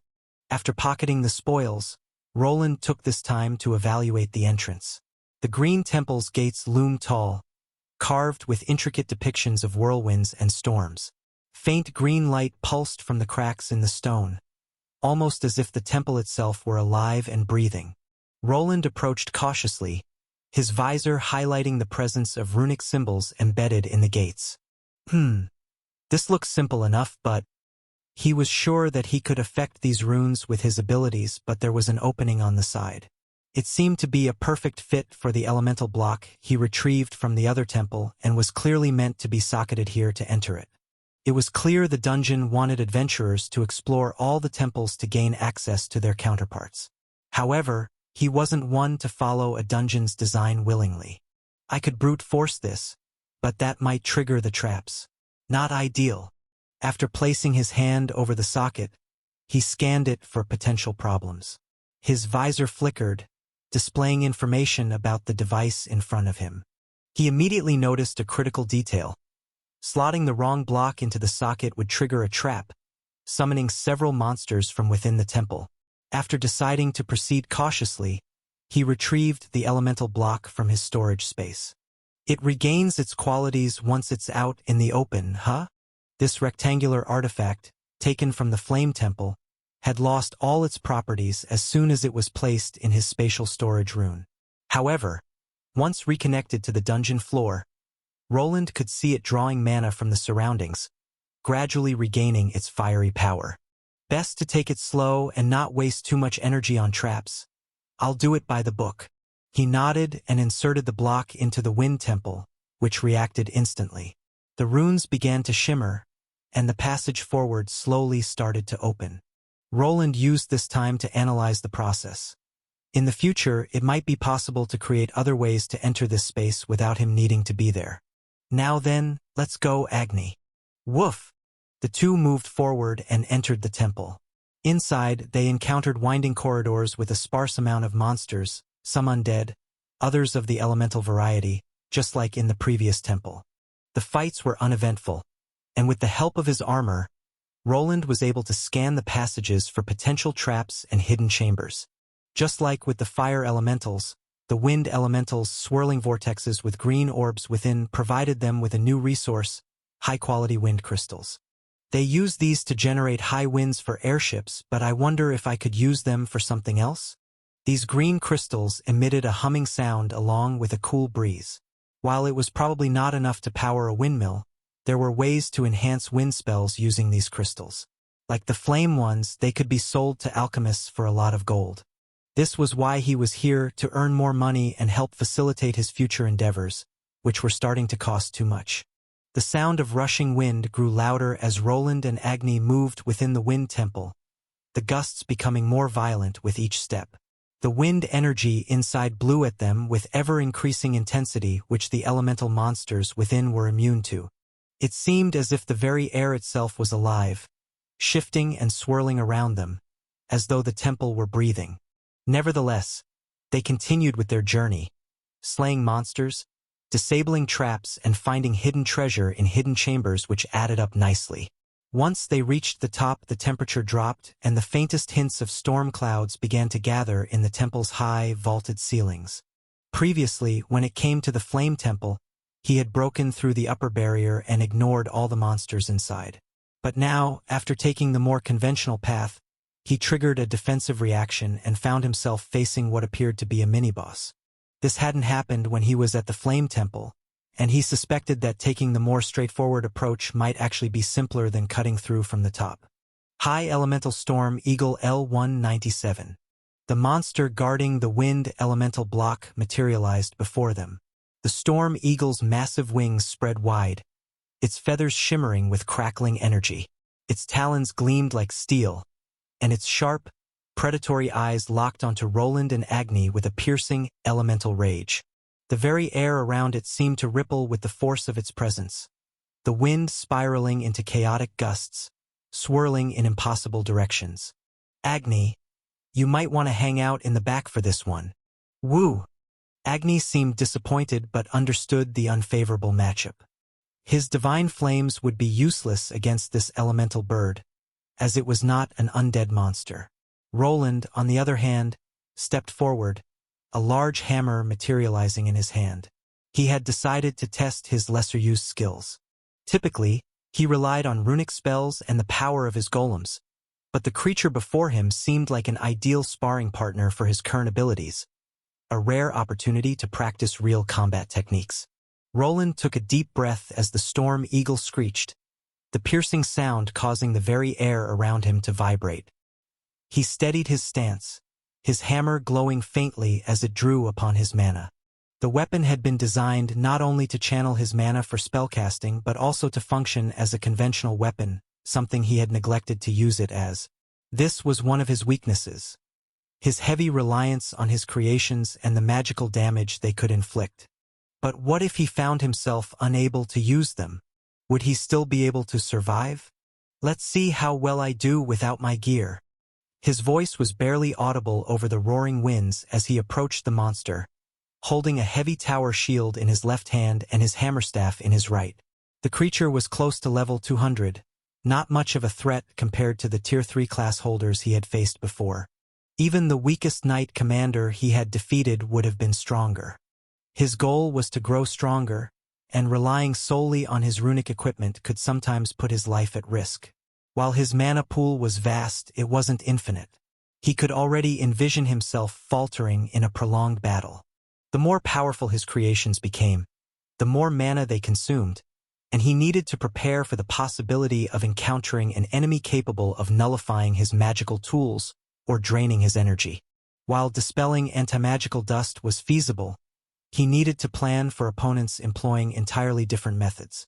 His level wasn't that high, so battling these types of enemies would allow him to level up his previously ignored battle skills more easily. Thus he raised his shield and got ready as the bird monster was getting ready to pounce. The eagle lunged first, its massive wings whipping up a gale-force wind that sent debris tumbling from the temple walls. Roland crouched, bracing himself as the gust slammed into him. He put all his weight behind his shield, taking the charge head-on. The black mithril barrier absorbed the impact of the monster's talons. A normal person would have had their arm shattered, but thanks to his enhanced body, strengthened by the Overlord class, Roland managed to hold firm under the immense pressure. I barely managed to defend myself. He hadn't activated any buffing spells or Overlord's might to enhance his power. This was his base physical strength, bolstered only by his Tier 3 multiplier, which allowed him to stand toe-to-toe with the boss monster. Still, he felt the strain in his wrist and knew that staying rooted in place would be a mistake. The creature's talons slashed downward, crackling with lightning-like energy. The surge rippled through Roland's frame but was mostly absorbed by his armor. However, he noticed a glaring weakness: the red mithril, while excellent at mitigating fire-based attacks, was far less effective against wind and lightning. A sharp pain shot through his body, but he gritted his teeth and pressed forward. Seizing the moment as the creature overcommit to its attack on his shield, Roland swung his hammer at its exposed side, the weapon increasing in speed as he activated one of his attacking skills. The hammer crackled with raw energy as it connected with the Storm Eagle's flank, the force of the blow sending a shockwave through the air. The creature let out a deafening screech, the impact throwing it off balance. Roland capitalized on the opening, stepping forward and striking again, this time aiming for the creature's wing joint. Congratulations, Mighty Bash has reached level 6. Congratulations, Mighty Bash has reached level 7. Instantly, his system chimed with a notification. One of his previously unused skills had leveled up. It was a Tier 2 skill he had acquired long ago but rarely trained. The system had boosted it by 2 levels almost immediately, rewarding him for engaging in true combat with a monster near his level which seemed to exceed training on immobilized undead. He made a mental note of this before turning his attention back to the airborne beast. The eagle recoiled, one wing folding awkwardly as it struggled to stay aloft. Green wind energy erupted from its body, forming miniature tornadoes that spiraled across the chamber. The swirling winds threatened to throw Roland off his feet, but he crouched low, driving his shield into the stone floor to anchor himself against the relentless gale. It changed tactics. Roland observed the monster carefully. After taking a few solid hits, it had disengaged, flying higher to gain distance and a better vantage point. The strategy was simple yet effective, securing the high ground to regain control of the battle. Normally, he would use his own range spells to counter this issue, but this was a test of his physical skills, so he needed to adapt in other ways. Roland took a moment to analyze the Storm Eagle's movement, observing how it used its massive wings to channel mana into its surroundings, creating those chaotic tornadoes. The air was thick with raw elemental power, and the gusts made it hard to focus. He could feel his body straining under the constant pressure, but he wasn't about to back down now. Something is coming. Though he wasn't actively using his runic skills, Roland relied on his mana sense to monitor the situation. A massive amount of energy was converging in the monster's abdomen, gathering for something big. The energy surged upward through the creature's neck as it reared its head back, clearly preparing to unleash an attack. He assessed his options. Use his shield to block the impending strike, attempt to dodge, or go on the offensive and attack before the monster could complete its move. The decision was made in an instant. His hammer clicked as a sharp spear-like head emerged from the top, turning it into something that resembled a poleaxe. He gripped the transformed weapon tightly, his muscles coiling as he prepared to throw. The Storm Eagle's throat glowed with green and yellow light as the gathered mana surged upward, a telltale sign of an imminent breath attack. Roland had seen enough dragons and elemental monsters to know how devastating such an attack could be, especially in an enclosed space like this. With a deep exhale, he hurled the poleaxe with all his might, activating another stamina-based skill. The weapon streaked through the air like a lightning bolt, slicing through the chaotic winds as if it were nothing. The Storm Eagle didn't even have time to react. The poleaxe embedded itself deeply into its stomach, just as the creature opened its beak to release its attack. The impact was immediate and catastrophic. The sudden disruption to the mana flow caused the gathered energy to explode prematurely. A deafening boom shook the entire temple as a violent surge of wind and lightning energy erupted from the Storm Eagle's body. The blast obliterated parts of the temple's interior and sent cracks racing across the dungeon ceiling above. Chunks of stone tumbled down, some narrowly missing Roland as he scrambled for cover. Agni, positioned at the chamber's entrance, howled in alarm but held his ground. His fiery aura flared brighter, deflecting smaller debris. Roland crouched behind his shield and took cover as the monster's energies ran wild. When the dust settled, the once majestic Storm Eagle lay crumpled on the ground, its body twitching as residual sparks of lightning danced across its feathers. The creature let out a weak, rasping cry before its form disintegrated into motes of green and yellow light, leaving behind a cluster of high-quality wind crystals along with an orb that was its core. Congratulations, mighty throw has reached level 4. High elemental Storm Eagle has been slain.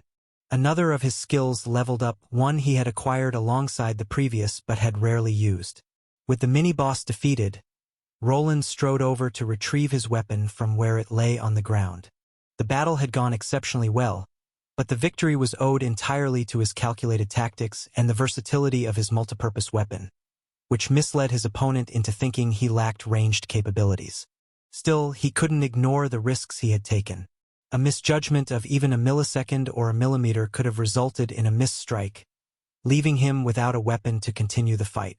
Even though he had emerged victorious, fatigue began to set in. Using only his physical stats was something he wasn't accustomed to, but if he wanted to address his weaknesses, it was an aspect of himself that needed strengthening. With the battle over, Roland reactivated his runic spells, summoning his hammer back into the palm of his hand. His gaze then shifted to the spoils left behind by the monster. More wind crystals like those from the wind elementals, some strange feathers, and a core. At first glance, the monster appeared to be a genuine bird, but upon closer inspection, it was more of a magical golem, created from condensed mana and elemental energy. Once its core had been damaged by his hammer, the stored mana within had gone berserk, leading to its destruction. He knew that understanding an enemy's weaknesses was half the battle. Targeting the core directly had been a calculated gamble, and it had paid off. The dropped feathers caught his attention. They pulsed faintly with wind mana, their surface shimmering in shades of green and silver. Despite their delicate, almost ethereal appearance, the feathers were surprisingly resilient. After picking one up, Roland examined it closely. The feather seemed to both absorb and emit wind mana along with electricity, similar to the wind crystals he had collected earlier, but in a far more concentrated form. He turned it over in his hand and considered its potential uses. Though his runesmithing skills were advanced, he wasn't certain he could create anything practical from these materials. This particular drop might serve Rastix better or fetch a good price at the auction house. While his knowledge was extensive, he didn't know every alchemical recipe or the myriad uses of monster parts scattered across this world. "Hey, what are you doing? Spit that out." Agni froze mid-chew, his fiery maw clamped around the high-quality wind core. His eyes darted guiltily to Roland, ears flattening as if he knew he'd been caught. The monster's core still glowed faintly, pulsating with energy, though now slightly covered in Agni's fiery drool. "Agni, we talked about this. You can't just go chomping on everything we find." "Woo!" He marched toward his flaming companion, who had the decency to whimper softly, letting the core drop to the ground with a muted thud. The wolf's flames flickered lower, a clear sign of his remorse, but Roland wasn't letting this slide. He crouched to inspect the core, carefully wiping it off with a cloth from his satchel. "You're lucky this didn't crack, but just for this. You're not getting any mana crystals for a whole week." Agni let out a pitiful whimper, his fiery tail drooping low as he pawed at the ground in protest. Roland, however, remained firm, his expression unyielding as he tucked the cleaned core into his storage. "No, Agni, don't give me those puppy eyes. You need to learn to control yourself. I think all that worship from the Solarian believers is getting to your head. Now that I think about it, you do look heavier. Have they been feeding you extra treats?" Agni turned his head to the side, the very picture of a guilty child caught with their hand in the cookie jar.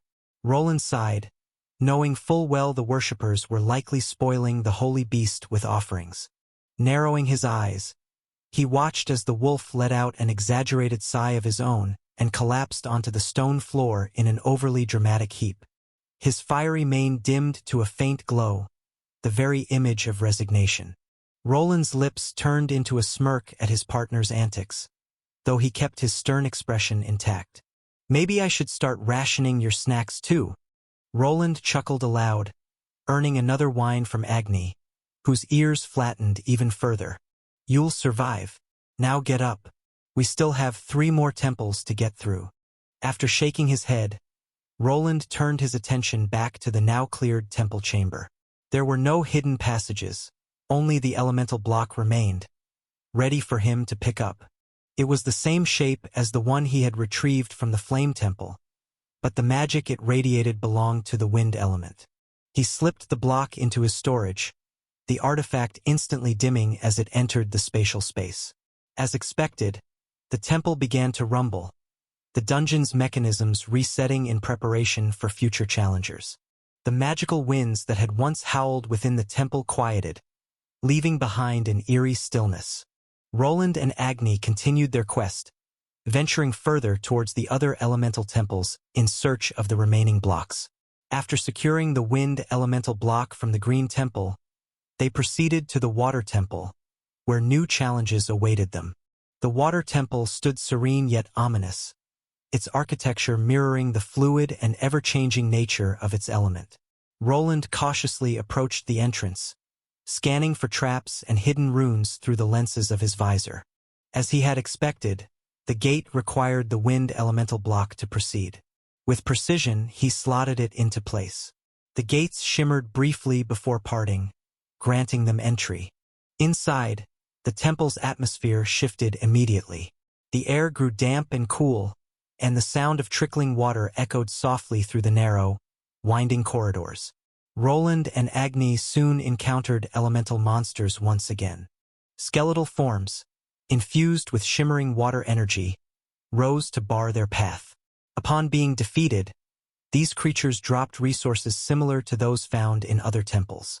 This time, Roland was rewarded with tide metal, a fluid-like metal that gleamed with a brilliant blue under light.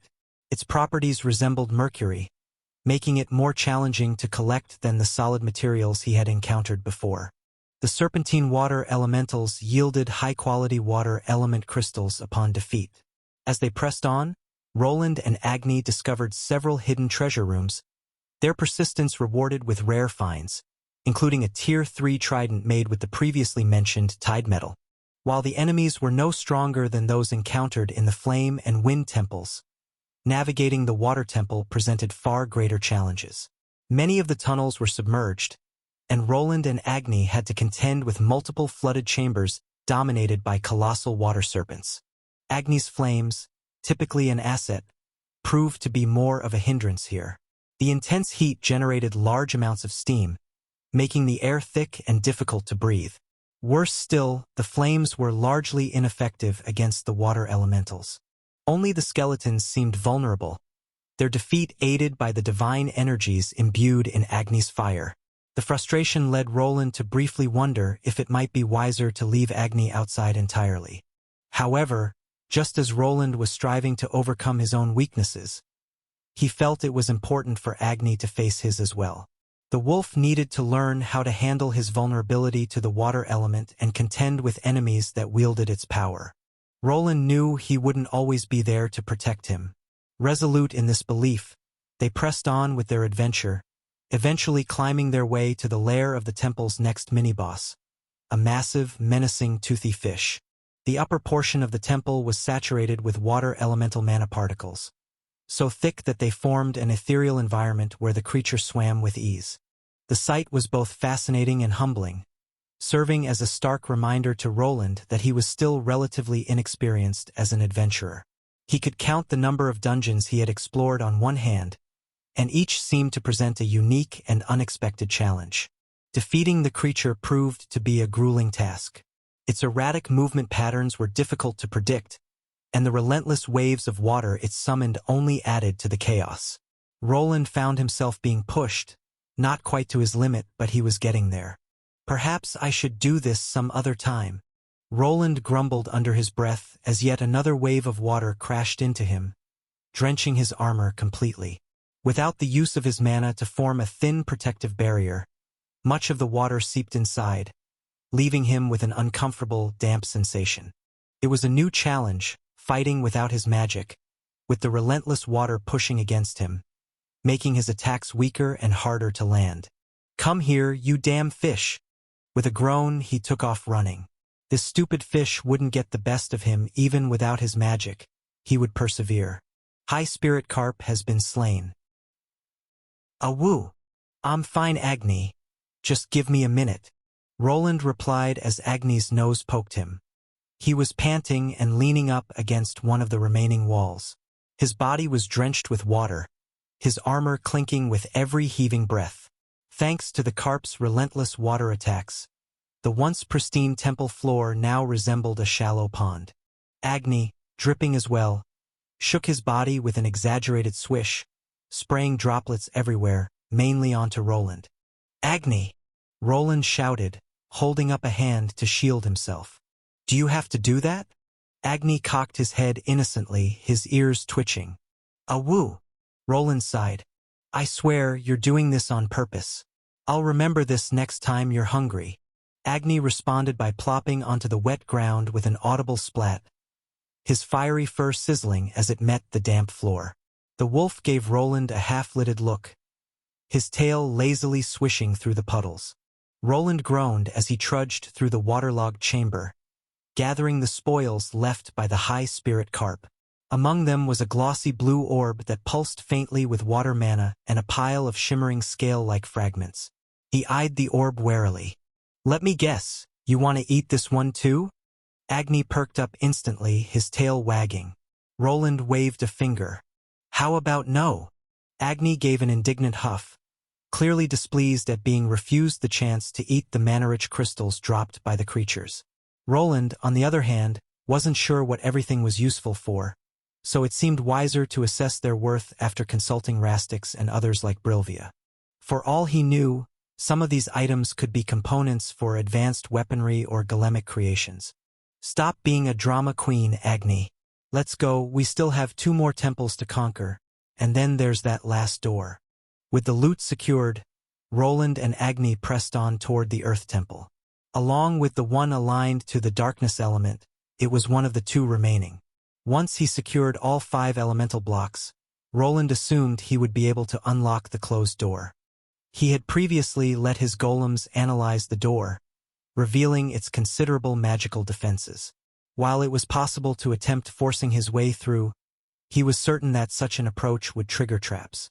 It seemed far better to assemble more defensive turrets and set up a generator before attempting to test the door's defenses. Soon the 2 made their way towards the Earth Temple. Their progress was steady as it only took them 4 hours to clear the previous 2 temples. Roland paused before the sealed door, noting the faint indentation that matched the water elemental block in his possession. The magic symbols around the entrance shimmered briefly before the heavy stone doors groaned open, revealing a dimly lit passageway that stretched into the depths of Rocky Temple. Stone sentinels that resemble rock golems but were in truth earth elementals blocked their path. This temple was similar to the other 3 he already cleared, so going through it proved simple. The monsters here were on the same levels as the other elementals, and he also noticed undead with rocky armors lumbering about.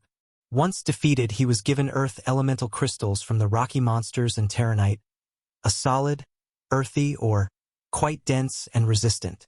These things are hard. He had reached the final chamber where the next elemental block awaited. His hand trembled slightly, a testament to the strain he had endured. He had been relentlessly training his physical skills, smashing monsters with his hammer. Though the weapon was effective at breaking through their defenses, the resulting vibrations had taken a toll on his hands. He was also out of breath. Unlike casting runic spells, which didn't rely on stamina, his regular battle skills demanded it. Stamina, huh? As he pondered this issue, his thoughts veered in another direction. His primary goal was to strengthen himself for moments when mana wasn't an option, or when he lacked access to runes. Stamina, like mana, was another vital resource in this world, influenced by general stats and bolstered by passive skills or traits. There were likely methods to increase his stamina, but a question lingered in his mind. Was it possible to use stamina in conjunction with runes? With his mind churning, Roland stepped into the area, this time with Agni by his side. While Agni's flames hadn't been particularly effective against the other monsters, he could provide valuable ranged support against this next foe. A formidable matchup for a physical fighter. As expected, it was a golem-type creature, one crafted from pitch-dark obsidian. A with a Q to beta. Height obsidian golem L199. The golem was far larger than the previous monsters Roland had faced and also much slower. It resembled a colossal stone giant, towering close to 7 meters high. Its body was a fusion of jagged rocks, with glowing veins of energy coursing through its chest and limbs. Its eyes burned with a fiery amber light, and each of its thunderous steps sent tremors rippling across the temple floor. Through his visor, Roland carefully studied the colossus, analyzing its movements and attack patterns. The creature wielded no weapon, but its massive arms were lined with sharp, spiked protrusions, each as long as a dagger. One solid hit from those arms would undoubtedly send him flying against the temple walls, or worse, tumbling off the structure entirely. Agni, keep your distance, and focus on its joints. Try to slow it down. Roland issued a command to his wolf partner. Agni's task was simple: to pester the golem with light fire attacks while Roland moved in for the offensive. It was a straightforward tactic that worked well against mindless monsters like this one. However, an issue quickly arose. As expected, the golem reacted to Agni's flames, immediately shifting its focus to the wolf. Agni, with his superior agility, had no trouble keeping out of the creature's reach. This distraction gave Roland the perfect opening to strike. He aimed for the monster's joints, swinging his hammer with precision and channeling one of his skills to enhance the impact. The hammer collided with the golem's obsidian surface, but instead of bringing the massive creature down to its knees, the strike only managed to chip the stone slightly. "He's tougher than I thought," Roland muttered under his breath. Before he could formulate his next move, the golem turned toward him, its glowing amber eyes locking onto him once more. Reacting quickly, Roland leaped back, narrowly avoiding a devastating counterattack. As before, Agni immediately resumed pestering the creature, drawing its attention away and giving Roland another opening. These types of monsters had been studied extensively by adventurers over the years. Their weaknesses were well documented. Targeting the leg joints was key. Once a leg was damaged enough, the monster would collapse under its own weight, exposing its core. Striking the core would deliver the finishing blow. In theory, it sounded straightforward. In practice, it was anything but. The core's location was a challenge as it was encased deep within the monster's dense obsidian body. Reaching it required delivering a devastatingly precise blow, all while avoiding the creature's powerful counterattacks. Though Roland knew the core's exact location, his physical skills, which had yet to reach Tier 3, were insufficient to deal the necessary damage. Perhaps runes are the only option here, he thought to himself, considering a shift back to mana-based attacks. Then, a sudden thought crossed his mind. Wait, there's that type of energy. What if I simulated it instead? A bright idea sparked to life. It was a concept he had pondered before, something he had come across in the literature during his time at the Institute. If he could replicate this energy, it might offer the solution he needed. In his time, Roland had successfully replicated obscure energies, like those used by priests and necromancers. The energy he had in mind now, however, didn't originate from magic, but that wouldn't stop him. In theory, it shouldn't be that difficult to recreate. This new type of energy was different from what he was accustomed to, and he had never seen much reason to replicate it before, as magic had always been the superior option. However, if he wanted to focus on stamina-based attacks, this would be the natural upgrade. The energy he was thinking of was spirit and its direct upgrade, aura. Aura was used by the more prestigious fighter classes and required vast amounts of stamina to wield, alongside its own unique resource. Well, no reason not to try it. He muttered the incantation before holding out his hammer. The weapon shimmered, and the runes etched onto it began to shift as he activated his runesmithing skill. Even without striking the hammer against the weapon, Roland could alter its structure. It just required a copious amount of mana. With his level of expertise, it didn't take long, and soon he had adjusted the settings to align with his goal. As before, Agni kept the golem distracted, darting around and evading the monster's slow, telegraphed attacks.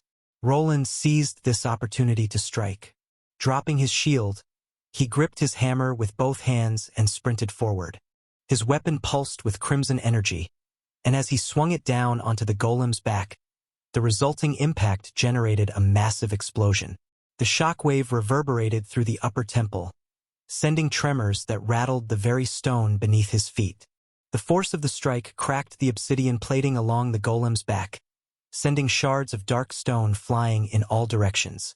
The golem let out an inhuman roar as it staggered forward, its movements stopping almost instantly. After the dust had settled, it became clear that Roland had created a massive gaping hole in the golem, blasting all the way through. The obsidian giant wavered for a moment, its massive form swaying precariously. Roland's hammer clattered to the ground as he dropped to his knees, every muscle in his body screaming in protest. His breaths came in ragged gasps, his stamina almost fully drained just from one attack. The golem let out a final, echoing groan, its fiery amber eyes dimming. Its enormous frame began to crumble, chunks of obsidian falling away to reveal a cracked core. The core pulsed once, twice, and then shattered in a burst of light. The temple fell silent, the tremors that were echoing during the fight now gone. "Awoo! I'm fine, just tired." Agni quickly ran toward Roland, who had dropped to one knee after performing his attack. He had attempted to simulate an aura attack using rune magic and had been partially successful, but not entirely.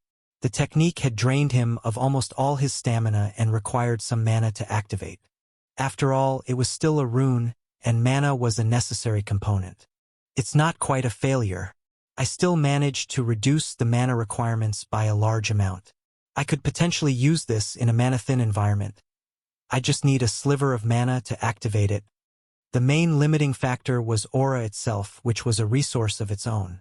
While Roland could emulate the energy using his mana, he didn't have true aura within his body. Fighters cultivated aura through years of training or unlocked it through special means, making it an exclusive and difficult power to wield. There was a structured approach to acquiring this sought-after resource, which primarily came down to training, perseverance, and a bit of luck. Arthur had managed to unlock it, but he was a fencer, not a runesmith. Roland, on the other hand, was a runesmith, and while he lacked true aura, he could still emulate some of its power. Judging by the damage he had caused, this rune was undeniably powerful. However, its major drawback was that it consumed most of his stamina, leaving him vulnerable after use. I suppose it could be useful under certain circumstances. He stood up, nodding to himself. While this technique wasn't ideal for direct combat, it was another tool in his arsenal. Spell nullifying techniques typically focused on disrupting spells during their formation, rather than the mana that mages had already gathered. Even if his standard runic spells were countered, he could still likely activate this aura rune. Some additional testing would be necessary, but this experiment appeared to be a success. Good. Let's get the block and move on to the next one. After gathering up the obsidian parts from the defeated golem and its core, the two left the dormant earth temple. 4 of the 5 elemental blocks were now in his possession, and only the darkness temple remained. Though the trials weren't that difficult, he still exhausted himself by limiting his use of mana. The path to the darkness temple was cloaked in an unsettling stillness. Dead trees with skeletal branches stretched out like gnarled fingers, casting eerie shadows over the desolate trail. A chill wind swept through the barren landscape, carrying an unnatural silence that seemed to consume all sound. Even Agni, normally brimming with playful energy, stayed close to Roland. His fiery mane, usually a vibrant blaze, dimmed as they approached the temple's imposing silhouette. The temple bore an aesthetic reminiscent of Aztec architecture, yet it stood apart with its own distinct features. Its structure was composed of pure black stone, jagged and forbidding, absorbing all light in the area and making it difficult to see clearly. Tendrils of shadow coiled and writhed around its base as if alive, exuding an aura of malevolence that even made Roland feel uneasy. Stay close, Agni. I have a bad feeling about this one. The earth block activated the entrance, and as they stepped inside, the temperature dropped further. The air was heavy, suffused with a dark, oppressive energy. Unlike the previous temples, which had been alive with elemental activity, this one felt empty. Or rather, it felt as though something was watching, waiting. The first chamber was vast and cloaked in near-total darkness. Roland activated his runic visor, revealing faint outlines of jagged pillars and broken statues. As he moved cautiously forward, shadowy figures began to materialize around him. They were formless at first, but as they approached, they took on humanoid shapes, their bodies composed entirely of swirling darkness. Pale, glowing eyes locked onto Roland and Agni. Infernal Shade Entity 201. Roland swung his hammer as the first creature lunged at him, the weapon passing harmlessly through its body. The shade reformed instantly, hissing as it struck back with an unervingly sharp claw that almost raked across Roland's armor. Though the blow didn't connect, the chill it left behind somehow started seeping away his strength. Physical attacks don't work. These are shade creatures. Agni let out a low growl and leaped forward, his flames roaring to life as he sank his teeth into one of the shades. The creature recoiled, part of its shadowy form consumed by the searing divine fire.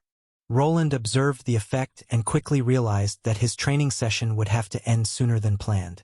These creatures were immune to conventional attacks. Magic was the only means of survival against them. Well, I had a good run, but I'm also working on a schedule. Suddenly, as if unleashed by an unseen force, a massive surge of light erupted from Roland's body. The runes shifted, transforming his crimson armor into a radiant, luminescent display of gold. The glowing energy pulsed, and Roland could feel his mana flowing through the runes, filling him with power. The golden light illuminated the entire area, revealing several more shade creatures hiding in the shadows. Let's speed this up, Agni. I'm starting to get hungry. After this one, let's take a break and have a bite. Woof. Yeah, sure. If you do well, I'll give you some crystals to munch on. Woof. Agni, clearly reinvigorated, perked up with his tail wagging and flames erupting around his body. The temple walls and the shades fought to absorb the overwhelming light, but there was simply too much of it for them to handle. The dark entities recoiled in the face of his newfound aura. The light pulsed brighter and brighter, filling the entire room with a radiance so powerful it almost erased the monsters instantly. With his mana amplifying his runes, the fight turned into a cakewalk. The monsters didn't stand a chance, and even when they drew near, they were repelled by a mana shield of their opposite element, light. That about does it for this one. Within moments, all the shades had been destroyed, and the light surrounding Roland began to fade. Umbrium, this time, huh? His reward was a shadowy crystal that radiated the essence of darkness, another addition to his growing elemental collection. With that taken care of, all that remained was to retrieve the final elemental block and move on to whatever lay hidden behind the massive door. A screech erupted from the top of the dark temple. A massive monster, composed of writhing dark energy, convulsed in agony at the sight of light. Standing before it was Roland, his hammer glistening with holy radiance. Beside him, Agni stood proudly, snorting in amusement at the thrashing creature. It would be hard for a regular adventurer to face this thing, Roland remarked, his gaze fixed on the monstrous shade. This abomination had 3 sets of shadowy talons for arms and a head that was nothing but jagged teeth. Now, he stood at the top of the temple, having scaled it with impressive speed as his runic magic aided him in dispatching the shadowy monsters lurking within. The dark magic saturating this place was highly vulnerable to light and holy radiance, making it nearly impossible for anyone to claim this area without the aid of a high-level priest. However, for Roland, who could emulate various elemental energies, it posed no such challenge. Roland adjusted his grip on the hammer, his armor radiating an aura of golden serenity that contrasted starkly with the chaos surrounding him. The monstrous shade reared back, its formless body recoiling in response to the intense light emanating from his runes. Its unearthly screech echoed across the darkened temple, shaking loose chunks of obsidian from the temple walls. Agni, flank it and keep your range. Even if it's weakened, it still is dangerous. Agni obeyed instantly, darting around the creature in a fiery blur. The wolf's flames intensified as he opened his muzzle to produce a breathing attack consisting of holy flames. The holy flames seared through the darkness, forcing the monstrous shade back as it let out another deafening screech. Roland seized the moment, surging forward with his hammer glowing brighter than ever. Each step echoed like a thunderclap across the temple's summit, as his body was surrounded by radiant energy and surged through it. The monstrous shade, now cornered, unleashed a volley of dark projectiles. They streaked toward Roland with terrifying speed, leaving trails of shadow in their wake. Yet he didn't falter. Instead, he continued charging forward, his radiant mana mantle repelling the shadowy attacks with ease. The monster's projectiles were powerless against the barrier of light. Roland was done holding back his mana, and the overwhelming difference in power had become evident. Earlier, he had struggled against the fish-like mini-boss and even the Wind Eagle, but this, the strongest of them all, couldn't lay a scratch on him once he fully activated his runes. The sheer power he could wield was staggering. The shade's fate was sealed when Roland's hammer met its shadowy form. The impact created a massive explosion of light, so blinding and powerful that it seemed as though a Solarian paladin himself had struck the final blow. High Shade Terror has been slain. When the blinding radiance subsided, Roland stood amidst the crumbling remains of the monstrous shade. Its form disintegrated into wisps of shadow, leaving behind a single artifact, a jagged obsidian shard that pulsed faintly with dark energy. Roland picked it up, feeling a peculiar weight in the shard, as though it held a fragment of the shade's essence. Dark core fragment. He muttered, reading the name that appeared on his system window after using his high analyze skill. This might be useful, or dangerous. Should I try some curse magic or not? He secured the fragment within his spatial rune, his mind wandering to the possibilities of expanding his mastery of magic. Necrotic energies were already within his repertoire, so delving into occult magic and dark rituals was a plausible path. However, such practices were considered even more malevolent than necromancy. They often demanded live human sacrifices or could be substituted by leaders of blood and other vile acts. Worse still, these rituals sometimes carried a psychological toll, warping the caster's mind and making them increasingly cruel. Still, perhaps I could implement some dark debuffing runes. Those should be safe, at least to some extent. While he could use buffing runes to make himself stronger, he would gain even more of an advantage if he could reduce his enemy's stats. Even if they would just decrease BYT 5 or 10%, that could be enough to achieve victory. Even the most trained fighter would probably have a hard time adjusting to a decrease in their agility, giving him a small window to retaliate.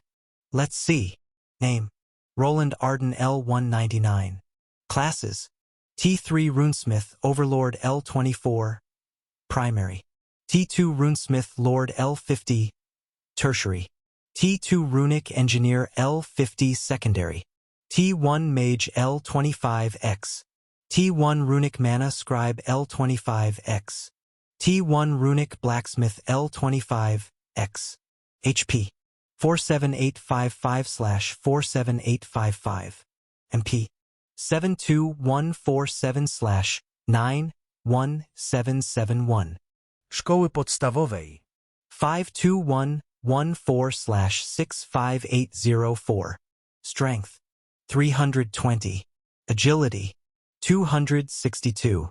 Dexterity: 354. Vitality: 333. Endurance: 367. Intelligence: 418. Willpower: 404. Charisma: 21. Luck: 12. It seems that I'll need more than 200 stat points to upgrade those traits. Roland looked at his status screen and noticed that he had 2 stats over 400. Previously, when he reached 200 in each stat, he was given a trait like swiftness or dexterous. Now, on the other hand, he wasn't given anything further. These traits had numbers to them, so he probably needed to gain more to get them, probably either 500 points or more. No new skills for now. Perhaps when I get to 200 I'll get something good. Well then, let's get that elemental block out of here and see what's behind that door. Agni. Woof! After securing the ominous dark elemental block, the pair began their descent from the temple. The oppressive darkness that had permeated the structure dissipated almost instantly once Roland stored the artifact in his inventory. Initially, he considered using his glider to fly toward the final area of this level, but an issue presented itself, a large wolf issue. Agni's considerable weight would make holding him steady during flight a real challenge. Maybe I should design some sort of harness to carry him around. Agni tilted his head to the side, his expression curious, as Roland's mind conjured a mental image of a stranded orca being carried by a helicopter or hoisted by a crane. The absurdity of the thought made him chuckle, though he was certain his wolven companion wouldn't appreciate such an undignified ride. Ultimately, Roland decided against flying and chose instead to retrace their steps through the area they had already explored. With the boss defeated, the temple's traps had been deactivated, making the journey back uneventful and far less dangerous. What remained was to approach the large gate-like door and discover what lay beyond it. Soon, the pair arrived at the area, which was eerily devoid of any monsters. Before them stood the double doors, adorned with skull motifs, designs they had seen earlier in the surroundings. However, these doors were different. They were encased in obsidian, a dark, smooth, and incredibly durable stone. The runes etched into the doors pulsed with a faint red glow, enhancing the eerie atmosphere. All right, Agni, this is it. They were now before the runic doors, and he decided to take out the 5 blocks from his spatial space. Once they were out in the open, they regained their properties and started glowing from the excess mana radiation. There was a slight difference now as each of the 5 elemental blocks began to flicker as if they were resonating with this door. This seems easy enough. At the base, there were slots into which he could insert the blocks. He had previously scanned the area using his golems and once more with his own armor and abilities. At first glance, it appeared to be a simple puzzle. Just insert the blocks in the same order he had cleared the temples, and that would solve it. However, there was more to this than met the eye. I suppose any regular person would try to place them in the same order, or reverse it, and then they'd probably die. For someone with extensive knowledge of mana patterns, this puzzle wasn't overly difficult. The blocks, positioned before the gate, emitted a faint hum. To the untrained eye, it might not seem like much, but to someone with mana-sensing skills, there was more beneath the surface. One of the blocks, the one representing darkness, was resonating first. He also sensed that beneath him lay a large runic formation. Though it was hidden and buried under the rocky ground, he could faintly feel the magical energy pulsing beneath his feet. He deduced that placing the blocks incorrectly would likely trigger the trap, incinerating anyone nearby. To ensure safety, he instructed Agni to retreat. He followed suit, distancing himself from the immediate area. Using his mage hand spell, he carefully inserted the blocks in the correct order, beginning with the one representing darkness. Once it was inserted, the runes started shifting, changing pattern and color to represent the color of the elemental block, which was black. Interesting. I suppose it starts with darkness, and then will fire represent the sun? The next element that needed to be placed represented fire. He used his spell once again, carefully guiding the block into its slot. As it clicked into place, a fiery red light surged through the runes, illuminating the obsidian door with intricate patterns that danced like flames. The resonance continued to build, each element layering over the last, creating a cascading interplay of energy. Fire next. Is the earth element after that? Perhaps it represents the planet we live on. Roland muttered, his gaze shifting to the brownish block. After confirming the resonating mana, he inserted it into another slot. The fiery glow of the previous block dimmed, transforming into an earthy brown. Next, he added the block representing water, its azure hue perhaps symbolizing the origin of all life. Finally, he placed the wind block. As it slid into its slot, the azure glow of the water block shifted to a vibrant green. It was done. With all 5 blocks in place, the door began to react.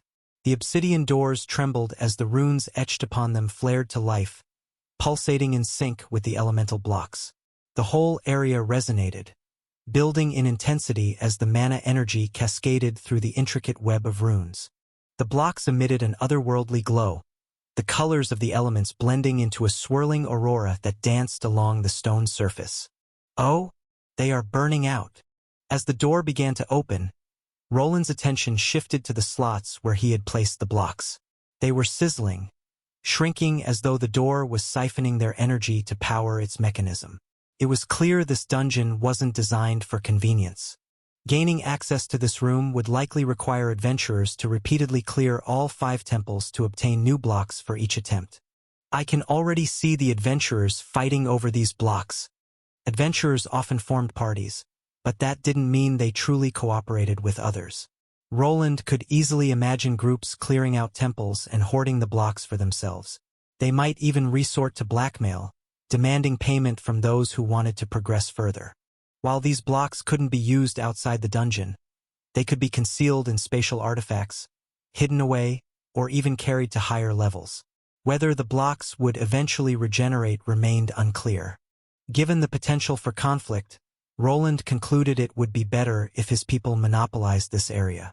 Controlling access would reduce friction among platinum adventurers and prevent unnecessary disputes. Doesn't hurt that the resources are worth it. The blocks had vanished and the door started to creak open. He noticed that the mana that had been within the area was starting to seep away toward the 5 towers he had cleared. He concluded that soon they would start to regenerate themselves to produce more monsters, and that perhaps he could hasten the process by quickly clearing them with the power of turrets and support golems. Here we go. "Stay close to me, Agni. We don't know what's through there." Agni barked softly, his fiery mane flaring in anticipation. With a deafening groan, the massive doors began to part. Streams of dark mist seeped from the widening gap, and an oppressive wave of energy washed over them. The air grew colder, denser, and every instinct in Roland's body screamed caution. Whatever lay beyond was no ordinary challenge.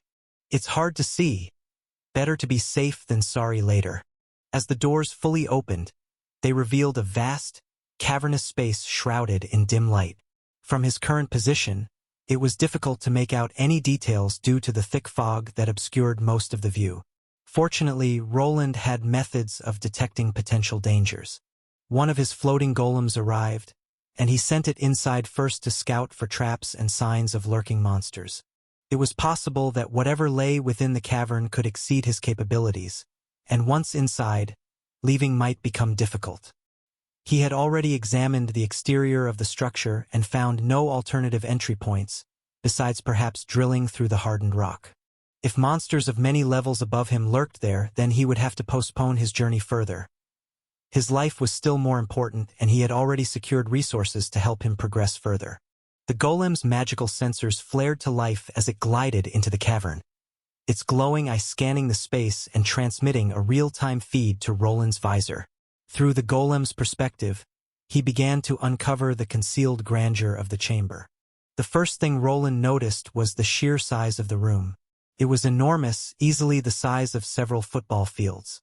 The ceiling stretched so high that it disappeared into the shadows. The floor was a flawless obsidian, polished to a mirror-like shine that reflected the glow of the golem's runes. This obsidian, or I wonder if we could mine it too. This dungeon was quite sturdy, and if he was going to create a safe region here with a teleportation gate, then he wanted to farm it for all it was worth. The dungeon would regenerate itself eventually, and these walls seemed to be able to easily resist Tier 3 might. However, there were other things that required his attention as the golem continued to floor forward without being attacked by anything. Rows upon rows of human-shaped statues lined the walls, their numbers easily in the hundreds. Each statue was unique, depicting warriors, mages, and creatures frozen in lifelike poses. Their craftsmanship was unparalleled. Every detail, from the folds in their garments to the expressions on their faces, had been rendered with eerie precision. They were unervingly lifelike, as if at any moment they might step forward and attack. Soon Roland adjusted the golem's angle to focus on the statue's eyes, which seemed to follow the golem's movements.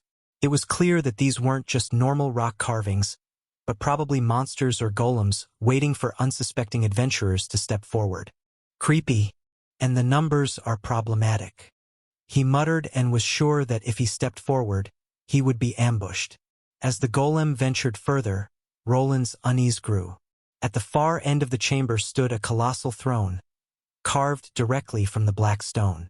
Sitting upon it was a massive statue, far larger than the others. It was humanoid, but its proportions were unnatural, towering, broad-shouldered, and impossibly imposing. This figure wore a crown adorned with jagged spikes, and its hands rested on the armrests of the throne. Clawed fingers curled as though ready to grip an unseen weapon. Unlike the other statues, this one radiated power, marking it as likely the main foe he would face if he stepped forward.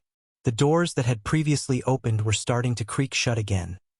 They were closing, and he had to make a decision. He could either step forward and face the danger inside or take a more strategic approach by leaving his golemic creation inside to perform more scans. There doesn't seem to be any other pathway leading out of that chamber. He glanced at the readings his golem was transmitting, then looked back at Agni. His wolf perked up its ears, as if trying to signal that he wanted to go inside. For a moment, he deliberated. Eventually, Roland nodded and stepped forward. It was time to uncover the other secrets hidden within this strange dungeon. As Roland stepped through the colossal doors, Agni padded close behind, his fiery aura illuminating their path. The obsidian floor echoed softly under their boots and paws, amplifying the eerie silence that filled the massive chamber. The oppressive energy within seemed to press against Roland's chest, a silent warning that their presence was unwelcome. Stop, Agni. Worf. The door creaked shut behind them, and he ordered his wolf to halt. The area before them was truly vast, with hundreds of statues lining the sides, their stony gazes fixed on the newcomers. However, the statues were not fully animated, at least not yet. He had analyzed how this area worked, thanks to the runes permeating the massive chamber. Any normal adventurer would have probably made a mistake by now and already been attacked. His visor flashed as he scanned the area, revealing the hidden runic pathways. The intricate web of runes stretched across the floor, walls, and ceiling. Touching even one would likely trigger a cascading reaction, causing the small army of obsidian statues to attack. Fortunately, he had sent his floating golem ahead. The construct hovered through the chamber without disturbing the traps, confirming his suspicions. Near the entrance was a small, safe zone free of runes or traps. The guardians would stay dormant if they remained there and refrained from attacking. Agni. Take a few steps back and wait by the entrance door for now. Agni, his wolf companion, let out a low growl of displeasure, clearly eager for a fight. Despite his frustration, the wolf obeyed, retreating to the door and settling his large frame beside it with a huff. With that taken care of, Roland turned his attention to the chamber before him. There were exactly 200 statues in the area, with a towering giant at the far end rounding out the number. I suppose once they're triggered, I'll have to fight through a few waves before the big one gets involved. He was in luck. This entire chamber was laced with his specialty: runic symbols and magic. While the design here was far more intricate than the simpler Albrook dungeon he had previously explored, Roland was confident in his ability to decipher it. The statues weren't ordinary constructs. His keen eye detected the faint glow of hidden runes etched across their surfaces. They were runic golems, crafted from various types of stone, including the ominous obsidian ones. Those runes were likely the key to defeating them. The biggest problem will be that giant one, he muttered, his visor flashing as he studied the massive figure in the distance. Its rune structure is a lot more complex than the smaller ones. I don't think I'll be able to crack its code before it attacks me, which leaves me with a few options. Roland possessed the ability to control runic constructs and golems. In theory, he should be able to wrestle control of these golems from the dungeon's grasp. However, their sheer number presented a massive challenge. To make matters worse, they didn't follow a uniform runic sequence, further complicating the task. Roland quickly realized that trying to dominate all of them simultaneously would demand an immense amount of mana and razor-sharp precision. Even for him, the risk of overloading his senses was great, as he had never attempted a hostile takeover on such a scale before. 50 of them is probably my limit. If I add my own golems, it should suffice. He wondered as a plan took shape in his mind. The massive statue wasn't the only problem. The real obstacle lay in the throne it was seated upon. From his analysis, this was the control console for the entire golem army. Unfortunately, it was out of his reach for the moment. Even if he managed to gain access, taking over the giant statue might prove impossible. For now, his best option was to clear the area and study the throne further. Perhaps in the future, this chamber could be farmed for valuable resources. As Roland examined the enemies more closely, he identified the smaller golems as Tier 3 adjacent entities, their bodies far tougher than anything a typical Tier 2 class holder could handle. The materials they were constructed from, obsidian and high-density stone, made them durable and dangerous. Only the massive statue at the back was a true Tier 3 threat, far stronger than the monsters he had faced in the temple. Obsidian Golem Guard L149. High Stone Golem Guard L149. These lesser golems, while classified as guards, were formidable due to their construction. Their high durability elevated them to pseudo-Tier 3 status, though they lacked the power of a true Tier 3. The leader, however, was an entirely different beast. Obsidian Golem High Lord L230. Its glowing eyes locked onto Roland, an unmistakable sign of its awareness. The High Lord sat motionless on its throne, radiating an aura of power that dwarfed its subordinates. For now, it remained idle, but Roland knew that once he made his move, the entire chamber would spring to life. Good, Agni. Woof! I have a plan. Let's do this. A woo! Agni perked up as Roland finally decided to make his move. After a brief moment of calculation, he activated his spatial runes, summoning his small contingent of golem troops. First came the floating golems, some shaped like cubes and others more octagonal. They hovered silently above his head, ensuring they didn't touch any of the intricate runes on the chamber floor. Next came the spider golems, which skittered out from the spatial runes. Due to the limited space near the entrance, they crowded against Agni, much to the wolf's displeasure. Agni growled softly, shifting uncomfortably as the metal constructs bumped into his body, but Roland paid it no mind. The force wasn't large, just 20 floating golems designed for range support and another 20 spider golems, still in need of further upgrades. Though not at their full potential, they would serve their purpose. Now the real task began. Stepping forward to wrest control of some of the dungeon's golems and turning them against their allies. Roland's gaze flicked toward the nearest guard golems. Each was equipped with a shield and spear. Choosing which ones to dominate required little deliberation. The obsidian golems were clearly the most durable and imposing of the group. Roland began channeling his runic magic, his armor pulsing with power as he activated the intricate circuits smithied into its surface. His visor flared with data, displaying the complex structures of the obsidian golems nearest to him. With a deep breath, Roland extended his hand, using rune authority to take over the golemic constructs. The skill struck the first golem, its obsidian body trembling as the dungeon's control system clashed against Roland's will. Sparks of mana erupted from its joints, but the conflict was brief. Moments later, the glowing runes on its body dimmed, replaced by the soft blue hue of Roland's magic. One by one, Roland repeated the process, each success boosting his confidence.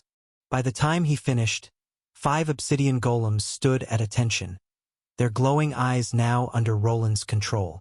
Though the process strained his mana reserves, the payoff was undeniable. The obsidian golem's shields shimmered briefly with runic traces before the glow subsided, signifying the completion of his takeover. Encouraged, Roland pressed on, his runic program spreading like a virus through the dormant ranks. Another 5 golems fell under his command, their rigid postures shifting as they aligned themselves with their new master. Each additional golem drained his MP further, the cost weighing heavily on his reserves. He knew the strain would persist until he relinquished control, but the tactical advantage was worth the sacrifice. Agni, get ready, they're coming. Agni's ears perked up, and the wolf lowered his body into a defensive stance, a low growl rumbling in his throat. By the time Roland had infiltrated the systems of around 20 golems, the dungeon retaliated. A faint tremor ran through the chamber as the remaining rocky soldiers began to stir. Their once dormant forms came to life, the runes carved into their bodies flaring to life with a crimson glow. One by one, their eyes locked onto Roland, their movements growing as the dungeon's defensive mechanisms fully engaged. The chamber erupted in a grating sound of grinding stone and hissing mana as the enemy golems fully activated. Their eyes, blazing crimson, locked onto Roland and his allies. The dungeon's defenses roared to life, an overwhelming tide of runic magic animating the statues into deadly warriors. Roland wasted no time. With a single command, his 20 dominated obsidian golems moved into formation, their massive shields locking together in unison. The result was an impenetrable defensive wall that braced against the advancing horde. Behind them, the floating golems took their positions, hovering above the shield wall. Their rune-etched forms began to glow as they charged up mana projectiles, ready to unleash a volley at Roland's signal. Spider golems spread out. Lay down suppression fire. The spider golems sprang into action, their articulated legs tapping against the obsidian floor as they skittered to the edges of the chamber. Some began scaling the walls, using their limbs to secure their positions by digging in. Once in place, they aimed their cannons at the advancing rocky golems. A salvo of magical projectiles erupted from the spider golems, streaking through the chamber and colliding with the dungeon's constructs. The impact didn't destroy the enemy golems outright, but visible cracks began to spread across their hardened surfaces. Despite their resilience, the sustained bombardment from the spider golems was wearing them down, slowly tipping the balance in Roland's favor. Agni remained behind the defending line of golems but shifted into his tankier red ruby form. His flames subdued, and his fur was replaced by shimmering crimson crystals. With a deep growl, he opened his mouth, releasing a surge of fiery energy. The blast seared through the advancing army, melting their bodies and destroying several in the process. This would be easier if I could just eradicate all the runes at once, Roland thought, his mind racing as he assessed the situation. He had considered it before, but there were simply too many runes, and the dungeon was actively resisting his magic. It was as if the very essence of the place was fighting back, preventing him from spreading his influence as freely as he would have liked. In theory, if he could disrupt the runes on these monsters, they would revert to nothing more than lifeless statues. But with so many golems activating at once, it was impossible to control or affect them all at once. For now, his only option was to continue taking over the golems one by one. However, he soon realized that his initial estimate of 50 was far too high. After successfully controlling 44 of the golems, Roland felt his mana reserves dangerously depleting. He needed to stop before pushing any further as it risked overwhelming him. Agni, use the golems as cover and try to keep your distance. If you get too close you might get overwhelmed. Roland drew his hammer and shield, deciding to conserve the rest of his magical energy. Controlling so many golems at once had taken a heavy toll on his mana, reducing it by more than half. As long as the connection remained active alongside his rune authority, he wouldn't be able to regain mana, even with a potion. The battlefield soon erupted in magical explosions and the sound of shattering rock as the golems collided with one another. Roland swung his hammer with precision, aiming for the legs of the advancing rocky guards. Each strike sent a ripple through their sturdy forms, breaking them apart. Agni, standing beside him, unleashed a mix of long-range flame attacks and close-quarter strikes with his ruby tail, which like a whip caused massive damage. The fight raged on for several minutes, each moment a careful balancing act of offense and defense. Then, from the distance, a deep rumble shook the chamber. Roland's eyes shifted toward the source. The massive, towering golem statue was beginning to stir. The ground beneath Roland's feet trembled as the massive golem statue slowly began to move. The colossal figure, which had been sitting immobile on its obsidian throne, shifted with terrifying slowness, its enormous stone limbs creaking with each motion. The stone surrounding its feet cracked as it stood, its glowing eyes flaring to life with an ominous red hue. Roland's pulse quickened as he surveyed the battlefield. The other golems were still locked in fierce combat, and only half of the enemy forces had been defeated. He had known the large golem would eventually be triggered, but he had hoped to clear the area before it came to life. Now, he faced the towering behemoth with only half of his mana remaining and part of his golem army damaged. Agni, I'll leave the small fry to you and the golems. Awoo! Agni responded eagerly, his tail flicking as he darted behind the defensive line of golems, staying low to the ground. Roland, however, stepped forward, his eyes fixed on the advancing giant. The colossal golem moved slowly but with purpose. Rising from its throne, it grasped a massive scepter made of black rock, its spiked crown giving it a regal, almost intimidating appearance. The scepter and crown marked it as the golem's true leader, a king among the stone warriors. Now that the towering golem stood before him, Roland was able to properly gauge its true height, nearly 9 meters. This was truly a colossal foe, the largest monster he had ever encountered in his life. However, despite its size and power, the golem had a clear weakness: its agility. The creature's movements were slow and awkward, making its actions easy to predict. When the golem swung its massive scepter, it did so with a wide, telegraphed motion, one that Roland could easily react to. The impact of the swing generated a violent gust of wind, sending shards of rock flying in all directions. Roland quickly raised a well-placed mana shield, deflecting the debris and bracing for the next strike. Behind him, he saw some of the sharp rocks collide with a few golem guards, tearing through them like Swiss cheese. Upon witnessing this, he had a bright idea. Instead of targeting the monster's joints, as adventurers often did when battling other large golems, he slammed his tower shield to draw the monster's attention. The large creature focused on him but remained stationary, just as he had hoped. Predictably, it unleashed the same cone-shaped attack in his direction. Systematically, he would block the shards while placing himself in front of the other living statues.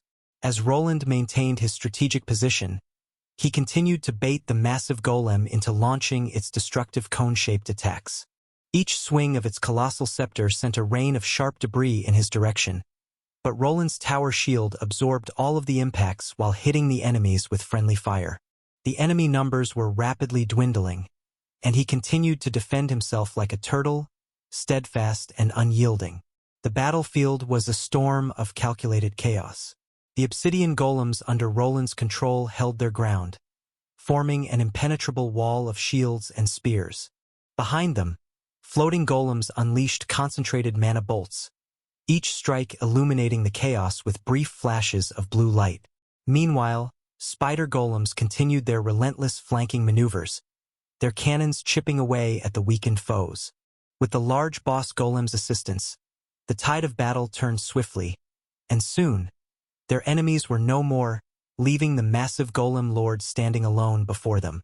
Agni, target its lower body while I draw it away. The cost of victory had been steep. His troop of rock golems had been reduced to just 10 out of the 40 he'd started with. The spider golems had also taken heavy damage. Their shattered metal parts littered the ground. Only the floating golems, too small to be targeted effectively, remained mostly intact. They hovered in the air, relentlessly attacking the golem lord, which swatted at them like they were nothing more than bothersome mosquitoes. The tide of battle seemed to be turning in his favor, and Roland decided it was time to act. After downing a mana potion, his power surged, and his body became enveloped in a haze of crimson energy. Like an arrow loosed from a crossbow, he shot forward, his hammer striking the monster's ankle with immense force.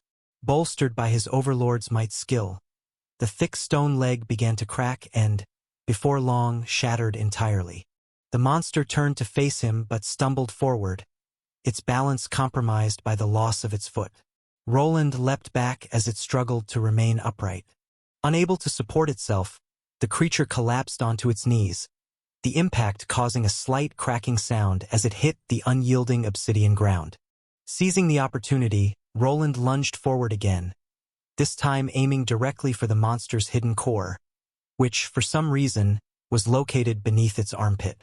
With one good hit from his hammer, the sound of shattering stone echoed through the chamber as Roland's hammer struck true. A pulse of energy rippled outward from the golem's armpit, a sign that the impact had destabilized its core.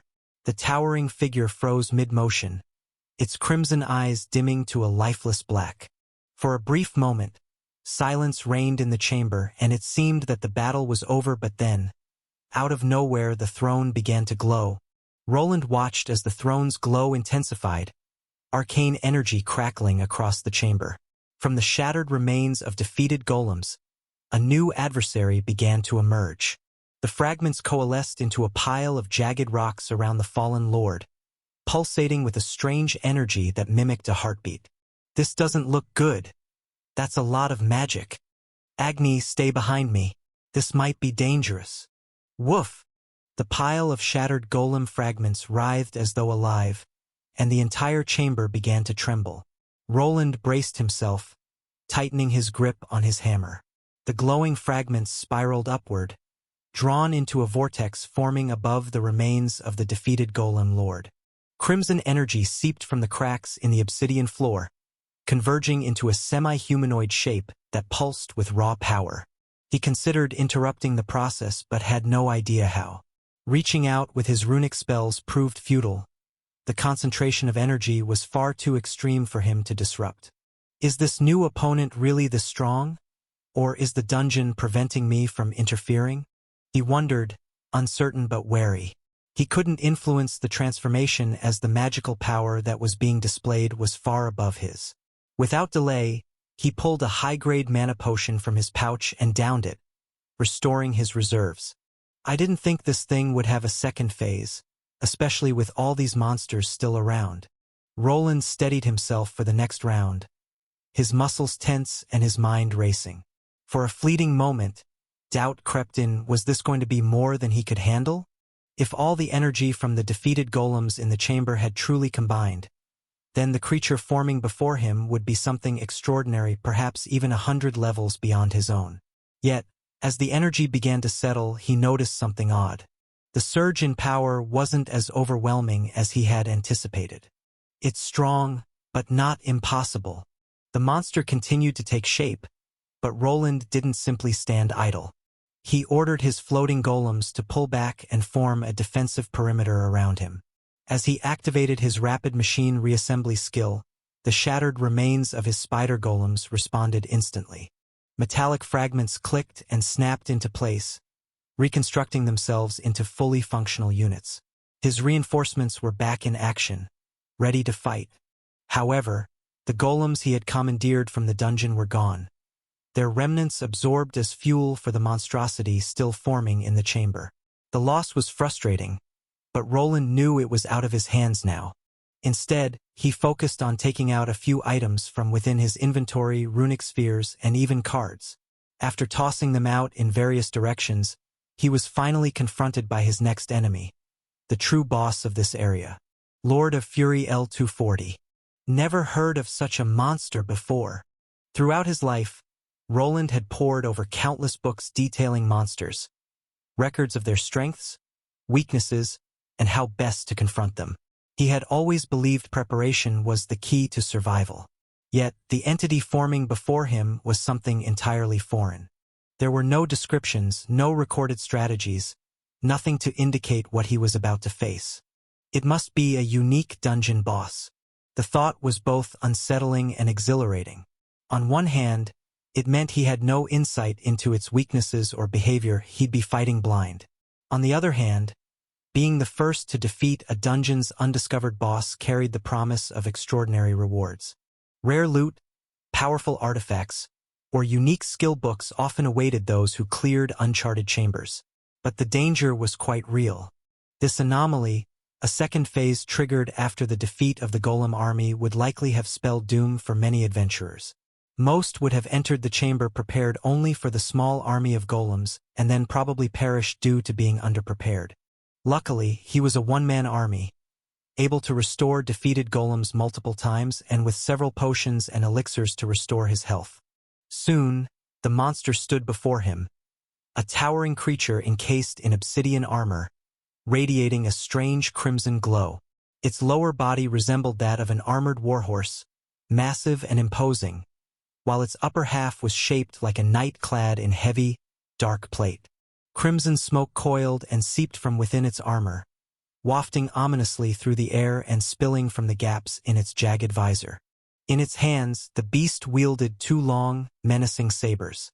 The blades, forged from the same dark material as its armor, shimmered with glowing runes that pulsed faintly with power. Its level is only 10 above the Golem Lord, but it's much stronger than that. Roland's instincts screamed that the numbers didn't tell the full story. While he couldn't directly read the creature's stats, the overwhelming magic aura it radiated told him everything he needed to know. This was no ordinary level increase. The oppressive energy surrounding it was enormous, a clear sign that the creature had some sort of enhanced stat multiplier. Just like my Overlord class, this creature was a step above the Lord he had faced earlier, but not so far ahead that he couldn't handle it. While its stat multiplier was clearly higher, Roland estimated it was closer to Agni's level of enhancement rather than his own Overlord class amplification. Even so, he knew better than to underestimate it. It's probably stronger than any of the knight commanders I've faced before, but the monster was finally there, its glowing visor forming a strange, singular eye that fixed its gaze in his direction. Roland's sharp eye had already picked out some flaws in the creature. One of them was its horse-like body. While this form offered certain advantages, it also came with some weakness. If its legs sustained enough damage, the monster could potentially collapse under its own massive weight. Then there was the more glaring vulnerability. The runes etched across its body. These radiated a faint, ominous glow, and Roland realized they might be exploitable if he had enough time to study their structure. Rune Authority doesn't seem to be working well on these things. He had already tried to take control of the creature's runes, as he had with the lesser golems, but to no avail. Something was interfering with his ability to manipulate them. Perhaps it was the dungeon itself, or maybe the monster possessed its own innate control over the runes. After all, they weren't external tools wielded by an adventurer. They were an intrinsic part of the creature's form. As the Lord of Fury fully emerged, the chamber seemed to darken, the faint glow of its runes casting ominous red light onto the shattered remains of the previous battle. Roland steadied himself, the weight of his hammer reassuring in his grip. The obsidian knight raised its sabers in a cross-like stance, a low, menacing sound emanating from within its armor. Whether a roar or a taunt, Roland couldn't tell. Then, suddenly the monster charged at an astonishing speed, a blur of crimson left behind as it galloped. While this monster was only 3 meters tall and smaller than the Golem Lord, he could not underestimate its power. The Lord of Fury's sudden burst of speed was unexpected for a creature of its size. Its crimson sabers glowed ominously as it closed the distance in an instant. Bringing both weapons down in a deadly arc, Roland rolled to the side just in time, avoiding the twin strikes as they smashed into the obsidian floor, sending cracks radiating outward. "It's fast and bulky, great," Roland muttered under his breath, steadying himself as the monster turned to face him once more. It paused briefly before turning around and moving in a semicircle. Then it charged at him again with the same explosive speed as before. Though its horse-like body was cumbersome for tight maneuvers, its linear bursts of speed were nearly impossible to counter. If he tried to block with his shield, he risked being trampled, even if he reinforced it with spells.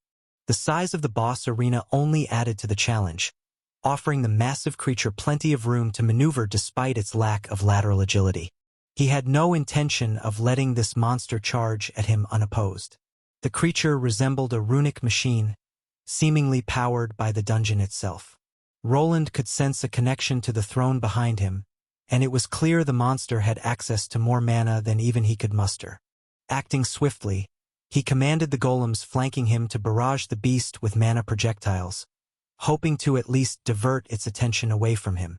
The battlefield erupted in chaos once again as the floating and spider golems responded to Roland's command.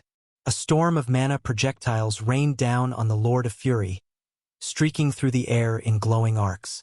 The obsidian knight twisted its armored body to deflect the onslaught with its sabers, each blade moving with impossible precision to swat away the incoming attacks. However, even the monstrous knight couldn't avoid every strike. Some projectiles collided with its armor, sending sparks rippling across its dark surface. No apparent damage could be seen, but even a few points of HP damage would amount to something eventually.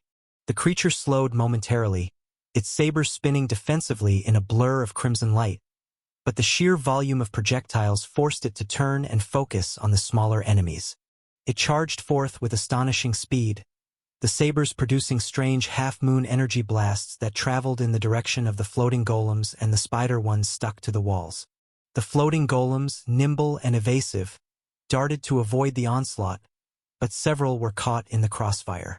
One by one, they shattered into glowing shards of metal and magic, their remnants clattering to the ground. The spider golems clinging to the walls fared no better. The energy blades from the sabers carved through the obsidian walls, causing chunks of rock to fall and several spider golems to lose their grip. They tumbled to the ground, some reduced to broken fragments, while others scrambled to reassemble themselves using Roland's rapid machine reassembly skill. Roland took advantage of the chaos, analyzing the Lord of Fury's movements. Its attacks were formidable, but each strike came with a predictable wind-up. The crimson glow on its sabers intensified just before it unleashed an energy wave, and its charges were always telegraphed by the heavy clattering of its horse-like hooves.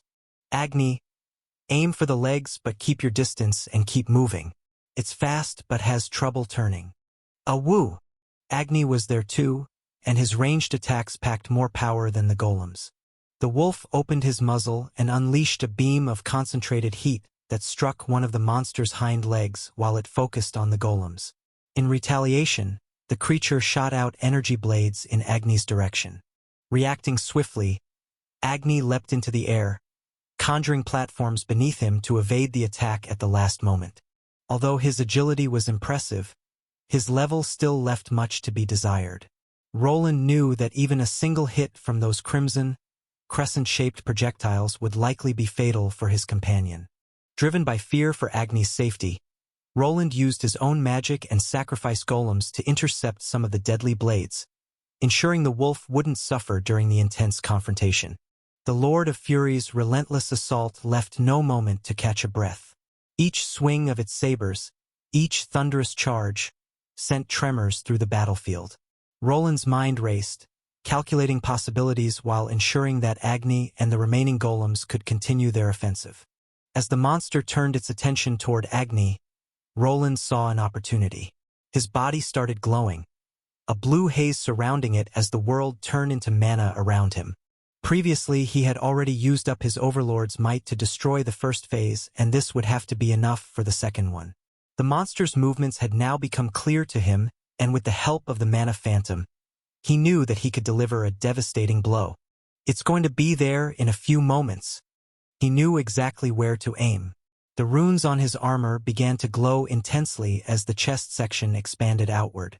A high-pitched whine filled the air, rising in pitch as Roland's chest plate unfolded, revealing an octagonal device radiating a pulsating, brilliant blue light. This was the improved beam device, a prototype he had painstakingly crafted. The previous model had served him well, and he was confident this upgraded version would not fail him now. The octagonal core extended slightly, while portions of his armor fanned out to the sides, revealing intricate runes etched into the plates. At the center of the device, a single crystal glimmered, drawing in an immense amount of energy.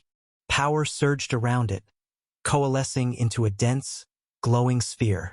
This was his enhanced beam weapon, designed using advanced techniques he had recently learned at the Institute. It had been built specifically to face a potential boss monster. Now, he would see if it lived up to the legacy of the old model that had saved his life countless times before.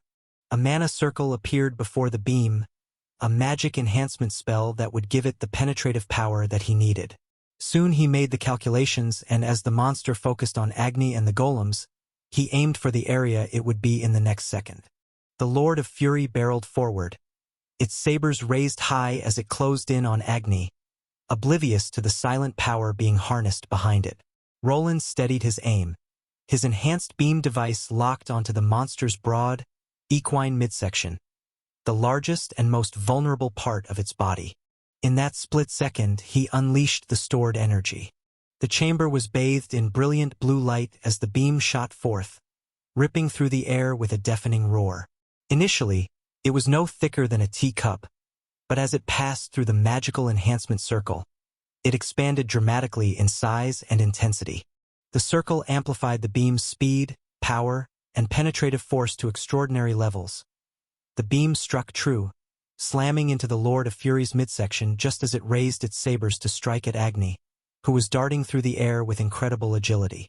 The Lord of Fury let out a deafening roar as the beam tore through its midsection, obliterating the rear parts of its body and sending it crashing into the nearby wall due to the momentum.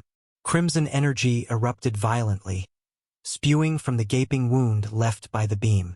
The force of the attack sent shockwaves rippling through the chamber, shattering remnants of walls and scattering debris across the battlefield.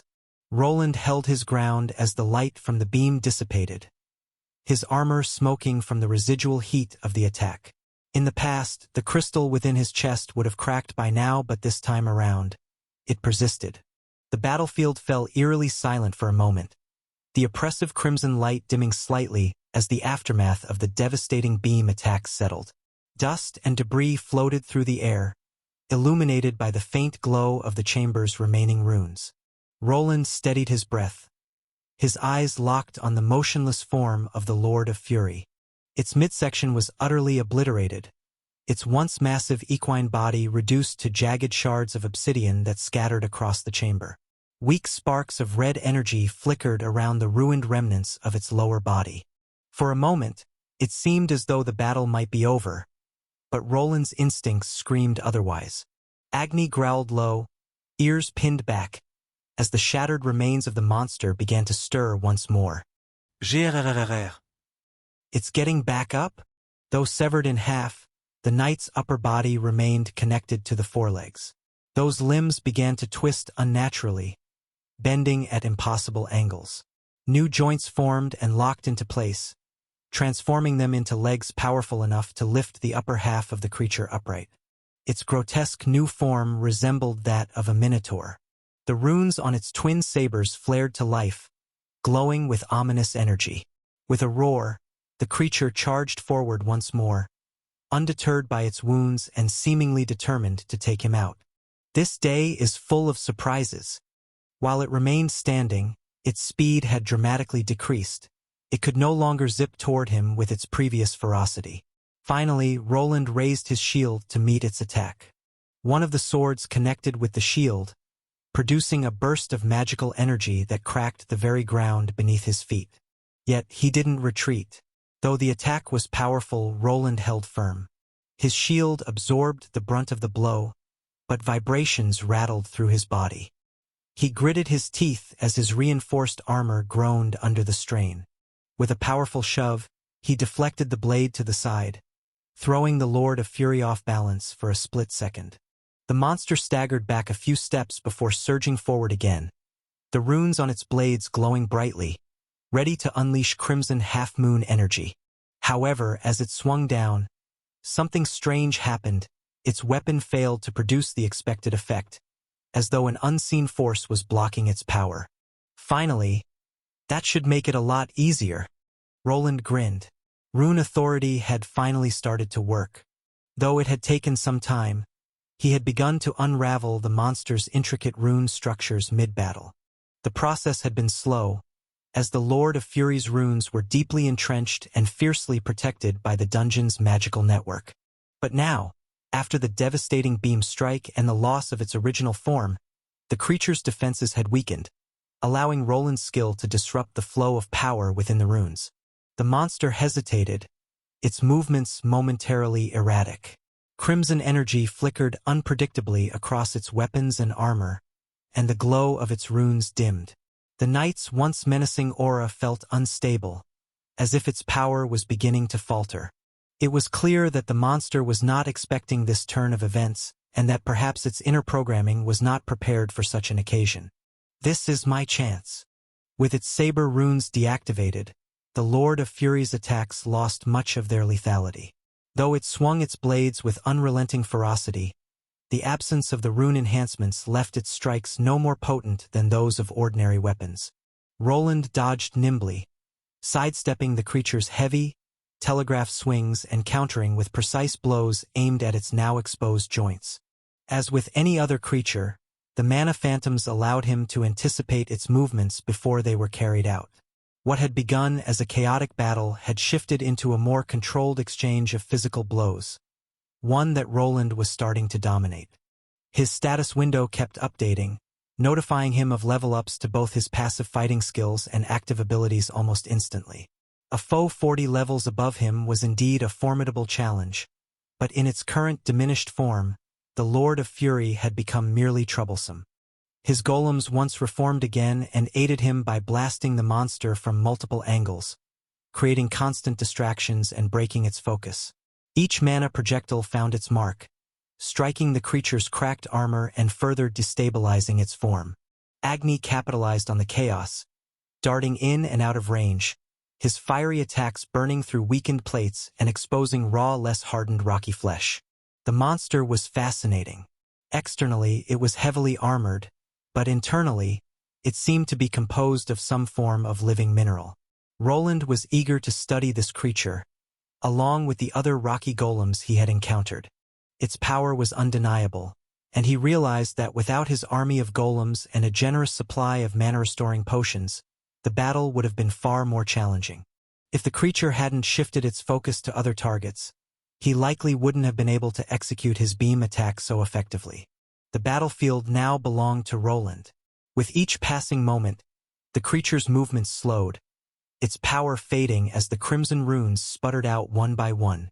Roland could see the cracks widening along its remaining limbs, faint pulses of crimson energy leaking out like blood. It was unraveling. Let's end this.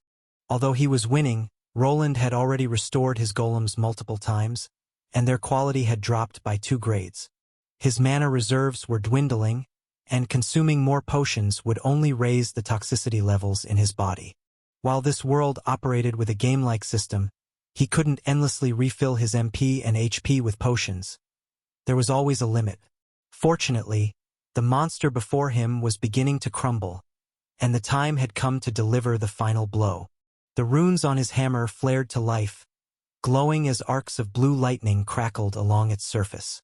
With a powerful leap, he launched himself forward, targeting the monster's head as it staggered backward, hindered by Agni's teeth tearing into its hind leg.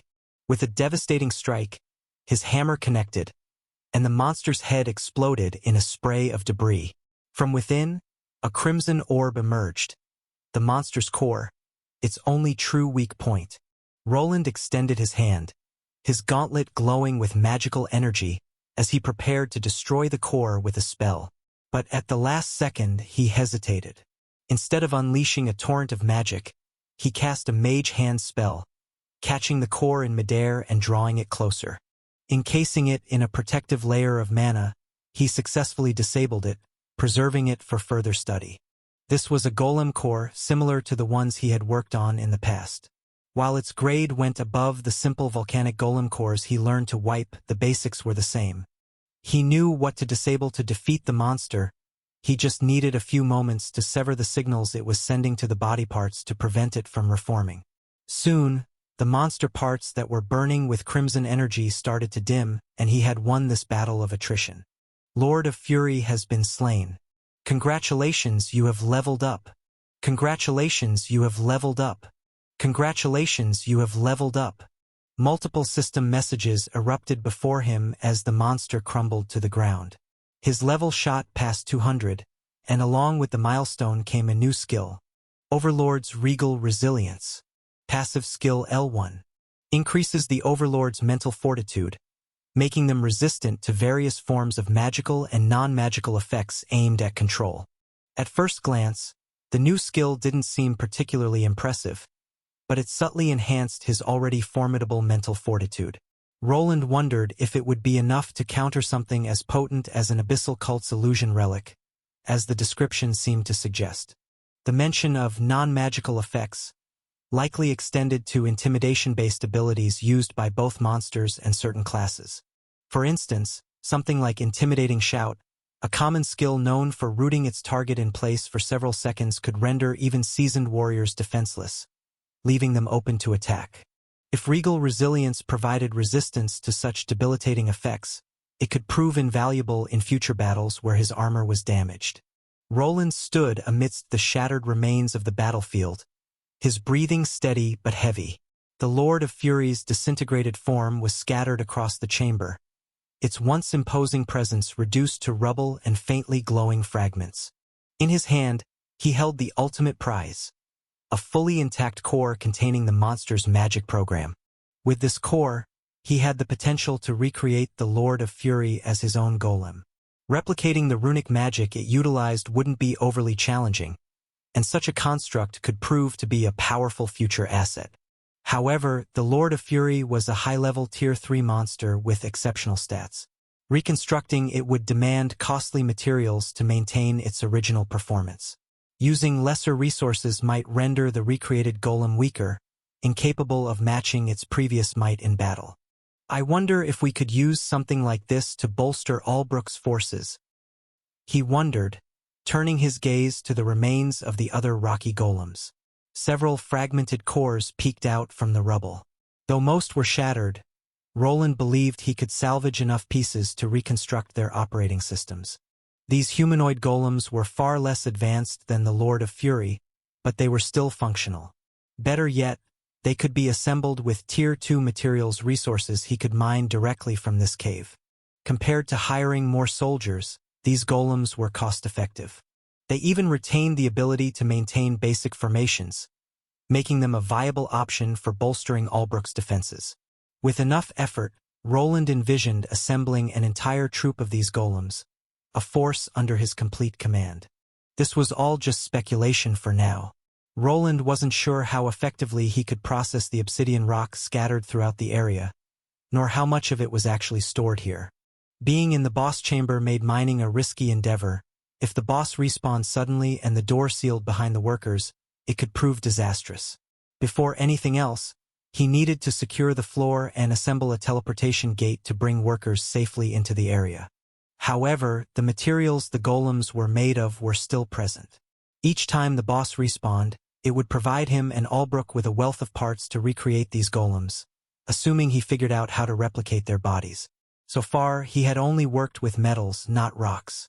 If he went through with this plan, it would be his first time creating a mineral-based golem rather than one resembling a mechanical construct. Woof! While he was contemplating on the use of all these monster drops, Agni started to bark. "What is it, boy?" He turned to his companion, following the wolf's gaze to the large throne where the boss's first form had been seated. Though still intact, the runes on its surface were beginning to glow, making his heart sink. A dreadful thought crossed his mind. Was the boss not truly defeated? Could there be yet another third phase awaiting him? Wait, this is different. Letting out a sigh of relief, he focused on the throne, which was now trembling. It wasn't a magical reaction but a mechanical one. The throne itself was beginning to move. He braced himself, suspecting that the dungeon had more in store for him and this was not the last level. His intuition proved correct as a new path revealed itself. At the same time, the large door through which he had entered began to open, much like any other cleared boss chamber would. The throne continued to move slowly until he heard it grind to a halt. Behind it there was a hole now with dark stairs leading down somewhere. Roland slowly moved closer to check the newly revealed path. Agni padded beside him, ears pricked and tail low, clearly sensing the tension in the air. The dark staircase descended sharply into the unknown, its edges worn smooth as though countless feet had traversed it over the centuries. Faint, flickering runes adorned the walls, their light casting eerie shadows that danced in rhythmic patterns. Does it lead to a lower floor, or is it something else? Roland held himself back, carefully analyzing the boss chamber. Something was bothering him. Even after defeating the guardian of this room, no reward had been granted. When he had defeated the golem in the Albrook dungeon, he had been rewarded with a chest containing Agni's egg. Here, however, there was nothing of the sort. It was uncharacteristic for a dungeon not to provide a reward upon clearing a boss, though he knew there were rare exceptions. Tisk! He clicked his tongue, unwilling to believe this might be one of those exceptions. Before moving forward, he sent out another wave of mana to restore the broken golems to a semi-functional state. Then, he retrieved his foldable briefcase and set it on the ground. The chamber was littered with valuable materials, and he directed the golems to collect them and deposit them into his spatial storage, while he prepared to investigate the level below. "Let's go, Agni." Roland sounded a bit irritated as he stepped onto the staircase. The air was heavy, charged with mana particles that clung to the walls. Agni moved silently at his side, his glowing eyes flickering. The faint clink of collected materials echoed from behind, where the golems diligently salvaged the remains of the battlefield. The descent was steep and disorienting, the faint light of the runes the only guide through the encroaching darkness. After what felt like an eternity, the stairs ended abruptly, opening into a vast, circular chamber. It was unlike anything Roland had seen before. The room was filled with treasures beyond imagination, golden artifacts, sparkling gemstones, intricately crafted weapons, and armors that radiated a faint magical aura. The chamber glimmered as though the walls themselves were alive, reflecting the treasure's brilliance in an endless loop of light. Yet, instead of elation, Roland felt only disappointment. His chest tightened as he surveyed the room, searching in vain for a path leading further in. There was none. This appeared to be the end of the dungeon, a treasure room meant to mark its conclusion. According to the records of this world, such chambers served as the final reward for defeating the dungeon's guardian. His gaze swept over the magical artifacts scattered throughout the room. Most were unremarkable in quality, primarily high Tier 2 items with a sparse handful of Tier 3 among them. The centerpiece was a large axe displayed prominently on the wall, forged from a gleaming golden material that radiated a potent magical energy. Is this really it?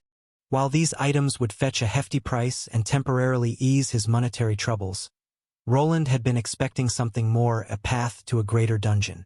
As it stood, the monsters on this floor offered little value in terms of experience.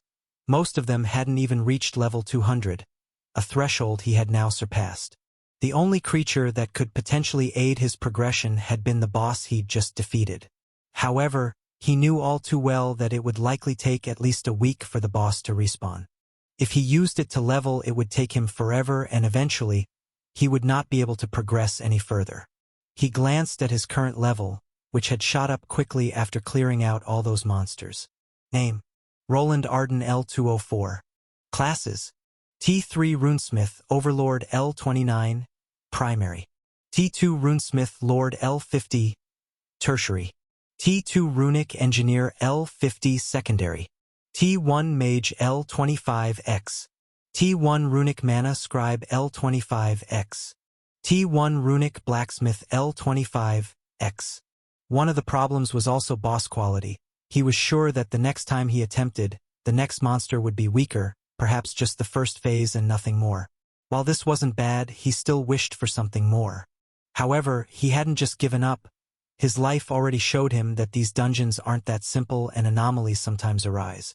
Thus he started searching, going through the chamber and examining the walls for any potential pathways. Perhaps just like the throne's movement had unveiled a hidden path, there could be more concealed mechanisms within the treasure room. Roland moved systematically, running his fingers along the cold, rune-inscribed walls. His mana sense extended to detect any fluctuations. The faint static sound permeated the room, but he didn't seem to be able to find anything out of place.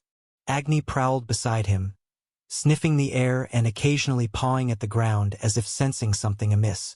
Roland glanced at his companion, who was acting more alert than usual. "You sense something, boy?" Roland asked, crouching to examine the floor near where Agni had paused. The runes on the wall seemed ordinary and mostly decorative, rather than functional. But the mana flow in the room felt off, as though it wasn't simply dispersing but flowing from elsewhere. What if An idea clicked into place. Roland turned his attention to the mana currents. Using his runic skills and mana detection, he focused on the subtle movements of energy in the room. The treasure piles glittered enticingly, but he ignored them, concentrating on the faintest traces of mana. He noticed a patterned streams of energy converging at a point halfway up the wall on the far side of the chamber. He approached the wall, inspecting it closely. To the naked eye, there was nothing unusual about it, just more smooth stone adorned with decorative runes. But when Roland channeled mana into the wall, the runes began to glow faintly, revealing a hidden connection. The source of magic is flowing out of this spot. There has to be something behind this wall, but there doesn't seem to be an opening mechanism anywhere. He wasn't sure what was behind this wall, but he was inclined to believe that it was worth checking out. It was certainly not something that the dungeon wanted him to discover, as it lacked a runic opening mechanism as in the Albrook dungeon. Instead, he would need to force his way in and create a path of his own. "Step back, Agni, we're going through." "Awoo!" Agni watched intently as Roland pulled a large drill device from his spatial storage, a tool similar to the one he had used to create the tunnel connecting his house to the dungeon. Channeling his mana into the machine, the drill's end began to spin quickly. With confidence, he pressed it against the wall and started pushing, but to his surprise, the wall wasn't budging. "What is this thing made of?" Despite multiple attempts, the drill began to overheat, smoke curling from its mechanisms. The wall remained largely intact, with only a fist-sized hole left behind for all his efforts. The drill itself was on the verge of breaking apart, its durability pushed to its limits. Whatever lay on the other side, it would take more than a simple drill to unearth, or just one made from better materials? Roland frowned, stepping back to examine the stubborn wall that had resisted even his high-grade runic drill. The composition of the stone was unusual. While it appeared smooth and rune-inscribed like the rest of the dungeon, its durability far exceeded anything he had encountered before. Even the Lord of Fury's body armor hadn't been this resilient. Looks like this might take some time. While brute force didn't seem to be working, there wasn't really an alternative. He had examined the runes on the walls and searched the entire corridor, but there were no hidden passages he could detect. Destroying the walls was the only option left. However, he had no way of knowing if something worthwhile was on the other side, or how far he would have to go to reach it. Could it be the dungeon core? Or perhaps something else? Roland was still hoping to find a link to a higher-rank super dungeon within the island. The monsters here were strong, but at his current level, they wouldn't help him advance as quickly as he wanted. Installing the turrets would provide some initial experience, but once he progressed further, he would be forced to stop. I might have to go with Plan B. He did have an alternative plan to address his leveling problem, one that didn't rely on this dungeon leading further in. The area already provided a wealth of rare materials. High-level monsters didn't always yield high returns. Some didn't drop anything valuable. But the elemental metals and crystals he had gathered could be forged into weaponry fit for knight commanders and beyond.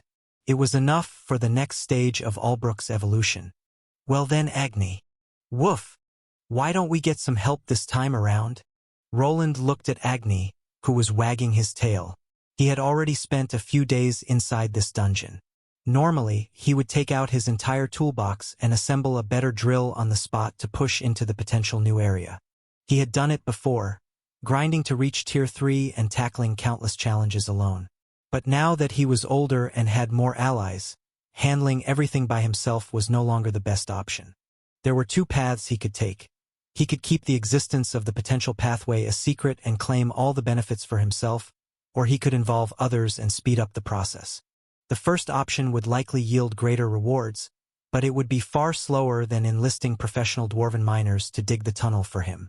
Dungeons tended to close in on themselves over time, so reinforcing the walls was essential. Doing it all alone would be tedious, and he had to go back to the Institute to perform another lecture soon. Woo! So we agree, let's just grab the loot then and go back. After making his decision, Roland turned away from the stubborn wall and headed back into the treasure room. He needed to transport the treasure back to Albrook. The wealth of magical artifacts, combined with the rare materials from the fallen golems, would help fund his next projects. More importantly, the Lord of Fury's core was safely secured in his spatial storage, ready for further research. It likely contained a high-quality program, one that he could potentially implement in his own golems. His constructs were patrolling outside, scanning the vast boss chamber, so he decided to handle the packing himself. Using his spells, he guided weapons, suits of armor, and other valuables into a neat pile before storing them away. However, only one item caught his eye: a large, ornate golden-tinted axe. Elder Gold two-handed axe. High, unique. High divine smite. Aura of golden glory. An Elder Gold weapon? I'm sure the church would pay handsomely for this one. Or should I just keep it? This type of weapon was favored by paladins, but it was useless to regular warriors since it required faith to activate. It boasted two powerful enchantments: Divine Smite, one of the most effective spells against unholy beings, and Aura of Golden Glory, which created a zone where necrotic energies couldn't survive while also boosting the strength of nearby allies. While it was useless in the hands of most people, Roland was different.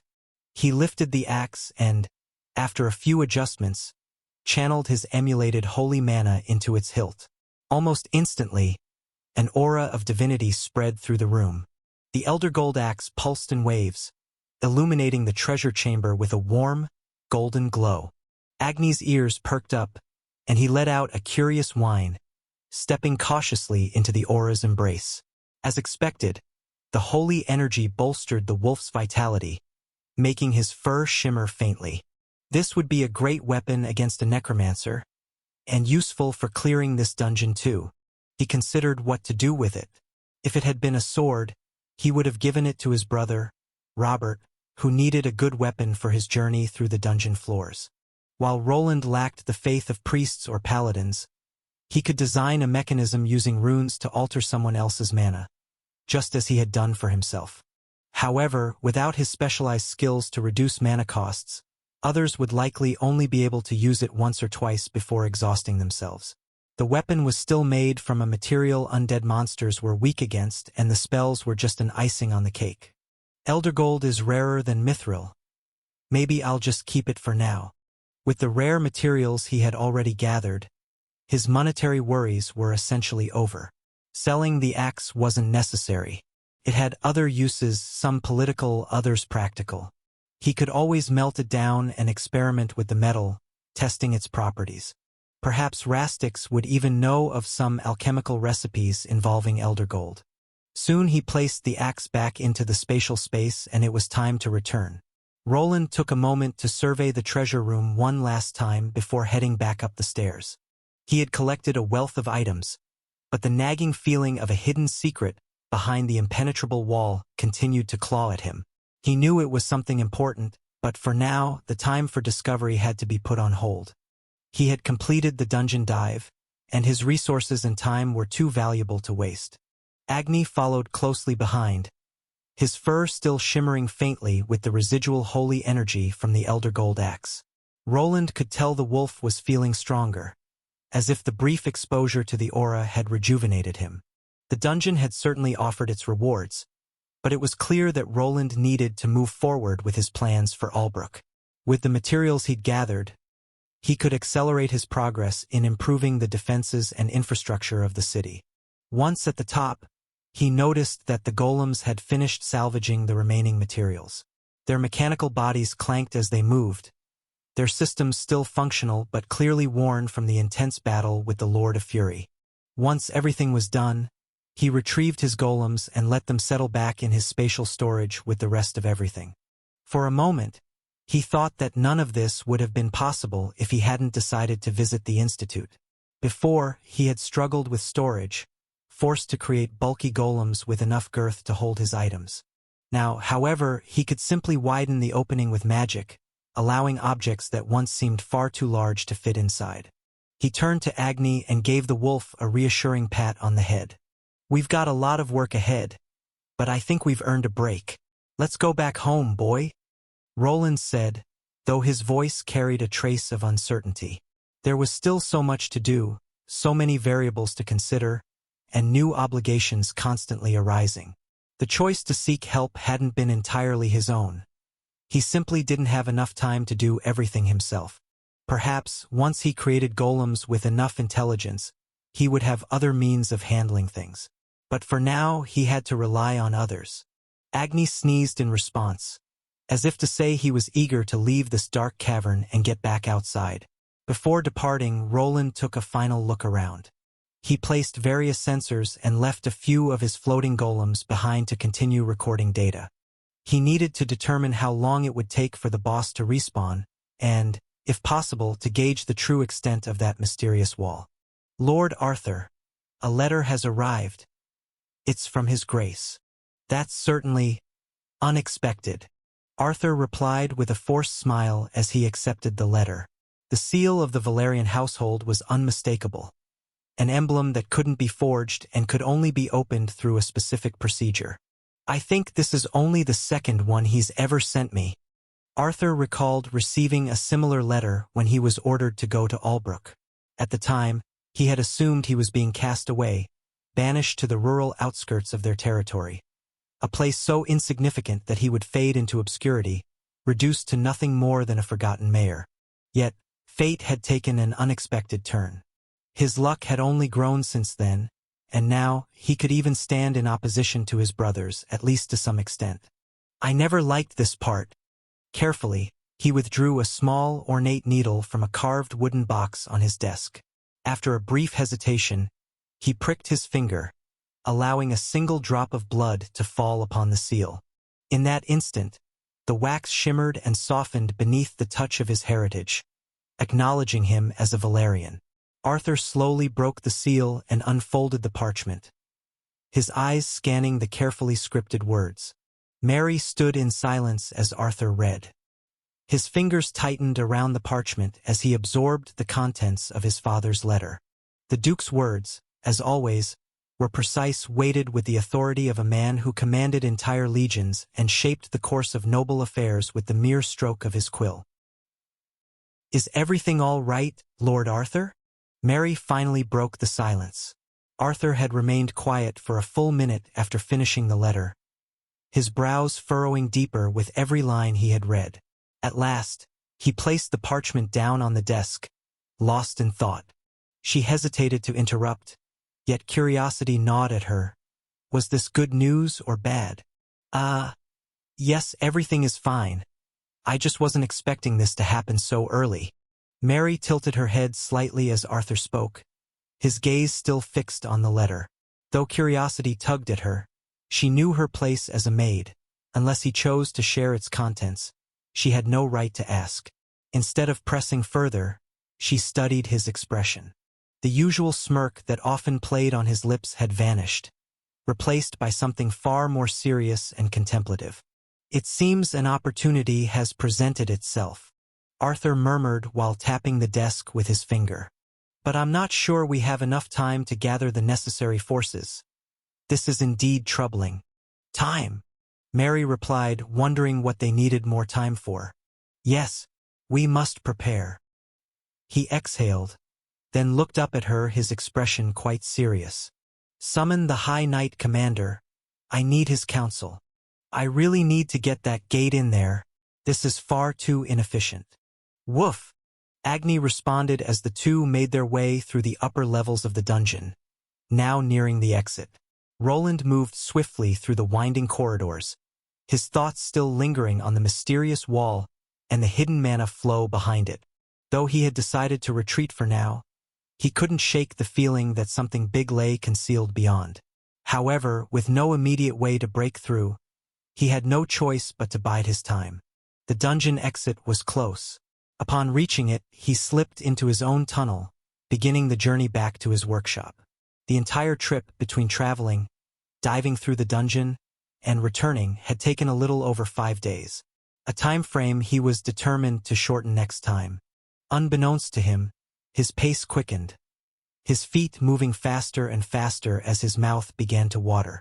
Days of eating cold rations in the dungeon had only deepened his appreciation for his wife's freshly made meals. He had grown quite attached to them, perhaps a little too much. More than that, he was beginning to realize just how much he missed her and the peace of home whenever he was away. Maybe he really was turning into an old fart. "HM? Is there a problem?" Just before reaching home, a flashing icon on his helmet's display caught his attention. Arthur was trying to contact him. Though the two had grown closer, the young lord rarely reached out unless it was something important. Roland had planned to report his findings from the dungeon soon and request manpower for an expedition in a week's time. This seemed like the perfect opportunity to bring it up. "Arthur." "Ah, it finally connected. Roland, my friend. Is there trouble?" he asked, opening the entrance to his workshop. His multiple minds were already scanning the area, checking for any nearby enemy forces. Sebastian had mentioned a messenger arriving earlier at Arthur's estate, and Roland wondered if this had something to do with it. "Trouble? Not exactly, but it's best discussed in private. It's an important matter that can't wait." "I see. Give me a moment. I'll be there in an hour." "Splendid," Arthur replied, his tone implying that it was truly something urgent. Roland ended the communication with a sigh. Whatever Arthur had to discuss, it was serious enough that he couldn't afford to delay it. Still, he needed a moment to clean up and at least grab a bite before heading out. "Agni, looks like our break is going to be cut short, or at least mine." While his wolf could stay here, he needed to head back into the city. Although he had grown accustomed to being around the soldiers and residents, he still didn't like wandering through the streets where everyone recognized him. His gaze fell on the teleportation chamber and the gate within it. He made a mental note to install a small gate in Arthur's hidden underground training chamber, allowing him to avoid walking through the city as much as possible. Even though it would be a waste of materials and mana, he deemed it worthwhile as Arthur needed an escape route that could teleport him to a safe location if something went wrong. I really have been slacking when it comes to these gates. I need to create a pocketed version. They don't need to be as large as the ones at the mage towers. With that in mind, he headed into his workshop. Once there, he called up Bernier to let him handle the sorting of items. Bernier arrived promptly, wiping his stained hands on a worn leather apron as he stepped into the largest chamber of the workshop. The half-dwarven craftsman had been hard at work on the latest turret schematics, but Roland's sudden return meant that his priorities had to shift. "Well, boss, I see you made it back in one piece." Bernier grinned, glancing at Roland's armor, and could tell that it had been strained in the dungeon dive. "Judging by the look of you, I take it the dungeon wasn't a walk in the park?" Roland exhaled as he began unloading his spatial storage, a veritable treasure trove of magical artifacts, raw materials, and salvaged constructs spilling out onto the reinforced workbenches, but also the floor. There was just not enough space to hold everything. The chamber was now lined with weapons, cracked golem cores, and various elemental ores. "It was manageable," Roland replied, waving a hand as another set of neatly stacked elemental crystals appeared. "But time-consuming. I've marked a possible hidden passage in the lower levels, though it'll take more manpower to excavate. Maybe you'll want to tackle it? Could use someone I can trust down there." "Me? In that dungeon?" Bernier chuckled sheepishly as he had long since left his dungeon diving days behind. Working as a porter was just something he did to survive, but his true passion lay in crafting. "But, boss, what is all of this?" Bernier let out a low whistle as his eyes landed on the glimmering elder gold axe, its divine aura still faintly pulsing. "By the old gods, you didn't happen to rob a church?" "Ha, no. But just place this in the vault for now. I'll leave these to you. Lord Arthur needs something from me, but it shouldn't take long." Leave it to me, boss."